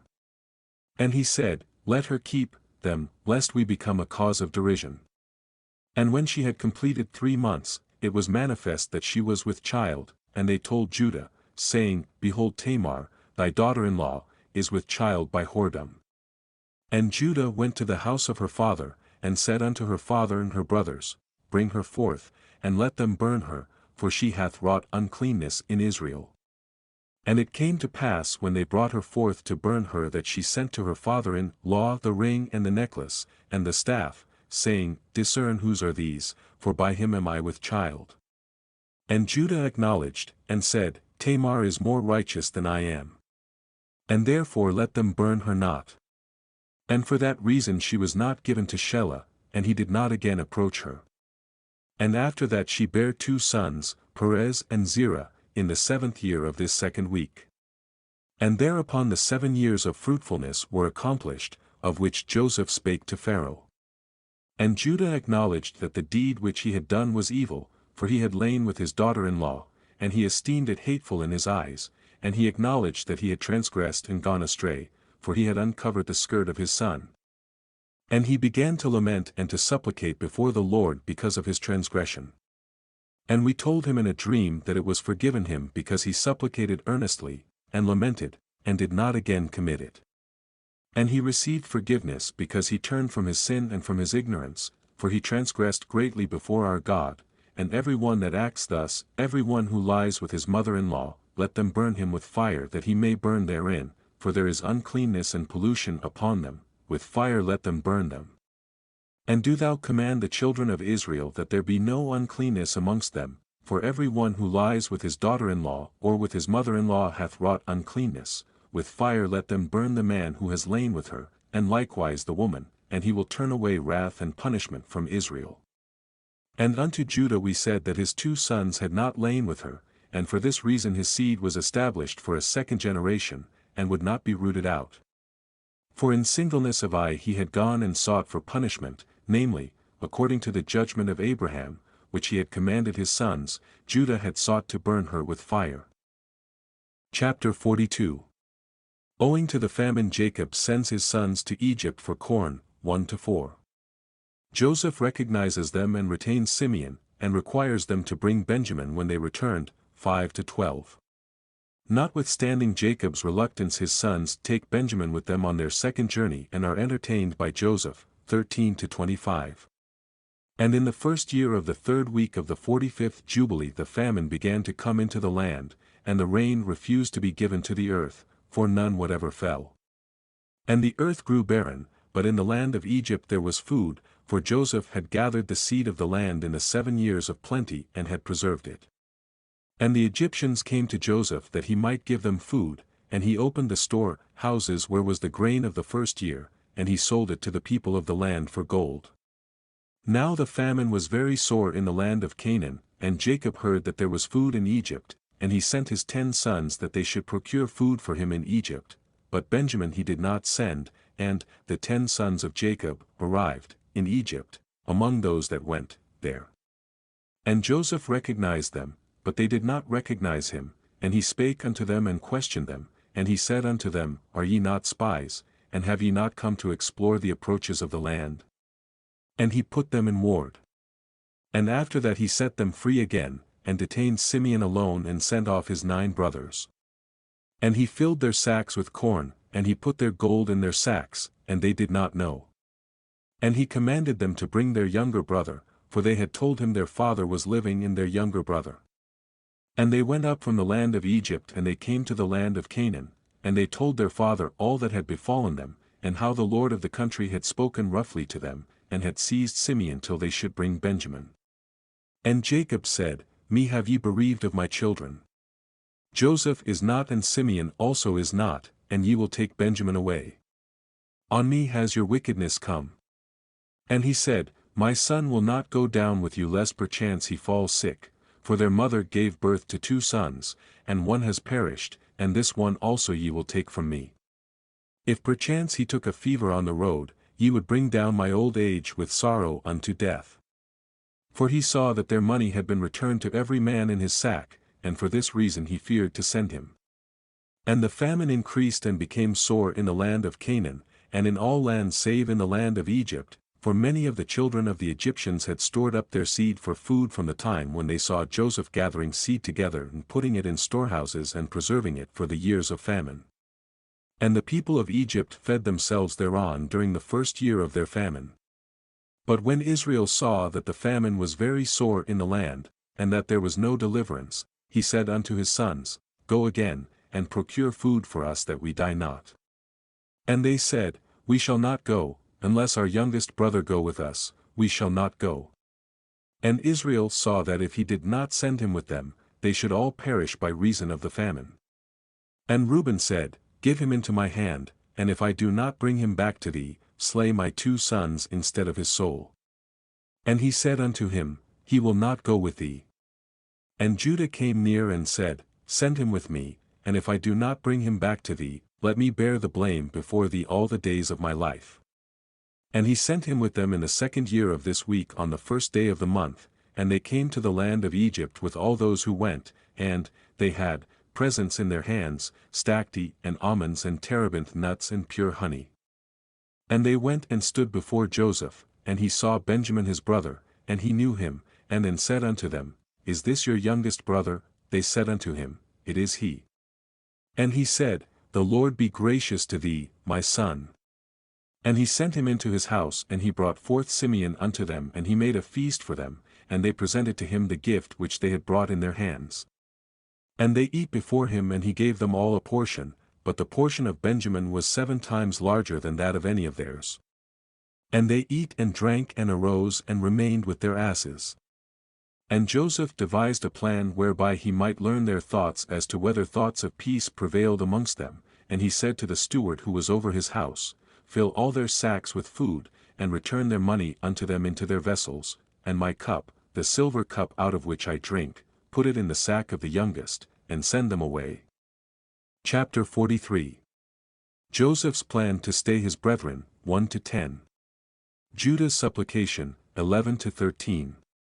Joseph makes himself known to his brethren and sends them back for his father, 14-24. And he did as Joseph had told him, and filled all their sacks for them with food and put their money in their sacks, and put the cup in Benjamin's sack.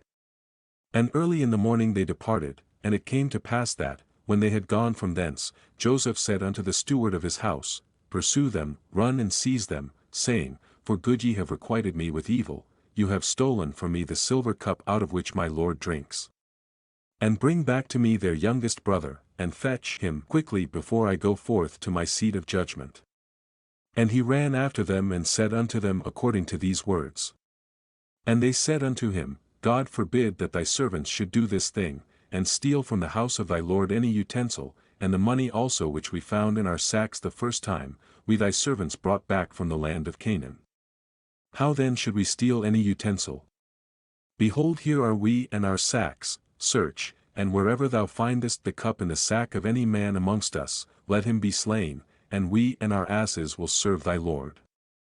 And he said unto them, Not so, the man with whom I find, him only shall I take as a servant, and ye will return in peace unto your house.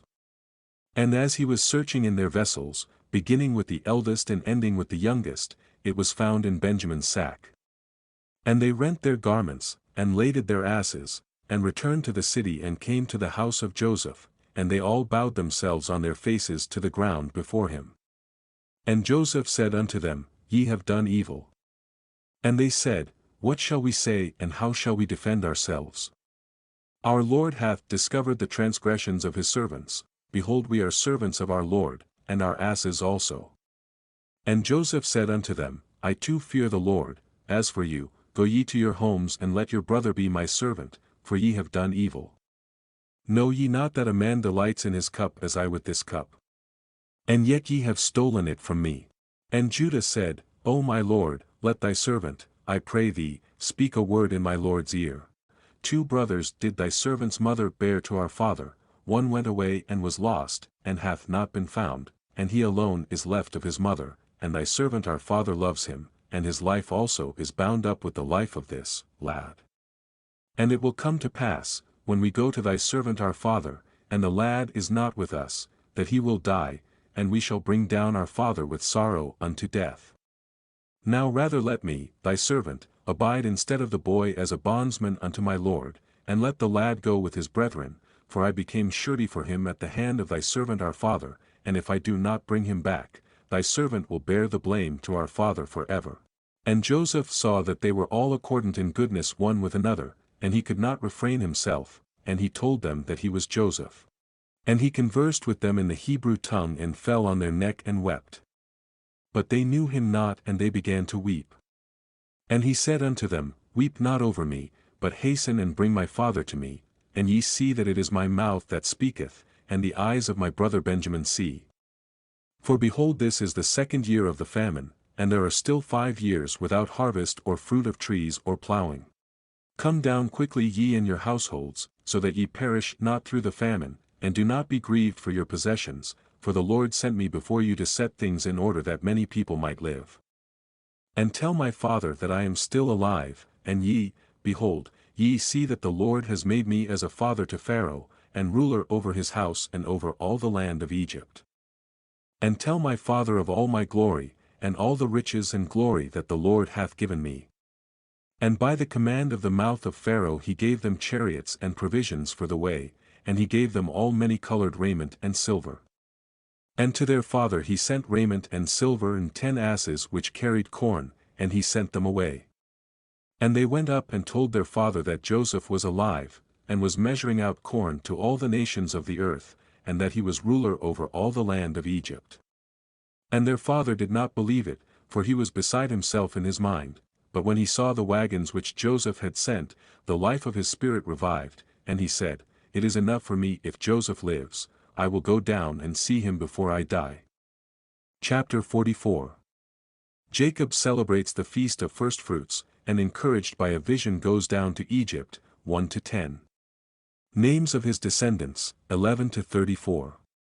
And Israel took his journey from Haran from his house on the new moon of the 3rd month, and he went on the way of the well of the oath, and he offered a sacrifice to the God of his father Isaac on the 7th of this month. And Jacob remembered the dream that he had seen at Bethel, and he feared to go down into Egypt. And while he was thinking of sending word to Joseph to come to him, and that he would not go down, he remained there 7 days, if perchance he should see a vision as to whether he should remain or go down. And he celebrated the harvest festival of the firstfruits with old grain, for in all the land of Canaan there was not a handful of seed in the land, for the famine was over all the beasts and cattle and birds, and also over man. And on the 16th the Lord appeared unto him, and said unto him, Jacob, Jacob, and he said, Here am I. And he said unto him, I am the God of thy fathers, the God of Abraham and Isaac, fear not to go down into Egypt, for I will there make of thee a great nation. I shall go down with thee, and I shall bring thee up again, and in this land wilt thou be buried, and Joseph will put his hands upon thy eyes. Fear not, go down into Egypt. And his sons rose up, and his sons' sons, and they placed their father and their possessions upon wagons. And Israel rose up from the well of the oath on the 16th of this 3rd month, and he went to the land of Egypt. And Israel sent Judah before him to his son Joseph to examine the land of Goshen, for Joseph had told his brothers that they should come and dwell there that they might be near him. And this was the goodliest land in the land of Egypt, and near to him, for all of them, and also for the cattle. And these are the names of the sons of Jacob who went into Egypt with Jacob their father. Reuben, the firstborn Israel, and these are the names of his sons, Enoch, and Palu, and Hezron and Carmi, 5. Simeon and his sons, and these are the names of his sons, Jemuel, and Jamin, and Ohad, and Jachin, and Zohar, and Shaul, the son of the Zephathite woman, 7. Levi and his sons, and these are the names of his sons, Gershon, and Kohath, and Merari, 4. Judah and his sons, and these are the names of his sons, Shelah, and Perez, and Zerah, 4. Issachar and his sons, and these are the names of his sons, Tola, and Phua, and Jasub, and Shimron, 5. Zebulun and his sons, and these are the names of his sons, Sered, and Elon, and Yaliel, 4. And these are the sons of Jacob, and their sons, whom Leah bore to Jacob in Mesopotamia, 6, and their one sister, Dina, and all the souls of the sons of Leah, and their sons, who went with Jacob their father into Egypt, were 29, and Jacob their father being with them, they were 30. And the sons of Zilpah, Leah's handmaid, the wife of Jacob, whom she bore unto Jacob, Gad and Asher. And these are the names of their sons who went with him into Egypt, the sons of Gad, Ziphion, and Haggi, and Shuni, and Esban, and Eri, and Areli, and Arodi, 8. And the sons of Asher, Imnah, and Ishva, and Ishvi, and Beriah, and Sarah, their one sister, 6. All the souls were 14, and all those of Leah were 40, 4. And the sons of Rachel, the wife of Jacob, Joseph and Benjamin. And there were born to Joseph in Egypt before his father came into Egypt, those whom Asenath, daughter of Potiphar priest of Heliopolis bare unto him, Manasseh, and Ephraim, 3. And the sons of Benjamin, Bela and Becher, and Ashbel, Gera, and Naaman, and Ahi, and Eash, and Muppim, and Huppim, and Ard, 11. And all the souls of Rachel were 14. And the sons of Bilhah, the handmaid of Rachel, the wife of Jacob, whom she bare to Jacob, were Dan and Naphtali. And these are the names of their sons who went with them into Egypt. And the sons of Dan were Hushim, and Saman, and Asudi, and Ijaka, and Salomon, 6. And they died the year in which they entered into Egypt, and there was left to Dan Hushim alone. And these are the names of the sons of Naphtali, Jaziel, and Guni, and Jezer, and Shallum, and Iv. And Iv, who was born after the years of famine, died in Egypt. And all the souls of Rachel were 26. And all the souls of Jacob which went into Egypt were 70 souls.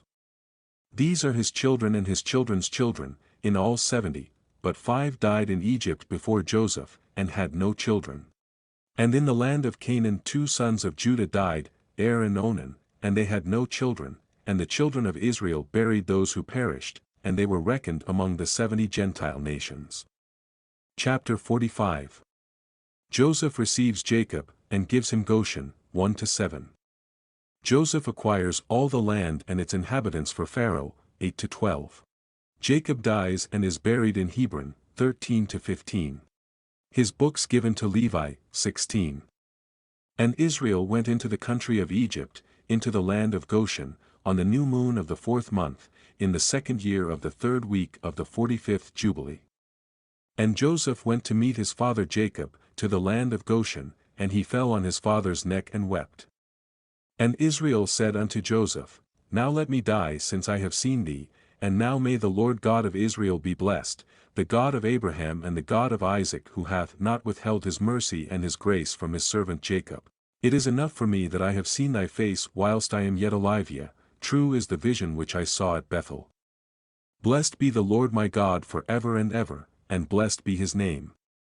And Joseph and his brothers eat bread before their father and drank wine, and Jacob rejoiced with exceeding great joy because he saw Joseph eating with his brothers and drinking before him, and he blessed the Creator of all things who had preserved him, and had preserved for him his 12 sons.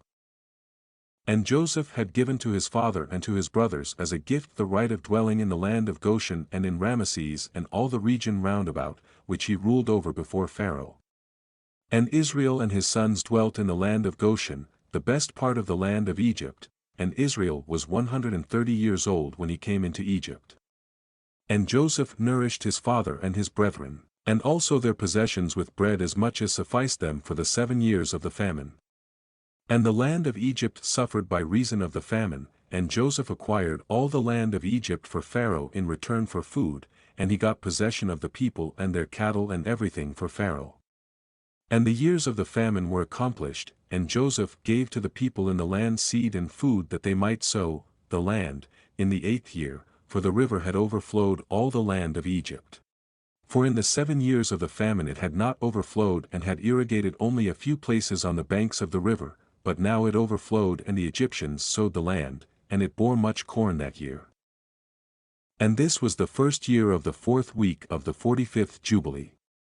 And Joseph took of the corn of the harvest the 5th part for the king and left 4 parts for them for food and for seed, and Joseph made it an ordinance for the land of Egypt until this day. And Israel lived in the land of Egypt 17 years, and all the days which he lived were 3 jubilees, 147 years, and he died in the 4th year of the 5th week of the 45th Jubilee. And Israel blessed his sons before he died and told them everything that would befall them in the land of Egypt, and he made known to them what would come upon them in the last days, and blessed them and gave to Joseph 2 portions in the land. And he slept with his fathers, and he was buried in the double cave in the land of Canaan, near Abraham his father in the grave which he dug for himself in the double cave in the land of Hebron. And he gave all his books and the books of his fathers to Levi his son that he might preserve them and renew them for his children until this day. Chapter 46. Prosperity of Israel in Egypt, 1-2. Death of Joseph, 3-5. War between Egypt and Canaan, during which the homes of all the sons of Jacob except Joseph are buried at Hebron, 6-11. Egypt oppresses Israel, 12-16. And it came to pass that after Jacob died the children of Israel multiplied in the land of Egypt, and they became a great nation, and they were of one accord in heart, so that brother loved brother and every man helped his brother, and they increased abundantly and multiplied exceedingly, 10 weeks of years, all the days of the life of Joseph. And there was no Satan nor any evil all the days of the life of Joseph which he lived after his father Jacob, for all the Egyptians honored the children of Israel all the days of the life of Joseph. And Joseph died being 110 years old. 17 years he lived in the land of Canaan, and 10 years he was a servant, and 3 years in prison, and 80 years he was under the king, ruling all the land of Egypt. And he died and all his brethren and all that generation. And he commanded the children of Israel before he died that they should carry his bones with them when they went forth from the land of Egypt. And he made them swear regarding his bones, for he knew that the Egyptians would not again bring forth and bury him in the land of Canaan, for Cameron, king of Canaan, while dwelling in the land of Assyria, fought in the valley with the king of Egypt and slew him there, and pursued after the Egyptians to the gates of Hermon. But he was not able to enter, for another, a new king, had become king of Egypt, and he was stronger than he, and he returned to the land of Canaan, and the gates of Egypt were closed, and none went out and none came into Egypt. And Joseph died in the 46th Jubilee, in the 6th week, in the 2nd year, and they buried him in the land of Egypt, and all his brethren died after him. And the king of Egypt went forth to war with the king of Canaan in the 47th Jubilee, in the 2nd week in the 2nd year, and the children of Israel brought forth all the bones of the children of Jacob save the bones of Joseph, and they buried them in the field in the double cave in the mountain. And the most of them returned to Egypt, but a few of them remained in the mountains of Hebron, and Amram thy father remained with them. And the king of Canaan was victorious over the king of Egypt, and he closed the gates of Egypt. And he devised an evil device against the children of Israel of afflicting them, and he said unto the people of Egypt, Behold, the people of the children of Israel have increased and multiplied more than we.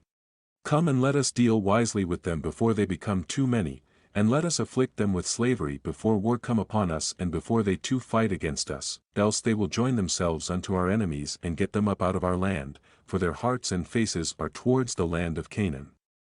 And he set over them taskmasters to afflict them with slavery, and they built strong cities for Pharaoh, Pithom and Ramses, and they built all the walls and all the fortifications which had fallen in the cities of Egypt. And they made them serve with rigor, and the more they dealt evilly with them, the more they increased and multiplied. And the people of Egypt abominated the children of Israel. Chapter 47. Birth of Moses, 1-4. Adopted by Pharaoh's daughter, 5-9. Slays an Egyptian and flees into Midian, 10-12.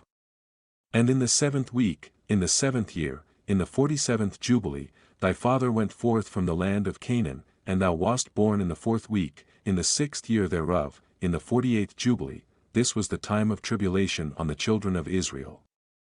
And Pharaoh, king of Egypt, issued a command regarding them that they should cast all their male children which were born into the river.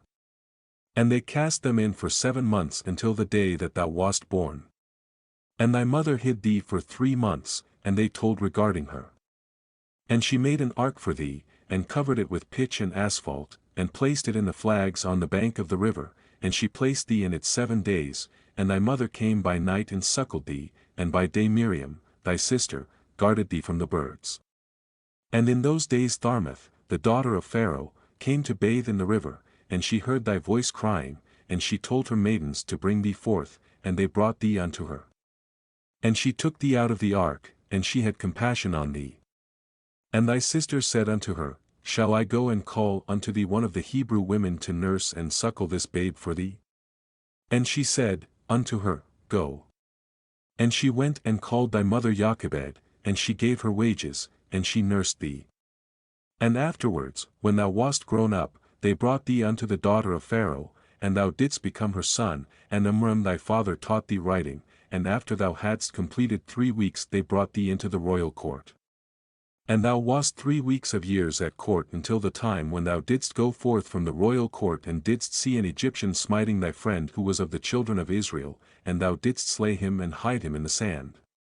And on the 2nd day thou didst find 2 of the children of Israel striving together, and thou didst say to him who was doing the wrong, Why dost thou smite thy brother? And he was angry and indignant, and said, Who made thee a prince and a judge over us? Thinkest thou to kill me as thou killedst the Egyptian yesterday? And thou didst fear and flee on account of these words. Chapter 48. Moses returns from Midian to Egypt. Mastema seeks to slay him on the way, 1-3. The 10 plagues, 4-11. Israel goes forth out of Egypt, the destruction of the Egyptians on the Red Sea, 12-19. And in the 6th year of the 3rd week of the 49th Jubilee thou didst depart and dwell in the land of Midian 5 weeks and 1 year. And thou didst return into Egypt in the 2nd week in the 2nd year in the 50th Jubilee. And thou thyself knowest what he spake unto thee on Mount Sinai, and what Prince Mastema desired to do with thee when thou wast returning into Egypt on the way when thou didst meet him at the lodging place. Did he not with all his power seek to slay thee and deliver the Egyptians out of thy hand when he saw that thou wast sent to execute judgment and vengeance on the Egyptians? And I delivered thee out of his hand, and thou didst perform the signs and wonders which thou wast sent to perform in Egypt against Pharaoh, and against all his house, and against his servants and his people. And the Lord executed a great vengeance on them for Israel's sake, and smote them through the plagues of blood and frogs, lice and dogflies, and malignant boils breaking forth in blains, and their cattle by death, and by hailstones, thereby he destroyed everything that grew for them, and by locusts which devoured the residue which had been left by the hail, and by darkness, and by the death of the firstborn of men and animals. And on all their idols the Lord took vengeance and burned them with fire. And everything was sent through thy hand, that thou shouldst declare these things, before they were done, and thou didst speak with the king of Egypt before all his servants and before his people. And everything took place according to thy words. 10 great and terrible judgments came on the land of Egypt that thou mightest execute vengeance on it for Israel. And the Lord did every thing for Israel's sake, and according to his covenant, which he had ordained with Abraham that he would take vengeance on them as they had brought them by force into bondage. And the prince of the Mastema stood up against thee, and sought to cast thee into the hands of Pharaoh, and he helped the Egyptian sorcerers, and they stood up and wrought before thee. The evils indeed we permitted them to work, but the remedies we did not allow to be wrought by their hands. And the Lord smote them with malignant ulcers, and they were not able to stand, for we destroyed them so that they could not perform a single sign. And notwithstanding all these signs and wonders the prince of the Mastema was not put to shame, because he took courage and cried to the Egyptians to pursue after thee with all the powers of the Egyptians, with their chariots, and with their horses, and with all the hosts of the peoples of Egypt. And I stood between the Egyptians and Israel, and we delivered Israel out of his hand, and out of the hand of his people, and the Lord brought them through the midst of the sea as if it were dry land.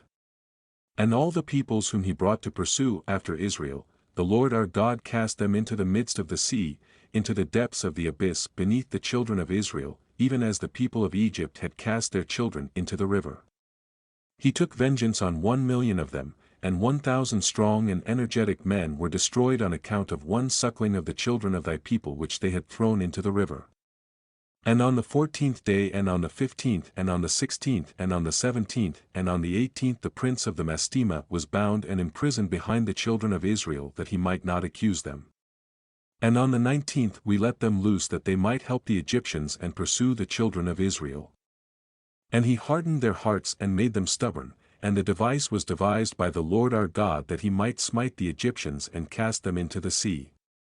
And on the 14th we bound him that he might not accuse the children of Israel on the day when they asked the Egyptians for vessels and garments, vessels of silver, and vessels of gold, and vessels of bronze, in order to despoil the Egyptians in return for the bondage in which they had forced them to serve.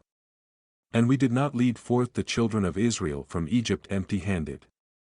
Chapter 49. The Passover, regulations regarding its celebration. Remember the commandment which the Lord commanded thee concerning the Passover, that thou shouldst celebrate it in its season on the 14th of the first month, that thou shouldst kill it before it is evening, and that they should eat it by night on the evening of the 15th from the time of the setting of the sun.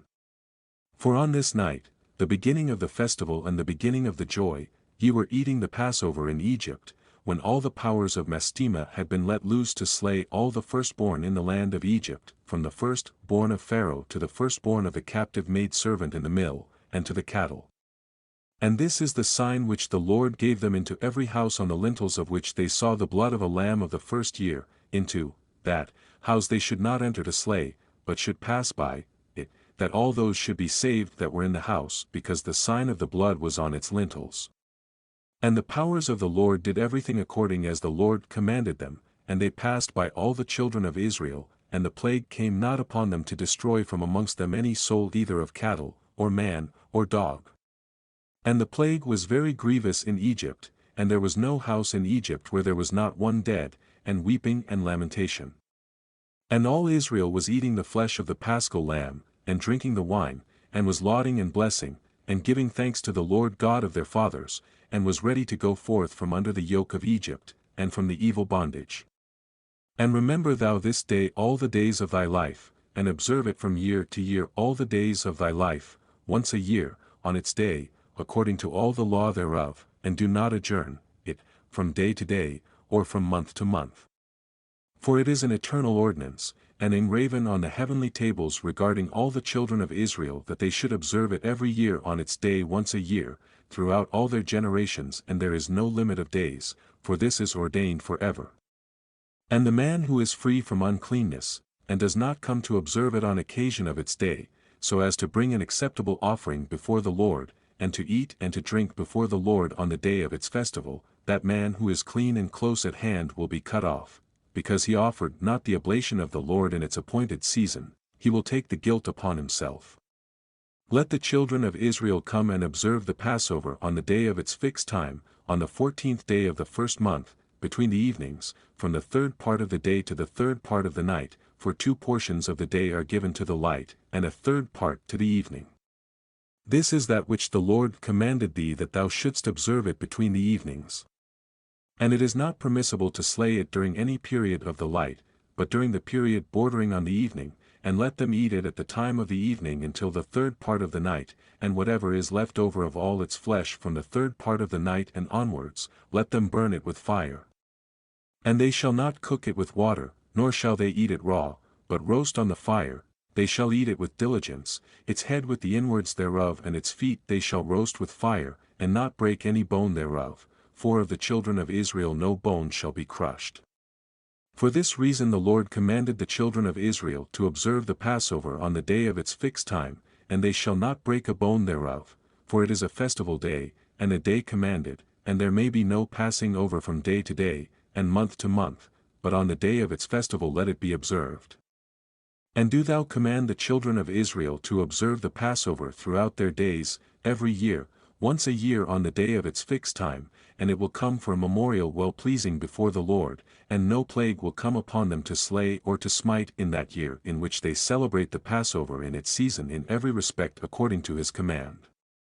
And they shall not eat it outside the sanctuary of the Lord, but before the sanctuary of the Lord, and all the people of the congregation of Israel shall celebrate it in its appointed season. And every man who has come upon its day shall eat it in the sanctuary of your God before the Lord from 20 years old and upward, for thus is it written and ordained that they should eat it in the sanctuary of the Lord. And when the children of Israel come into the land which they are to possess, into the land of Canaan, and set up the tabernacle of the Lord in the midst of the land in one of their tribes until the sanctuary of the Lord has been built in the land, let them come and celebrate the Passover in the midst of the tabernacle of the Lord, and let them slay it before the Lord from year to year. And in the days when the house has been built in the name of the Lord in the land of their inheritance, they shall go there and slay the Passover in the evening, at sunset, at the third part of the day.